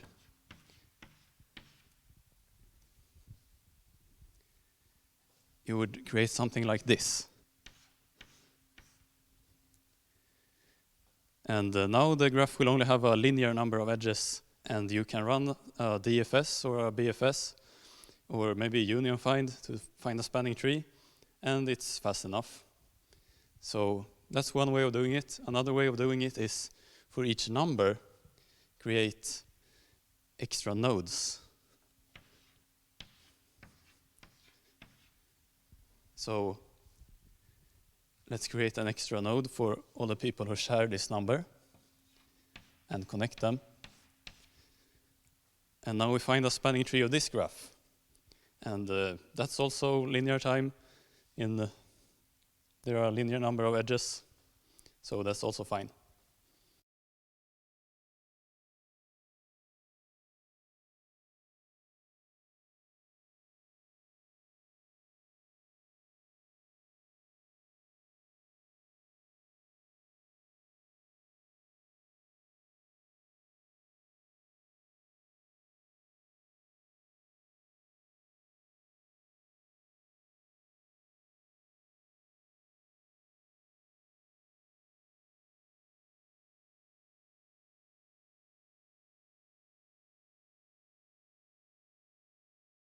Yeah, I like this guy who showed the video, like who was on the video right now. He's kind of funny. Okay, let's look on the scoreboard. It will appear in 20 seconds or so.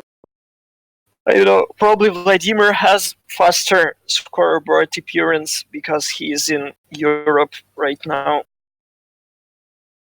Yeah, couple milliseconds faster. I don't know, I still don't see the scoreboard, so if you boom, boom, boom. Okay, so what we can say. So we have 2 Munich universities that submitted problem H. That is exactly what we discussed. So if the problem H was solved by both of these problems, then nothing will change. Then Cambridge University submitted problem A, B, and J, and I highly doubt the problem B was solved because we still have no idea how to solve it, and they have question mark 4. So this is questionable. Well, if they did 3 submissions, submissions on 3 different problems, then most likely 2 of them have already passed, or they still have half an hour to Unfortunately, at as least we two can of them. see, this is exactly the submit. You can see the submission of problem B just disappeared. So they only now submitting problem B. So I would think that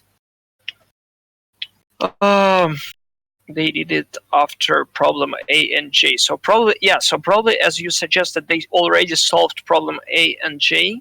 Oh, we have to hide the scoreboard. So Can we somehow see the submit time in scoreboard? I think we don't. in this scoreboard, no. Supported probably. No, it's not supported. It's not very useful though, because it's very small, right? The scoreboard. So You have an option in your interface like to check like set for some teams that what happened if this attempt was correct, like some virtual scoreboard. Yeah. There is one. We will show it afterwards.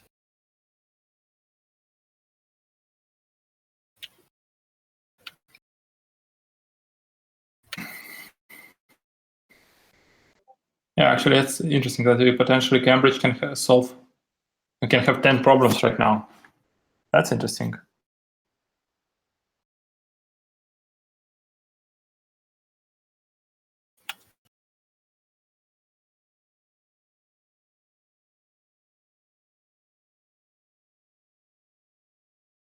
Okay, so let's look on there. Okay, so I thought that we are going to show the video, but we are not. So let's look on the optimistic scoreboard. So now the scoreboard will be as if all the problems that were submitted are accepted. So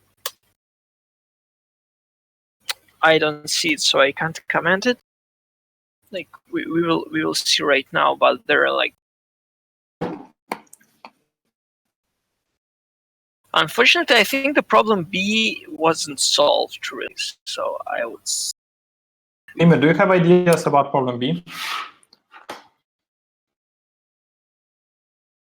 Okay, so here is the standings. So like, the Cambridge possibly solved 10 problems.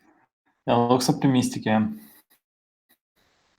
Yeah, this is really optimistically, because I think the problem B is still not yet updated by them. But they probably could have solved problem A and J.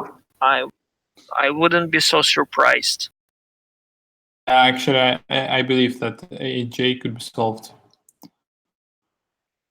I think, yeah, they will have a kind of. If we will not submit it anymore, that means that is a good sign. So about like, okay, so there is Cambridge team that solved A, B, and D. I would also don't believe all these three problems. I don't believe that they solved Cambridge trivial. But who knows? Of course. Actually, interesting that kind of problem participants have in problem B. I probably don't believe in time limit problem. It's it's mostly kind of or implementation bugs or just ideal bugs in idea. And probably, actually, I don't know what solution people implement, but we have few. Actually, we have quite a lot. In which problem? I mean, in problem B, we see quite a lot of submissions that were made in just the beginning of the contest, and that simply means that a lot of team tried some hypothesis, and it was probably wrong. And it's quite. I think it's quite possible that teams tried the similar idea, and it didn't work for all of them.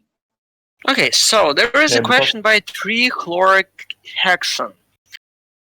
I really like the explanation of the problem by the jury, but why do you do it during the contest? The issue, they can't see our stream. They don't have, they don't have access to the internet. They have only access to the testing system, which shows them this scoreboard and and allows them to submit their solutions. So that's this is the local site there. The local, like they have the local site. They don't have access to internet. They have only access to the local resource. So that's why it's happening. Okay. So let's continue probably with. So you think that problem A and D is possible to solve? I think A is definitely doable. I think we solved it, and it's quite maybe a little bit technical, but not too much. D, yeah, D. I don't know. I believe at least one team will have to solve B. Actually, it's too many. It's actually I believe that at least some of them have a correct solution, and we were able to make it not only theoretically correct, but in practice get accepted. So right now, TU München on the 3rd place, which is like they submitted problem H. This means that they haven't solved it yet. So they're here.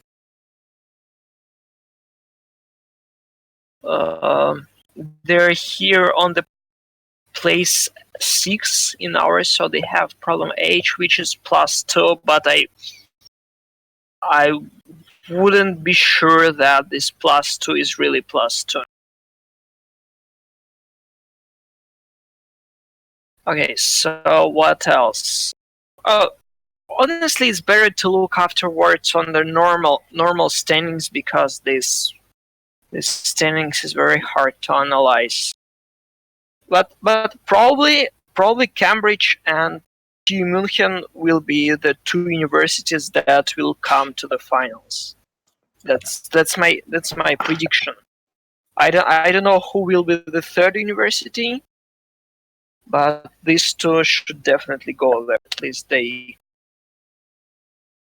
they're good enough to be there.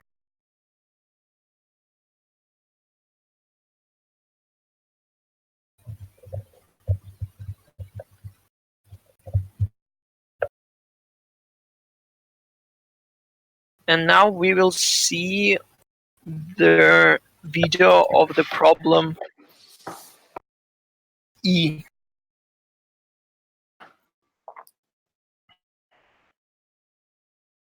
Hello, I'm Lucas, and I'm going to explain problem E, expeditious cubing. So in this problem, we are at a Rubik's Cube speed solving contest, and in the contest there are 5 rounds. So each contestant gets 5 random cubes, and they try to solve them as fast as possible. And in the end, each round is timed, so we get 5 timed attempts, and the worst and the best attempts are discarded. And the final score of a contestant is the average score of the average time of the non-discarded attempts. So imagine you are in this contest, and after 4 attempts, you want to beat the winner, the current winner. So you want to calculate what time you should attempt in your final round.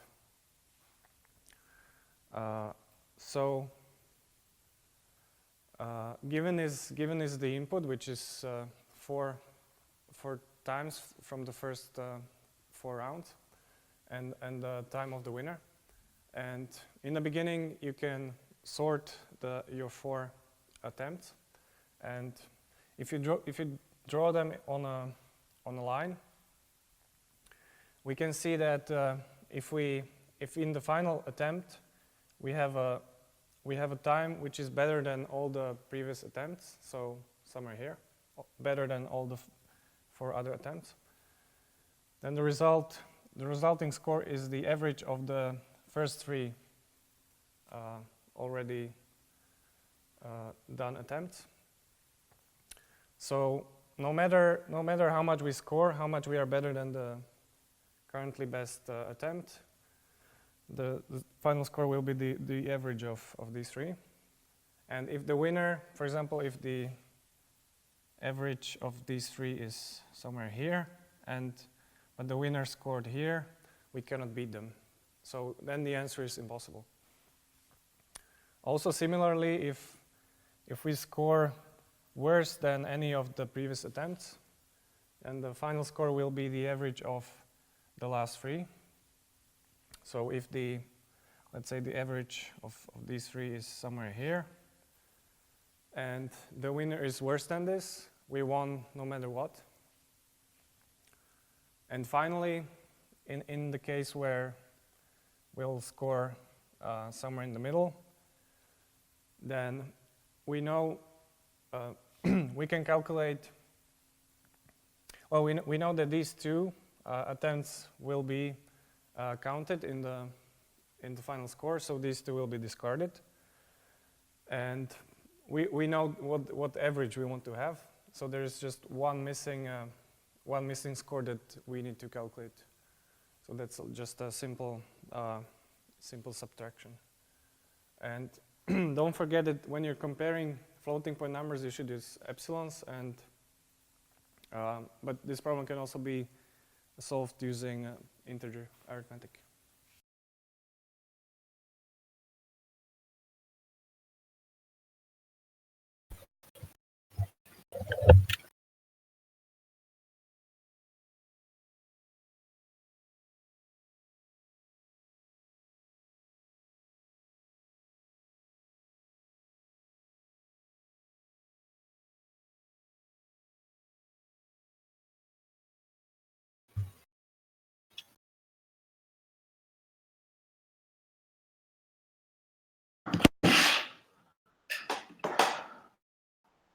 Okay, so we are back. Now we can see the teams. Looks like some of them finished contest and they are leaving. Oh, did something interesting happen in scoreboard? Oh, we are looking on the team, on the Munich team right now. Yeah, I understand that we want to look on the scoreboard, but this is Munich team. Is the first one or the third one? Yeah, I think this is the first one. They have the same number of problems, right? Right now. Yeah, they have the same number of problems, so we have no idea whether. But I think this is the first one. So I don't know what they're doing right. Like the guy on the computer, I don't know what he's doing. Looks like these two guys are reading the code. Looks like they're debugging one of the problems. Probably. I don't know. Okay. You have something to discuss about problem B? I think so, actually. I can tell a few thoughts about it. And it's actually, okay. Yeah, I just kind of developed my idea that it's the only thing, when we have to decide about the first vertex, the only thing that is really important is the depth of this vertex and the size and number of k. And number of vertices will add to the number of vertices for final answer. So it's kind of hard actually to explain something without a piece of paper and like drawing a tree, but I'll try to explain. So the main idea is just, they iterate over number from 1 to n. Look, they just this nothing team, they just switched the order. So maybe they're working on two different problems.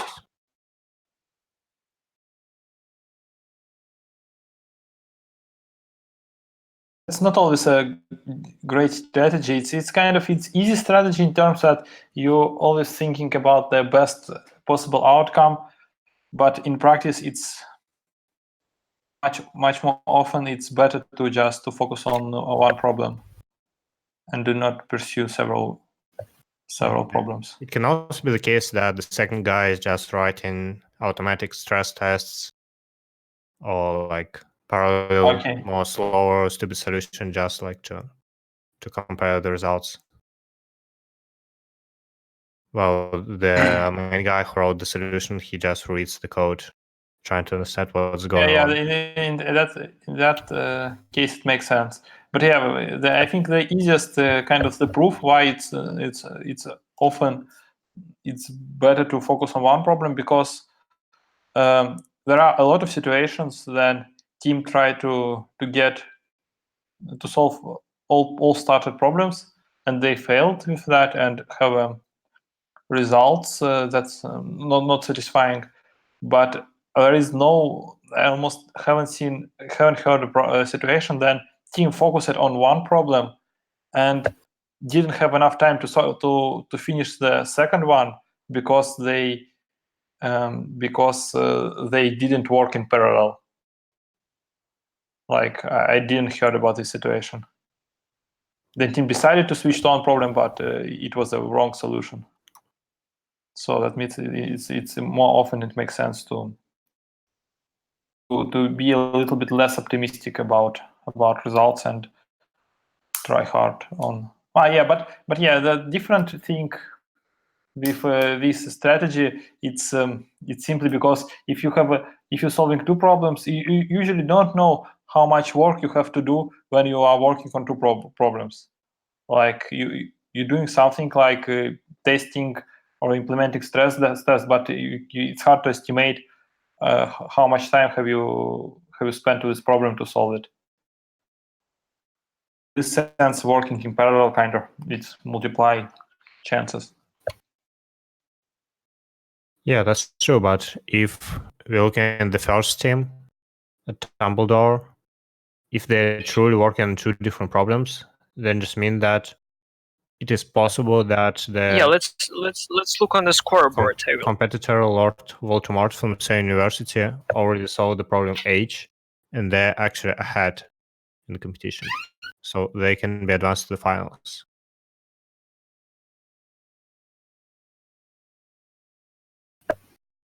And still, for a team from Oxford. So yeah, they submitted right now the problem B, Dumbledore, Team München. So this means that they haven't solved problem B. I still think they're working on the same problem, just on one problem.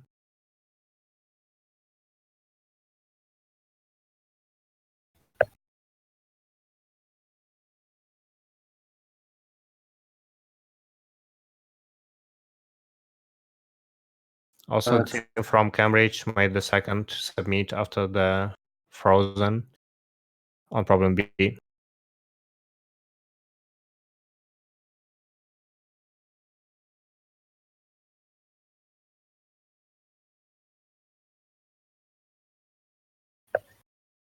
Okay, so where is my okay, so finally their good scoreboard. So Cambridge is, you're right, Cambridge is still trying Cambridge is still trying to solve problem B and without success. Well, so we don't know that. I don't think, like, who believes in that? I don't, like, I understand that everything can happen, but like Cambridge University should have some strong mathematicians. Yeah, but this problem doesn't look like it is not only mathematical. It seems to have also some programming there, which is quite huge. I didn't see in this contest they seem just kind of purely mathematical problems. It's mostly involves. It's not very common case. Then the problem has just some simple solution in sense of coding, but very hard idea behind it. Often that problems are more balanced and even sometimes they involve more coding than thinking.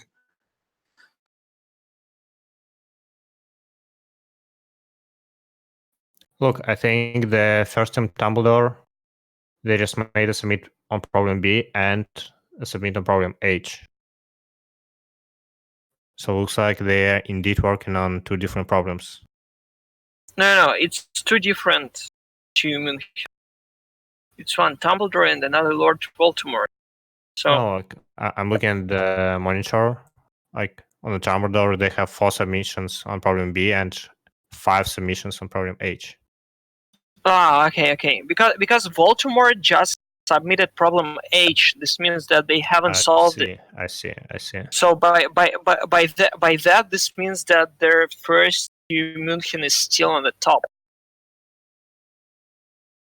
Like, of course, probably this is a possibility that they solved it right now, but like question mark 4 gives me an as we already discussed. The more number of submissions on the problem, the less likely their team has solved it. So it looks like the Cambridge team won the competition with 9 problems. Yeah, it's quite possible actually. Yeah, that's really possible. Yeah, because they haven't touched AEJ afterwards at all. So this is really possible. What's happened? Yeah. So yeah, exactly. This Voldemort just again submitted problem H. This means that, and looking on the time, it is very, very likely that they're trying to brute force. Like they're not brute force, but like they brute force the system in the sense of submitting a lot the same solution for them. So how are the guys on our 53rd place? No, these guys decided to skip the year. So yeah, I wanted to explain you why so there logically everybody can understand that they could have not solved the problems at all, right? Because they can just come to the competition and don't do any.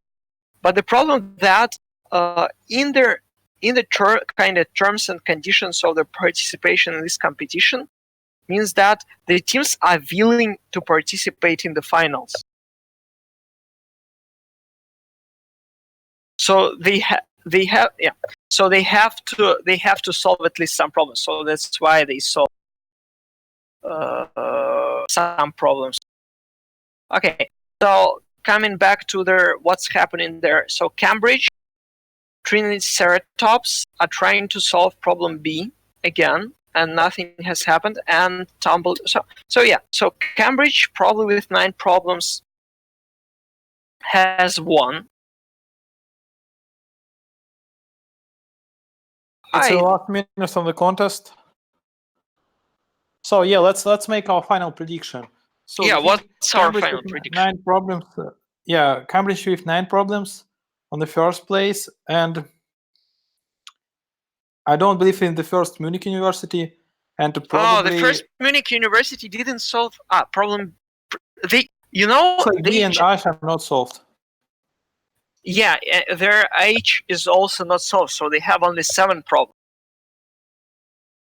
So I believe in Utrecht University with problem A,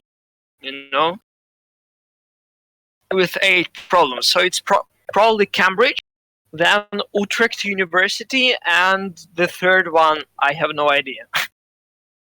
It can be another Cambridge University. The three. Yeah, it can be, but Cambridge University is not interesting because it's the same team, right? Who is the third place will have 7 problems, and that means it's a Munich University with the same problems. You see, Leiden University has 3 submissions, so they possibly have 8 problems.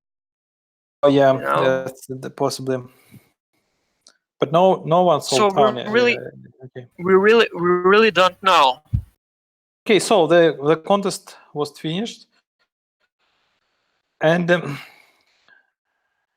Also, I think Yeah, the if content- Leiden University solved 9 problems, if they solved all the 3 they have submitted, then they can be in the first place. I think they have much better penalty time.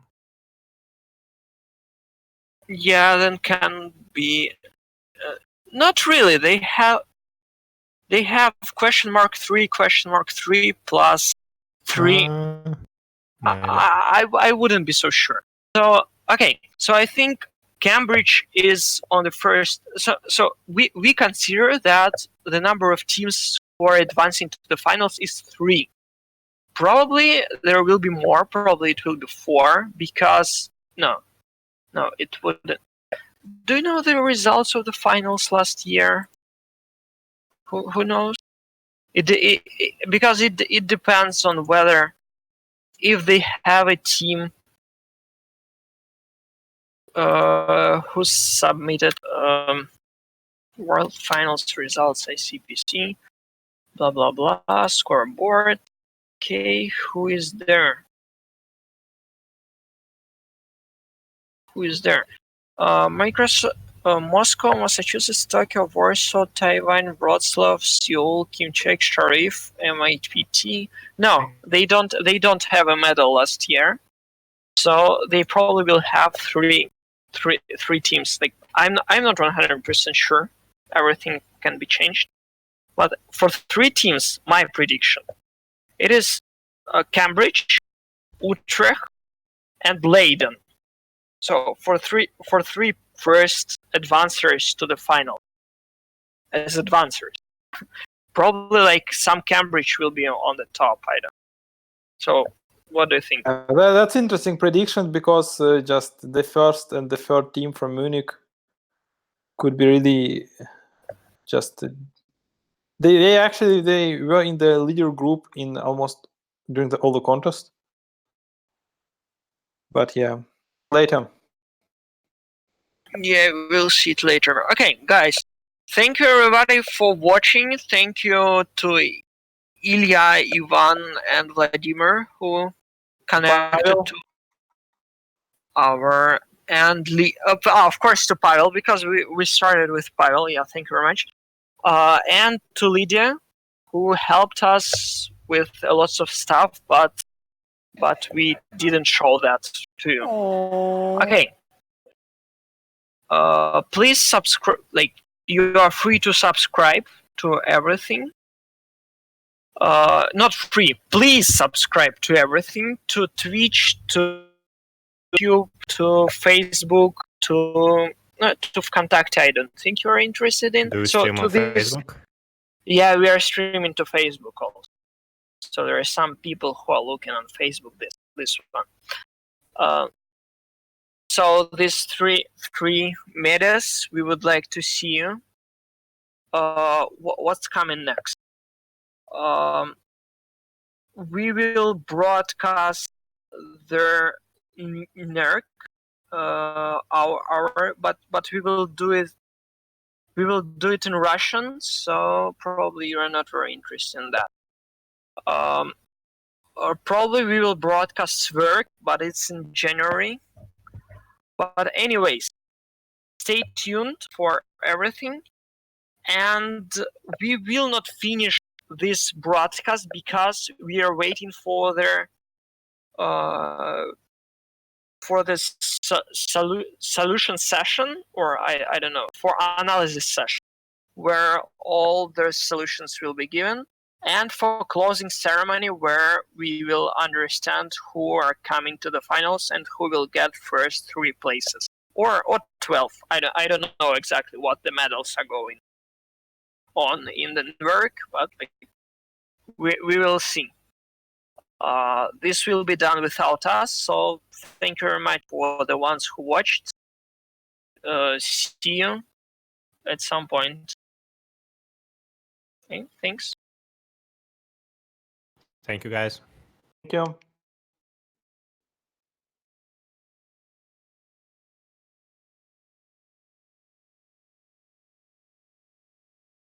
Oh yeah, bye.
Good evening, Jeroen.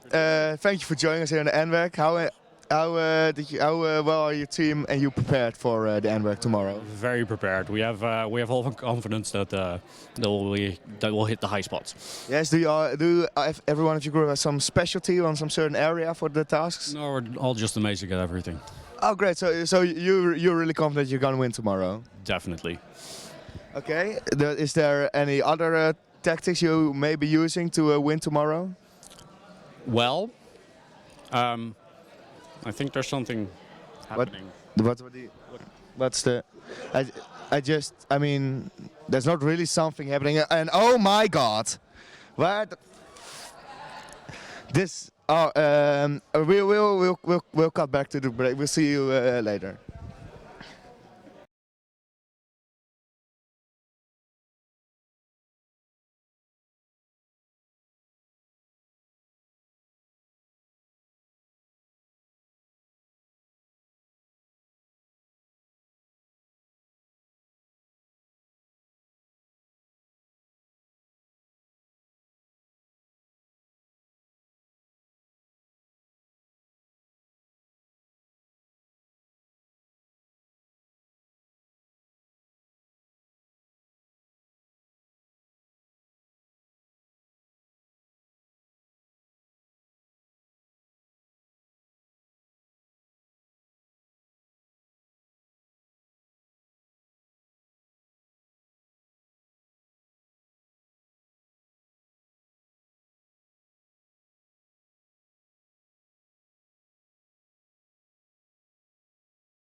test.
Hello, my name is Irina. I'm going to tell you about problem I. In the problem, we are given a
13. So I'm going to invite the three members There's 14. to actually explain the problem to you.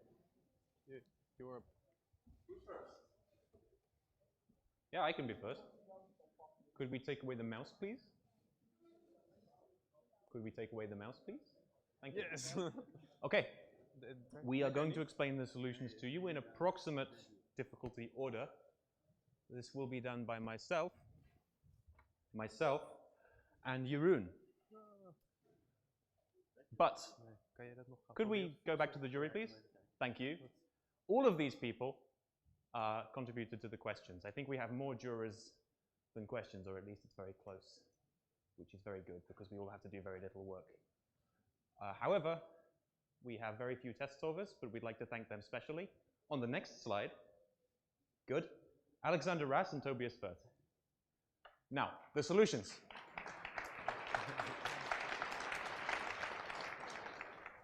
So the first question that we will present is inverted deck, where you have an array. It may be sorted, it may not be, but you're going to make it sorted by reversing a subarray. Very simple. How do we do it? Number one, a sorted array is sorted. So we're going to look for the first element that is not sorted and the last element that is not sorted. And probably we can reverse the array there.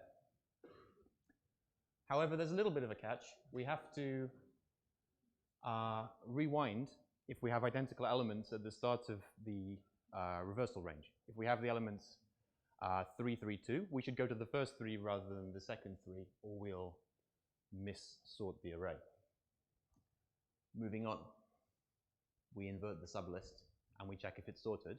If it's sorted, we're done, no more work, print out the indices. If it's not sorted, we're also done, we print out impossible. Very simple. It's ON. There's another way you can do this. However, we'll start by describing what can go wrong. So, number one, you can rewind too far off the end of the list, or you can go straight off the end of the list looking for something that's not sorted if the list is already sorted. Number two, you can forget the check for sortedness and just assume it works. This is wrong. Sometimes it's not. And as stated before, if you have some ranges like this, you find the indices I and j with this check, you're going to need to rewind I to I prime, and you're going to move j forward to j prime. Or you can just deduplicate the values before you start, and then you don't need to do this, one or the other. Now, another approach, you sort the list, and you see what's different.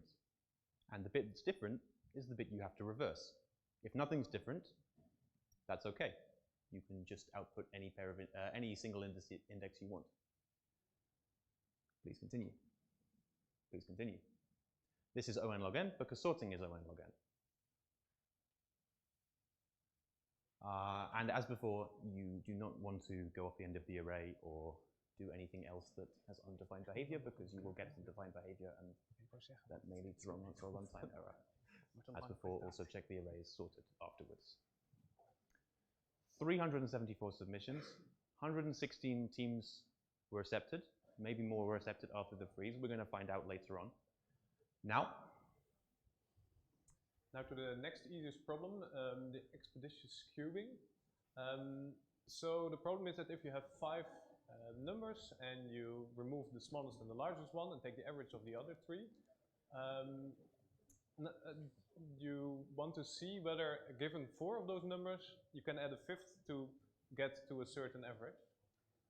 And then you'd also like to know what's the maximum of this number, and if it's not possible, print impossible, and otherwise, if it doesn't matter, print infinite. And also we are trying to fix the clicker for the slides because this is suboptimal. So we can do some simple calculations on the 4 initial numbers. So we compute the minimum, the maximum, and the sum of them. Yes, next please.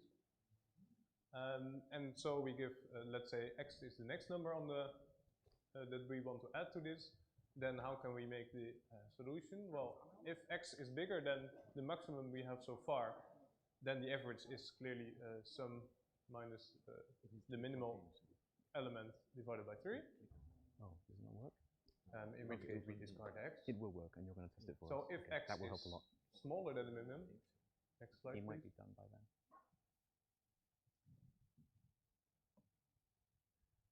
Yes.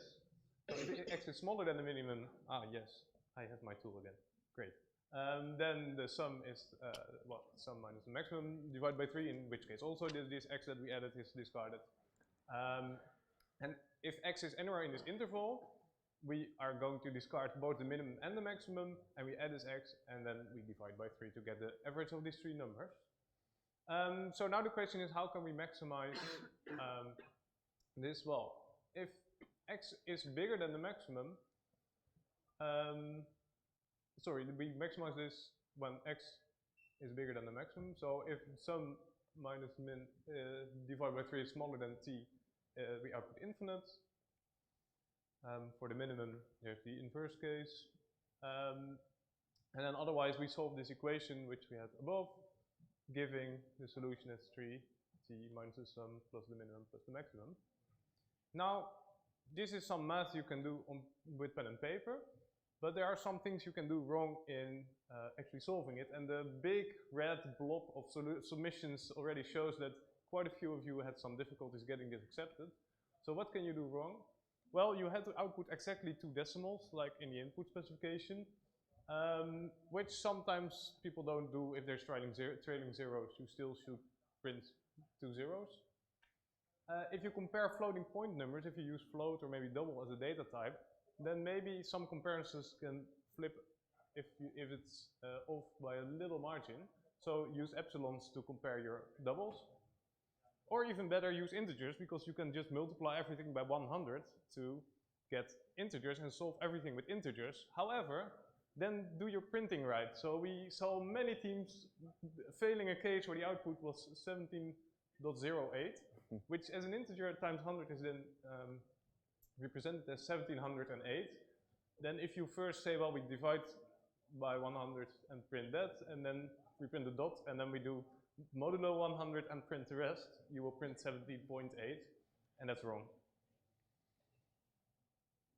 You can also do it in a different way, so you can binary search or even just brute force search all possible x. So x was very small, so instead of doing this math, you can just loop over all possible answers and see which one is the best.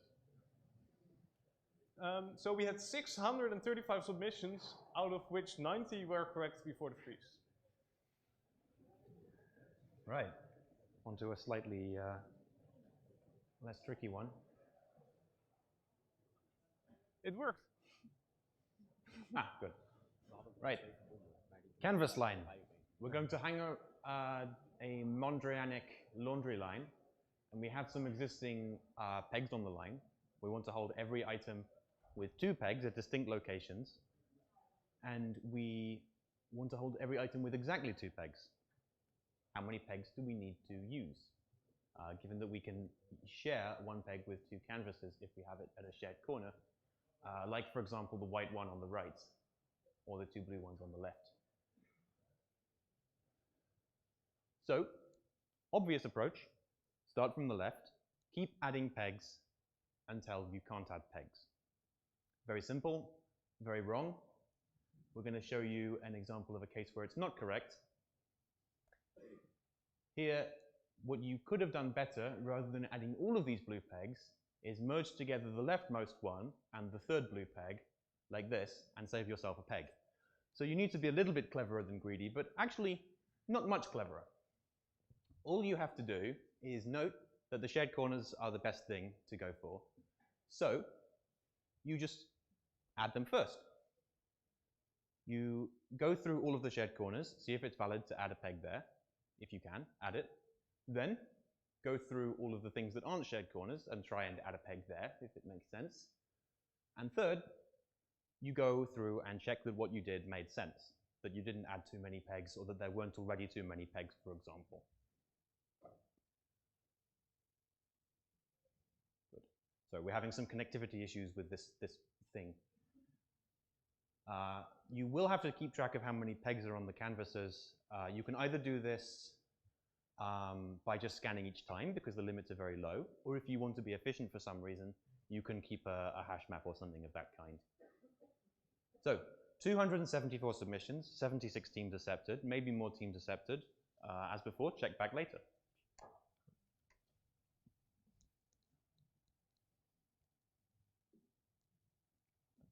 I guess I'm going to, yeah, well, need some help from upstairs. So the next is this problem of the fire trucks are red problem, in which you are given a bipartite graph containing people and numbers. So persons are connected to numbers and vice versa. And now the question is, what connections can we take to make this into a tree? Or if not possible, print that it's not possible. So some simple ideas: for every number, compare all the pairs of persons associated with that number, and then find the spanning tree of that graph. However, this will lead to quadratic complexity, which was a bit too slow for this problem. We can do a bit better. So instead, for every number, we are not going to connect every person to every other person for that number, but we're going to pick one of the persons associated with that number and connect that person to all other persons. And then again, find the spanning tree of the result. And that leads to a linear solution, which would work. You could also go for the approach where you make a graph and both keep the numbers and the persons. Then doing your spanning tree algorithm may be a bit trickier because you have two types of nodes, but obviously this can work as well. And for finding the spanning tree, you use one of the available standard solutions, depth first search, breadth first search, whatever you like. 220 submissions, 95 were accepted, so quite a few.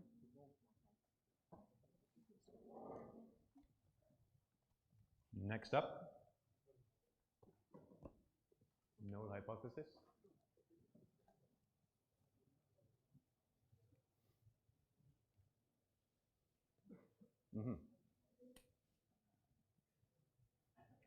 Good.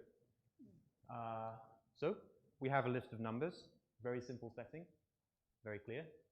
And we're going to remove some of these numbers. We're going to remove all but k of them. We're going to keep the k, and we're going to carry over anything that we remove onto the next element, wrapping around to the start if we need to. And we just want to know, if we randomly choose which k ones to keep, what's the chance that we both keep something and choose it in the resulting probability we assign to it.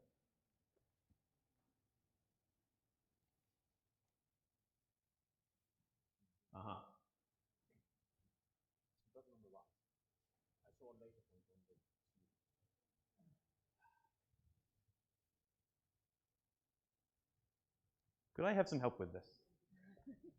It seems to work only for Jeroen. Good. It's this button, so. Yes. It works once for me. Oh, now. I'm not sure, but. We're not sure. The solution is here, though, which is good. So, we're going to do some basic counting first of all. So we know that if we have a certain number of elements free before, we have to choose those elements, and then out of the remainder we can choose everything except the immediately preceding element. So we can make a combination of some choose functions to assign the probability that item X gets Y items before it carried over. So you can go straight from this to calculating all of these individual probabilities, and then taking advantage of linearity of expectation to add together all of the sums for different values of y before, and multiply them by the probability which comes from the choose function which is on the board. When you get to this point, what you're basically doing is multiplying one long array of floating point numbers with another long array of floating point numbers, and that's actually a problem you can solve more efficiently. If you want to take the time to do it right, you can use fast Fourier transform, which is going to appear on the board in the next click. Yes. Yes, you can use the fast Fourier transform. I hope that explains everything. For this question, I'm going to need that, thank you. Oh, yeah. Yes, no, yes. There were 239 submissions, 62 accepted, plus some more after the freeze, perhaps, maybe none, we don't know. And most of them did not use fast Fourier transform because it takes longer to implement, and because some of you may not have that in your TCRs yet. On to the next. So Bjark is up there, so let's ditch this. Okay, so now we're getting to the somewhat harder problems. About a cyclist, so about a cyclist racing game in the Netherlands. People ask, are there hills in the Netherlands? Well, there's at least pieces of roads which have some form of incline, so yes. Maybe your head is too big. And in this question, in this problem, the question was actually, what is the longest horizontal distance that we can travel to get at least a certain minimal incline rate? So let's start by focusing on the integer version first. And instead of looking at an incline rate, we're going to rotate the mountain a bit to by the factor of the incline rate that we're looking for, so that we now change the problem to something simpler, somewhat simpler, which is, can we find 2 points where the height of the second point is at least as much as the height of the first point? Now, what we're going to do, we're going to go over all points from left to right, and then for each right end, which we call B, we're going to find a point to the left, and clearly the optimal is to take the farthest point to the left as possible, which still is a bit lower than the height of B. So what we do, we keep track of for each height that we've encountered, track of the lowest index where we had at least this height, essentially creating some sort of staircase. And now if you want to find out what's the smallest index which has a certain height, you can binary search over this to find the point. Then if we've done this, you could have found 2 points A and B, which are as far as possible apart. But that's the integer part of the answer, and then to get the full answer, you should extend this interval a bit to the left of the right by at most 1 kilometer. Yeah, you solve some simple equation to find the best solution there. So we had 115 submissions, and before the freeze, already 8 accepted. So maybe some more. Okay, I'm back without the clicker. So in the next question, question J, jackdaws and crows, we have an argument on the internet, and we're going to try and improve it by removing some of the comments and modulating some of the other ones so that they have positive and negative alternating scores, and none of the scores are 0. And we're busy people, so we want to optimize our time spent on doing this. So,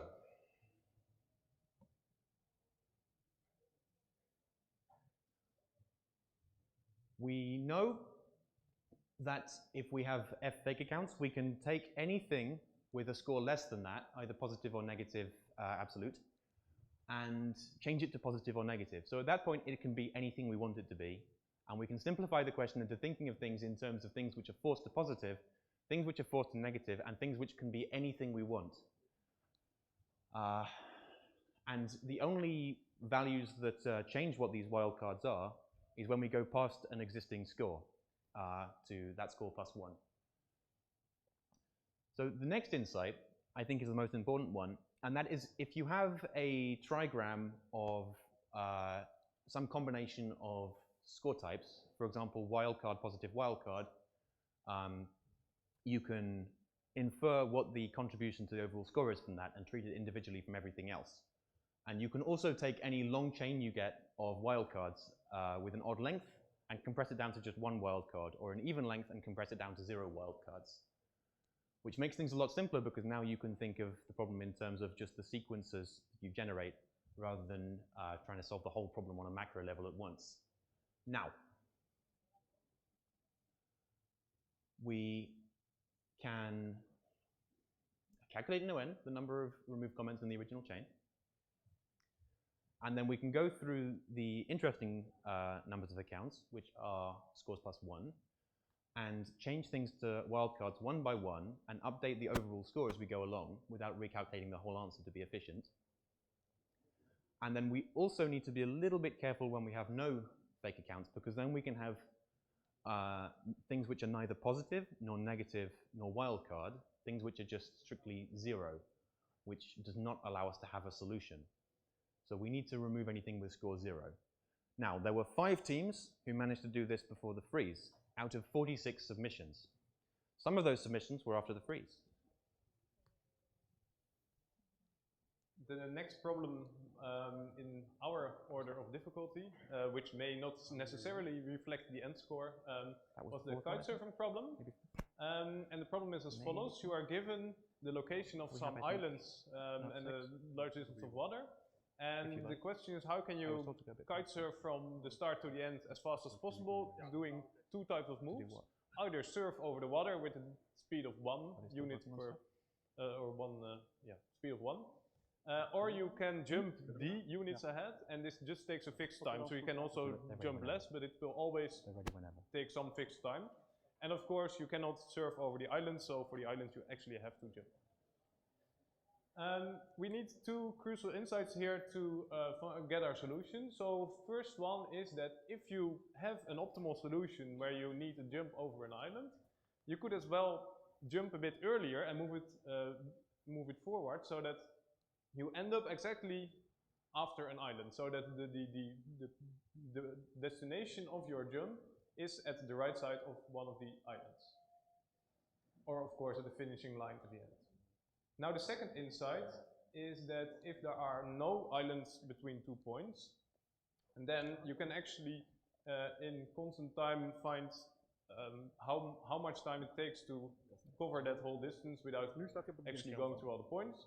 So you can either just jump, so you can see how many jumps you would need and then do that times t.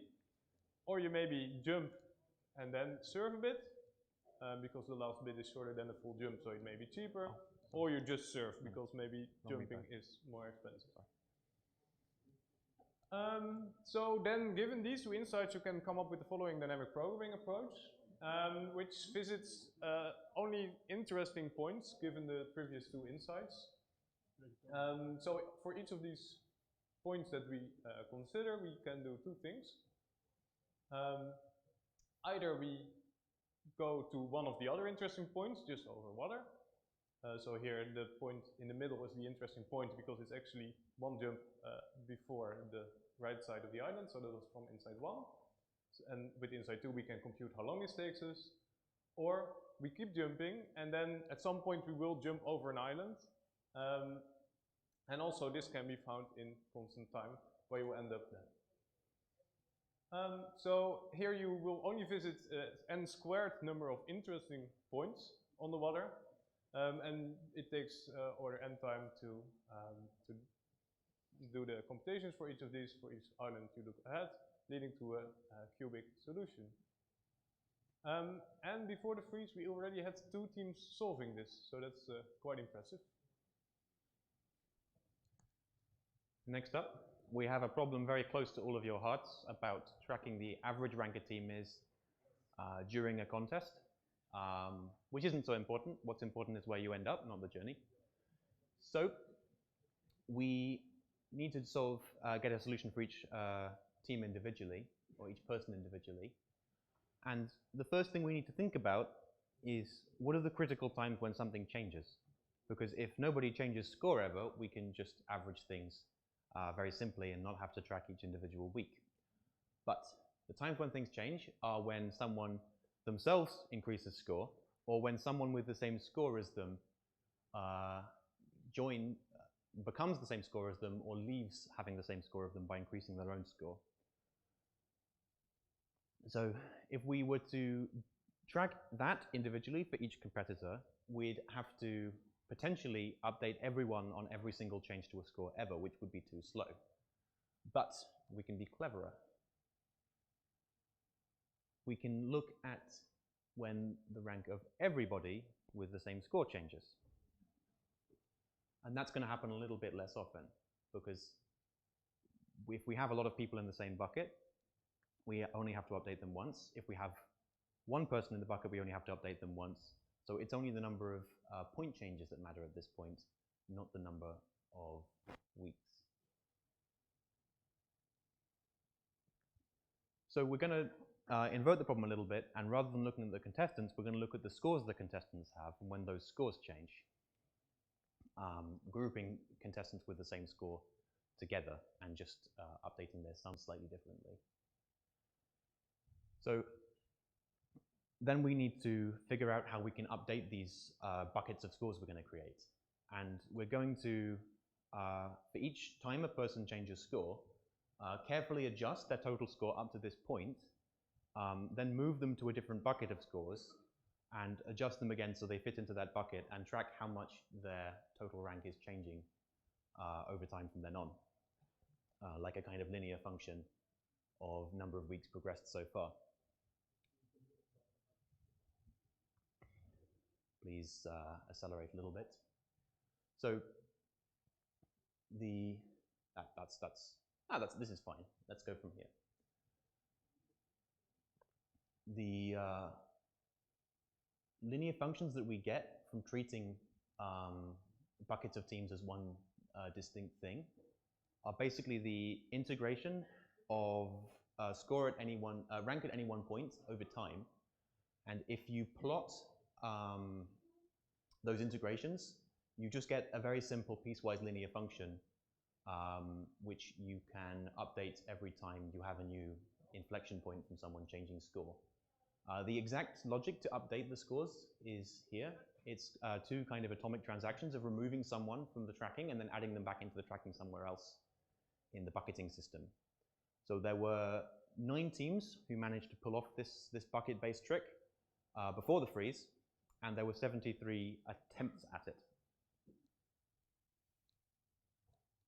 The next problem is the disposal switches, in which you are given a graph where the edge weights depend on 2 global unknown things, which are V and C. And the question is, which vertices of this graph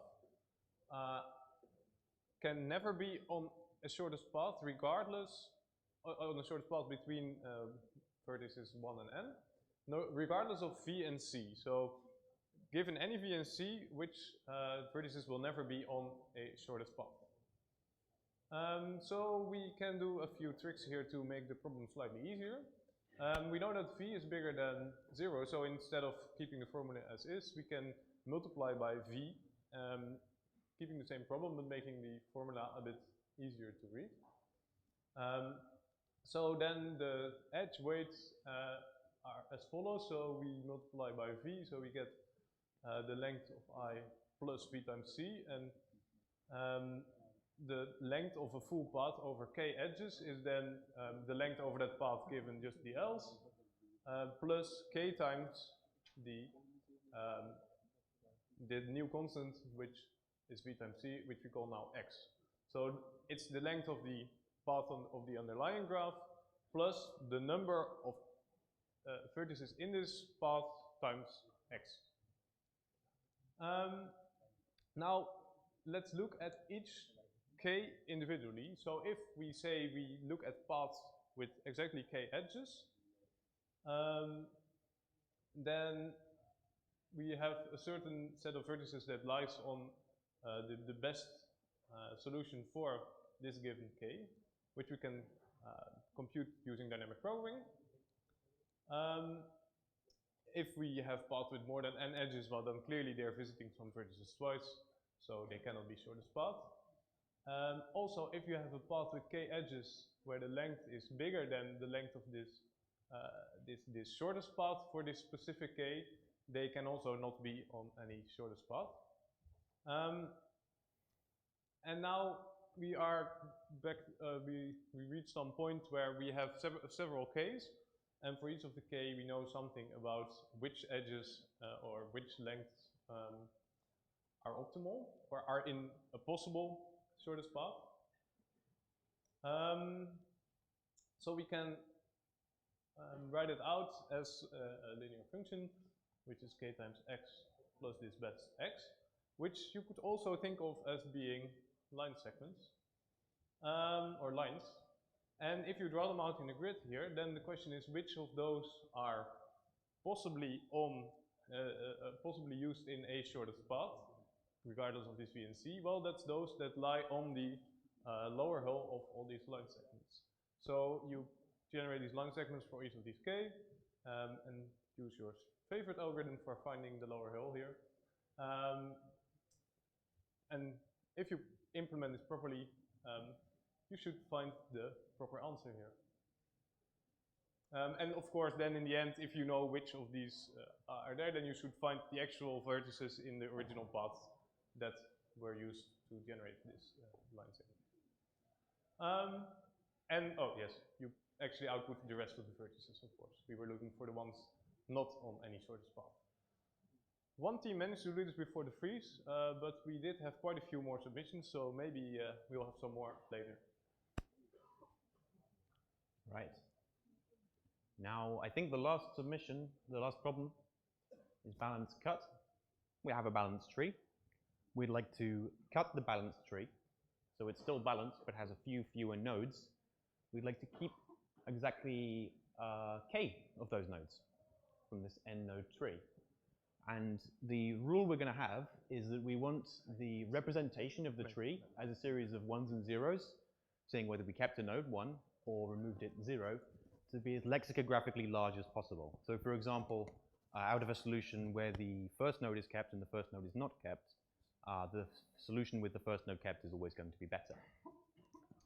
How we do this? We're going to start with a simpler problem, which is for a balanced tree with a height of h, how many nodes do we actually need to keep? And we can compute that with a kind of recursive thing, which looks rather pleasantly like this, where the minimum number of nodes for next item, please, h is 1, the node itself, plus the number of nodes to have a h-1 height tree on one side, plus the number of nodes to have an h-2 height tree on the other side, because only one side needs to be h-1, and the other one can be a little bit less deep. So it may sound scary, but we're going to start with the greedy algorithm. What could go wrong? We're going to start in pre-order, from left to right, adding nodes one by one and seeing if we can do it. And we can use the min height thing we calculated before to figure out if we have enough nodes to add this new node at this time, because adding this node may trigger a cascade further up the tree or further down the tree, perhaps, of adding more nodes to compensate. So we're going to go through all of the parents and parent-parents and parent-parent-parents of the node U, and we're going to check what the height of this node is going to become after we added the new node U. We're going to reserve additional nodes based on some calculations which are there. And we're also going to take note of the fact that we only need to add new nodes sometimes. Sometimes, depending on which order we went up the tree, we can just skip adding anything at all. And we're going to calculate the sum of all those different values and add U only if these different values sum low enough. We're going to do some extra counting for nodes that we have not visited yet, but will need to. So when we encounter a right child for the first time, we're going to have to update its height to height of U-2 to make everything work correctly, because we have child nodes to deal with the heights of as well as parent nodes. And we will also, at some point, decide we need to add a node in, and then we'll propagate the heights we have to calculate for that node down to the children to make sure all the accounting is correct. So this is really more of an accounting question than anything else once you get the idea. And in a general tree, the complexity might not be so good, but because the tree is already balanced, you don't need to do any fancy tricks with balancing. You can just assume the height of the tree is log n, and then the whole algorithm is log n. Now, you can try a few other approaches, some of which are linear and more painful to implement. But the general concept is the same. You have to update the whole tree, but you don't have to update the whole tree all at once. You can just leave some bookmarks for yourself to fix things later, as long as you have the counting right. as I say, linear time is possible. This is an exercise to the audience. Please come back next year and show us how you did it. Before the freeze, there were zero submissions accepted, but there were 47 submissions pending. Surely some of them were accepted after the freeze. Let's find out when we go to the resolver. But first, a comment on languages. Python 3 grew in popularity this year and was used to submit a large number of wrong submissions and some correct submissions as well. Python 2 was still there. Some of you decided to be a little bit vintage and carry on using it. You didn't seem to use it so much for pending submissions for some reason, which is interesting. Maybe after the freeze things got more dramatic and you switched to Python 3 to see if it would help. C++, as usual, was very popular, especially for wrong submissions, but also for quite a few correct submissions. Java was somewhat popular. C and Kotlin were also available, and I think there was one submission in C, which was really satisfying for us. Yes. And I'd like clarification from the technical committee. Was the solution in C correct? I think so. We think the solution was correct. Well done. Good. This concludes the presentation of solutions, and I think now we will be moving on to the resolvement of ranks. Here it comes on a table. Marked. Thanks, Robin. So please give the judges a big hand for the beautiful problems that they created. It's working again. Okay, great. So last minute check of the resolver. Yes, so let's wait for the screen. Good. So what we'll do, we'll first start with the company league. So we had in the freeze, so we have 30 pending submissions for them, and we'll see how they did. So, but then now the question is, do you remember what we practiced yesterday? I know it were 3 things. It was very hard to remember. So if we're checking it, what do we do? Ooh, yes, and then if it's wrong, we'll do. Aww. And if it's correct, we'll do. Hey, yeah, good. You remember. So I'm glad that at least 3 things were able to stay in your short or midterm memory. So that's good. Yes. Alrighty. Oh, and again. Oh, let's just try to slide the table slightly further. Perhaps that'll help with the microphone issues. But for the actual teams, you probably have seen them already. If not, please direct your attention to my left. We have these beautiful trophies for you to try and sneak on the airplane or take home by walking, I don't know. So these are for the first, second, and third place teams. And for the teams up to rank 12, we of course have the medals. So if you ever wanted to have a genuine NWERC medal, now was your chance, or is your chance. Let's see how all of you did, right? At least, let's hope we can do that. Look to my right. It's not a hashtag blame Nikki situation. No? My laptop there is. I see a deep sigh, so I guess it is. So hashtag blame Nikki. Yes. It always works. Always blame Nikki? Always blame Nikki. Yes, of course, we're in a technical university, so it makes sense that the technology is not working, because that would make too much sense. Oh, I see stuff happening. Oh, that looks good. Oh, no. Yes. Right. Oh, hey, this looks good. Alrighty, I'm ready to go. So I get the thumbs up. So let's try this. So we have 30 pending submissions in total. So let's see what happens. Yes, we'll go for the first one. Right. So did they solve it? Oh, hey, good. So all right. So let's go up. Oh, they overtook them again. Let's see whether Ortec 2. Oh, hey. Oh, good. But Bookie can still climb. Oh, nice. 6th place. So float traders, did they submit? Oh, that's unfortunate. So 8th place for float traders. 7th, 6th, 5th for ProDrive Technologies. So we go to Ortek for A. Hey, correct, they move up to 2. Siux. Ah, that's unfortunate, but for H, Ooh,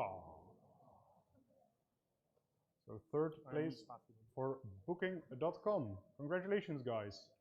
Give them a big hand. Very nice. So let's see what happened in the top 2. Let's go to the next one. Ooh, So second place for Ortec 1. Again, give them a big hand. Where are you guys? Well done. Good job. And we'll see whether EMC managed to solve A. In the last minute. That's unfortunate, but a well-deserved first place for IMC. Congratulations. Yes. You, singular, did very well. I hope your teammates also did very well. I assume they did. Yes, congratulations. Very well done, guys. Yes. Alrighty.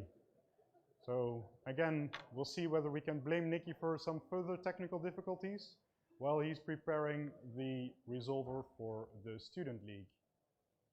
We'll see how long this will take. But at least we can enjoy this beautiful out-of-focus terminal. Yes. It's with some blues, some yellows. Oh, I see some letters. It's working. Is it?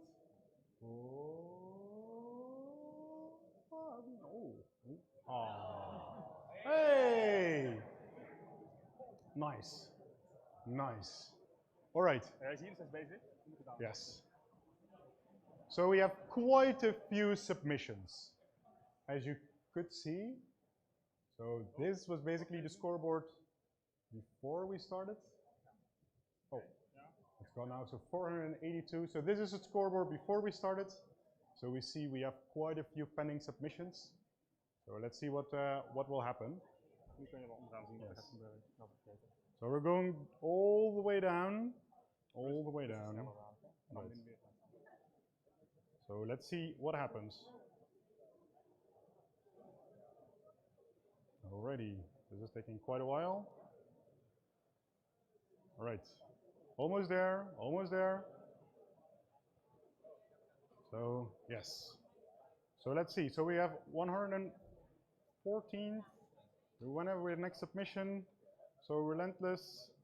Let's see what the resolver takes us. So as we are used to, the first part will be automatic, or should be at least. So pay attention with your oohs, ahs, and yays. Yes, good. Try to keep up. All right. Ooh, ah, ooh, ah. Yes. So Call of the Cthulhu. Hey, they managed to reach him. That's good. From University of Utrecht. Went up one. Nice. Argonaut did not.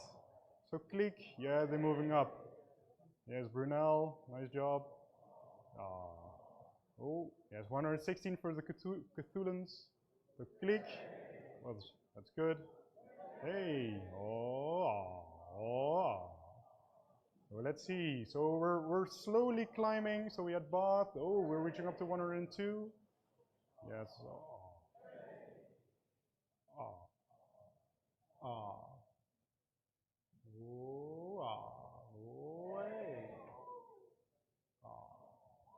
Oh, yeah, so we're slowly there. Stagnate, local team, good job. So illegal skills exception, they were the exception. Yes, let's see. Set winners, 103rd, good job, guys. So Clapton Cap Hat. So the overflow sack fault, no segmentation fault yet. So the lizards, okay. Yay! Let's see what happens. Walkout team, nice, good job. From Fontes CV, 100th place.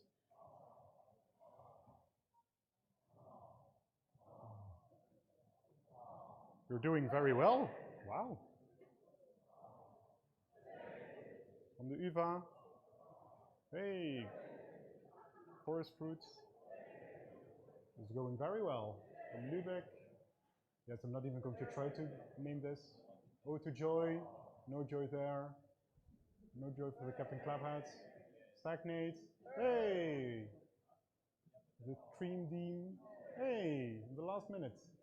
Lucia Lizards, tag fault. They had some tag faults. Sudoku. Nice. And one more to solve. The L team. Hey! 91st for Uomi. Is this alive? It is. Forest fruits. Hey! Hey! Oh, ah. Oh, ah. So Psychobots, 87, good job. Hey! So the Brainfuck team. Camel case, nice. 85th, Shockers, can you climb up? Still a good job. Amazon is on fire, lots of submissions. Ah, hey! So, Dream Dean, 83, nice. So, this was the life.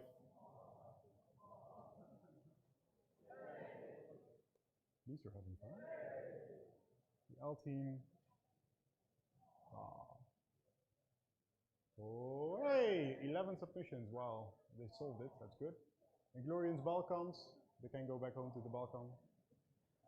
Hey. Oh, ah. Oh, ah. Oh, ah. Camel case, 68. Oh, from the FAO, moving all the way up. 66. 46 currently. From Ulm, can they climb some more? 45th. Alright. FAO for Vendetta, they reached the Vendetta. KTH, 46, nice. Good job, wow. So many correct submissions, well done guys. Ah, should have kept my mouth shut. Yes. Hope Hunter, no hope left. Computational Triumph, they triumphed. Bites me. Hey! Notorious Big O. Ah. Never Longbottom, 60th. Uter. Linux Distro today in the last minute. Ah, that's unfortunate.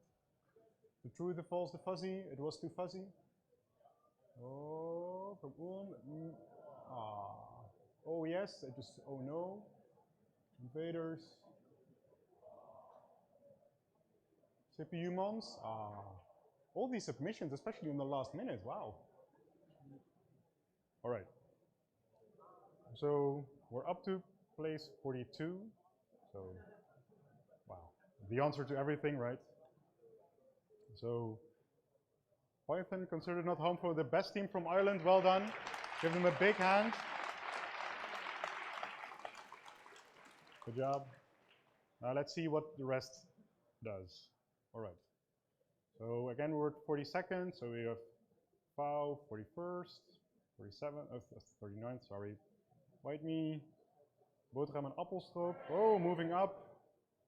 Oh, ah. Oh, ah. But first to solve problem E. Congratulations. Very well done. Look at how the coach looks. He's so proud of his team, even before start of the contest. Wow, that's one to keep with you forever. So let's see what the rest did. So, oh, ah, oh, hey, good job from Carpe Diem. Make Manchester great again. Ah. Oh, hey. Oh, ah. Alto. Oh, ah, that's unfortunate. But you are the best team from Finland, so well done. Give them a big hand. Well done. Yes. Yes. Okay, let's see. What did the rest do? So we have 7 submissions for Sticky-2. Floor is made of Java. Apparently it wasn't. So from Reykjavik, we have the best team from Iceland. Congratulations, guys. Yes. Did very well. So let's see. So the Piraten, did they solve something in the last minute? Ah, that's unfortunate. Ah. From Utrecht, 23rd, good job. TIT. So Carpe Diem, 19th, Palindrome. So we have, this is the best team from Denmark. So again, congratulations, well job. Good job. So let's see. Bobby plus plus, did they manage to plus plus their score? Ooh, hey, good job. Moving up to 5th place currently. Now we're going to the boys. So it's the best team from Norway. Congratulations. Well done. I hope you're proud. We are. So, yes, did they, the fooling around team, did they manage to fool around successfully? Oh, no, let's see. That's probably up to 5th. But they are the best team from Belgium. Yes. Yes. Very nice. Very nice. So let's see. Did the team manage to import some solution? I hope not. But, or I hope so, I should say. Oh my. Sorry. Whoops. But as a to console them, they were the first to solve problem I, and they are the best team from Sweden. Yes. Yes.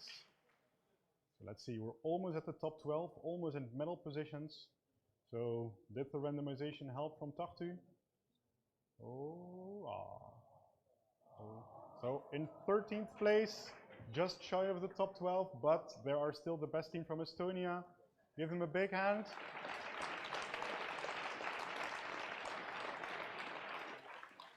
So now we're getting to the exciting bit. I'm quite sure position 12 is quite clear. Could be mistaken here. We'll see what the resolver says, because the technology should be right. So the initiative for the global abolishment of Python. I think you failed in that, but you were 12. Please come up, guys. Yes. Please come to the front. Where are you? You leave? Oh, no, there you are. Yes.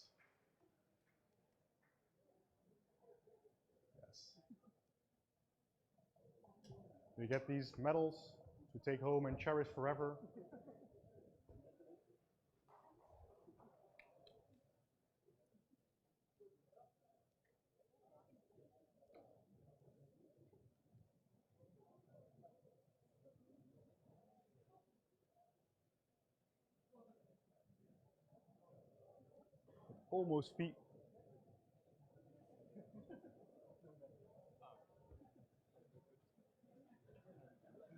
Almost feels like it's the Olympics. All these medals.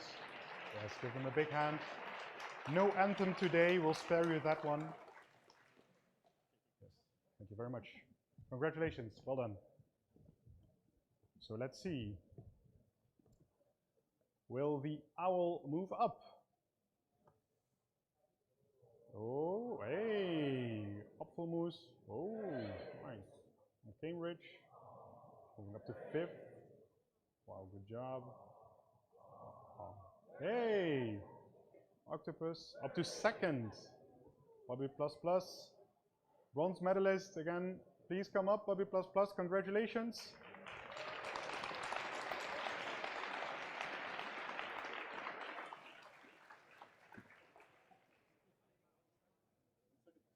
Yes. Just need to be high up for the pictures. Are you jealous yet?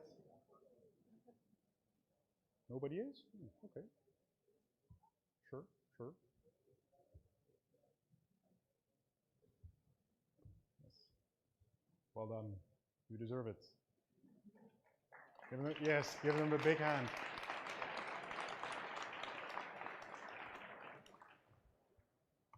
So I think we have another party here from Kit Karlsruhe. Please come up. Well job. Well, you were already in a festive mood. Happy to see you're in full uniform. Yes. Yes. Oh, yeah, both in full uniform and unicorn. That's true. Yes, well done. Look at these guys.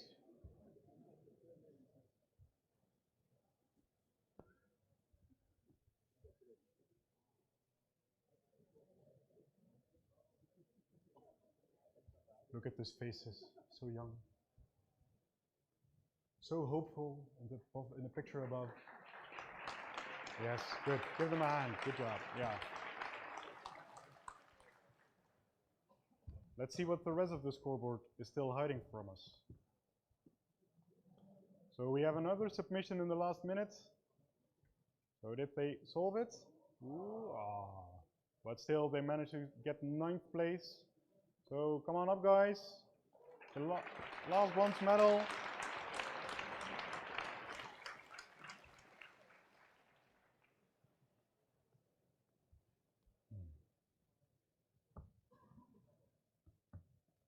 Oh yeah, they're figuring out how to sort themselves on stage. Maybe a problem for next year. Who knows?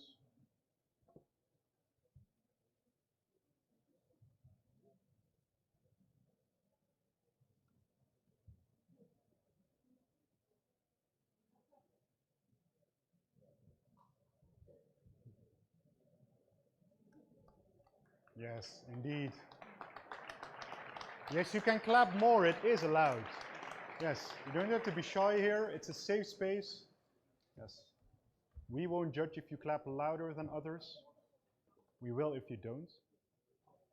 But let's see. Who will be our first silver medalist?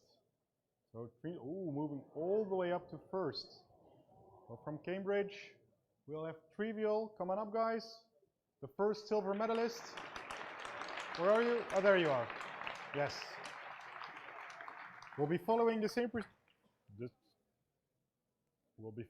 procedure up until the second, let's call it steps. Thank you. Yes. Right.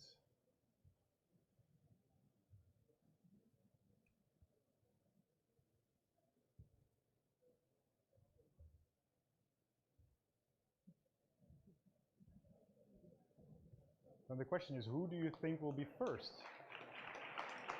Do you have a clue yet?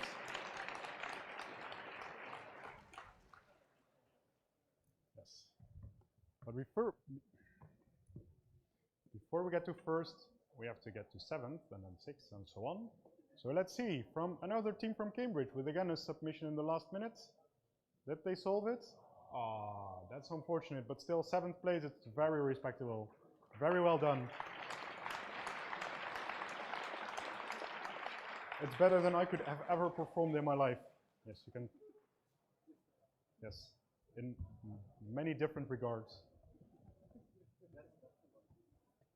Yes. From Cambridge.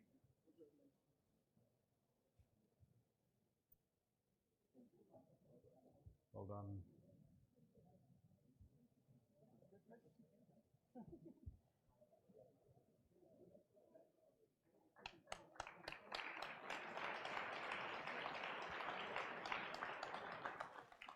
Indeed.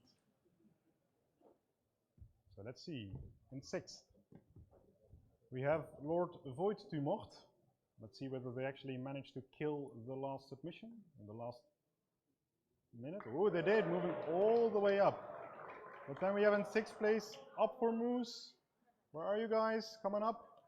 Yes. I hope your coach bought you a big jar of Apfelmus as a prize. He's not really nodding that enthusiastically, but it can be fixed. The shops are still open, so we'll hook you up.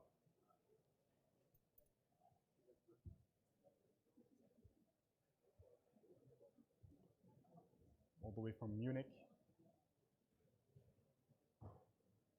Look at those proud faces.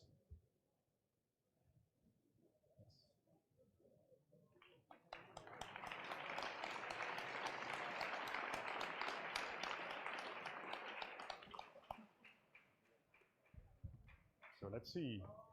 We get to the Tory brothers from Utrecht with 2 possible problems. Ooh, nice, all the way up. Oh, being overtaken immediately. So 5th place, our last silver medalist, Tumbledore. Yes. No need to tumble home with your 5th place. And first to solve A, C, and J. So very well done, very respectable. Yes. Yes, look at those smiles. With 2 coaches even. Ah, that is why they performed so well. So pro tip for next year, get more coaches.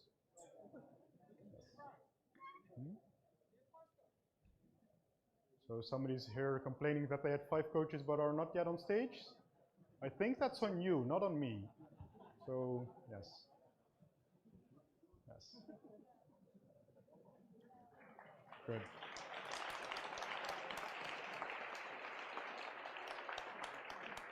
Good. So now we're moving on to gold medal range. So we have the Triceratops from Cambridge, Lord Voitumort from Tübingen, the Tory Brothers, and a Git Merge Octopus Solution Cup. So let's see what happens now. Let's go to, oh, hey, moving all the way up. So on 4th place, Lord Voitumort from Thum. Coming up, guys. Our first gold medalist and first to solve problems F and G. Well done. I see the same coaches. Is this a pattern? Did you, I don't know, do something to them? What is your secret?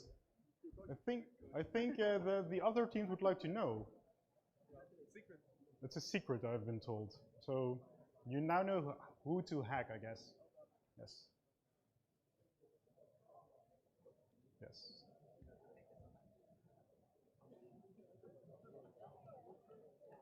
Both big smiles on the photo on top and big smiles on stage.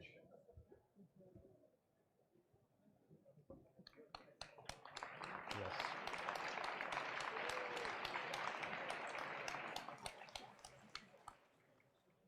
So who will be 3rd? Who will be 3rd? So the Tory Brothers can still go up a few spots. Let's see. Ooh, but very well done from Utrecht. First to solve problems H and K. Very well done. Please come up, guys.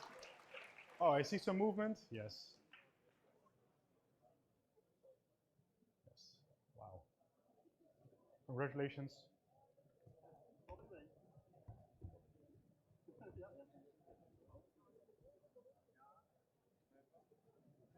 Oh, yes.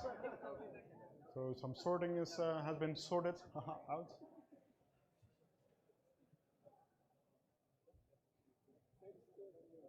Actually, you're reversed from your picture, guys. This is wrong. This is very, this is triggering my OCD. What is happening? Can you do, and you get the first trophy. Yes. Hold it up.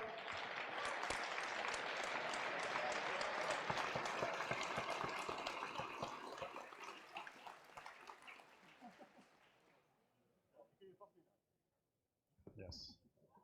So let's see what happened with the final 2 teams. So we have Git Merge, still 1 pending submission, and Triceratops with no other pending submissions. Yeah, why are you doing this? I haven't pressed the spacebar yet. It's not doing anything. Just save your breath. I have to build up the hype a little bit. Just keep on talking. Delay the contest a bit. It's all fine. No issues here, right? Yes. So who has a good start? No, just kidding. Okay, let's. I'll press the spacebar. I'll see what happens. Ooh, hey! Very well done. Very well done. So in second place, we have the Triceratops from Cambridge.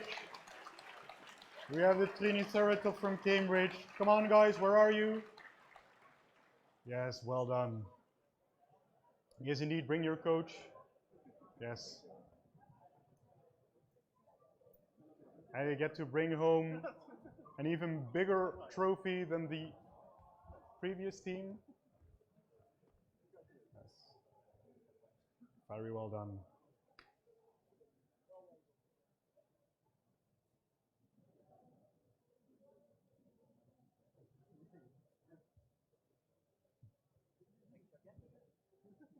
Yes. Again, you see some duplicate coaches in here. And of course the trophy.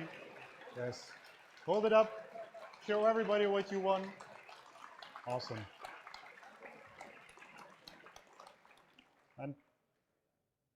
And now, it shouldn't be a surprise to anyone since you saw the scoreboard. We'll go to the first spot. Who will it be? Who will it be? Of course, Git Merge Octopus Solution Leiden. Well done, guys. Coming up.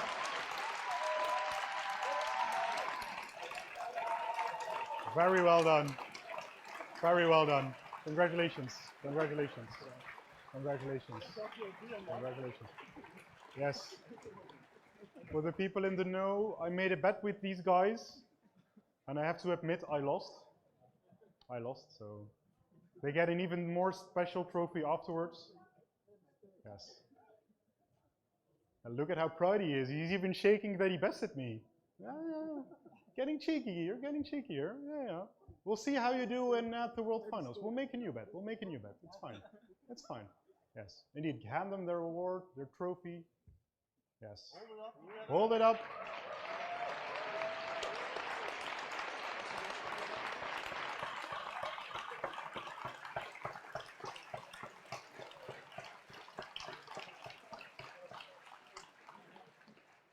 Yes.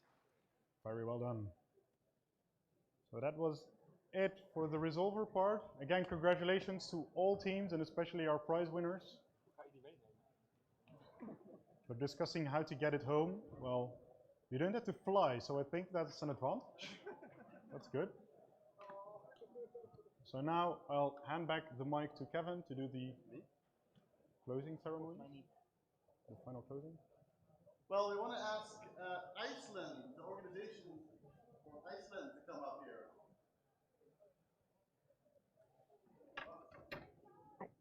Yes. Check mark.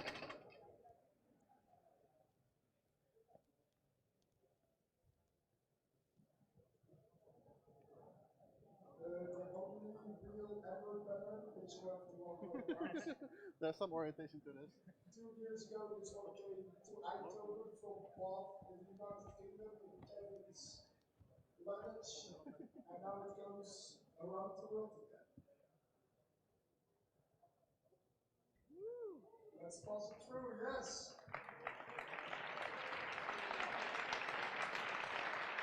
The Euro 2020 and 2021 will be held in Iceland.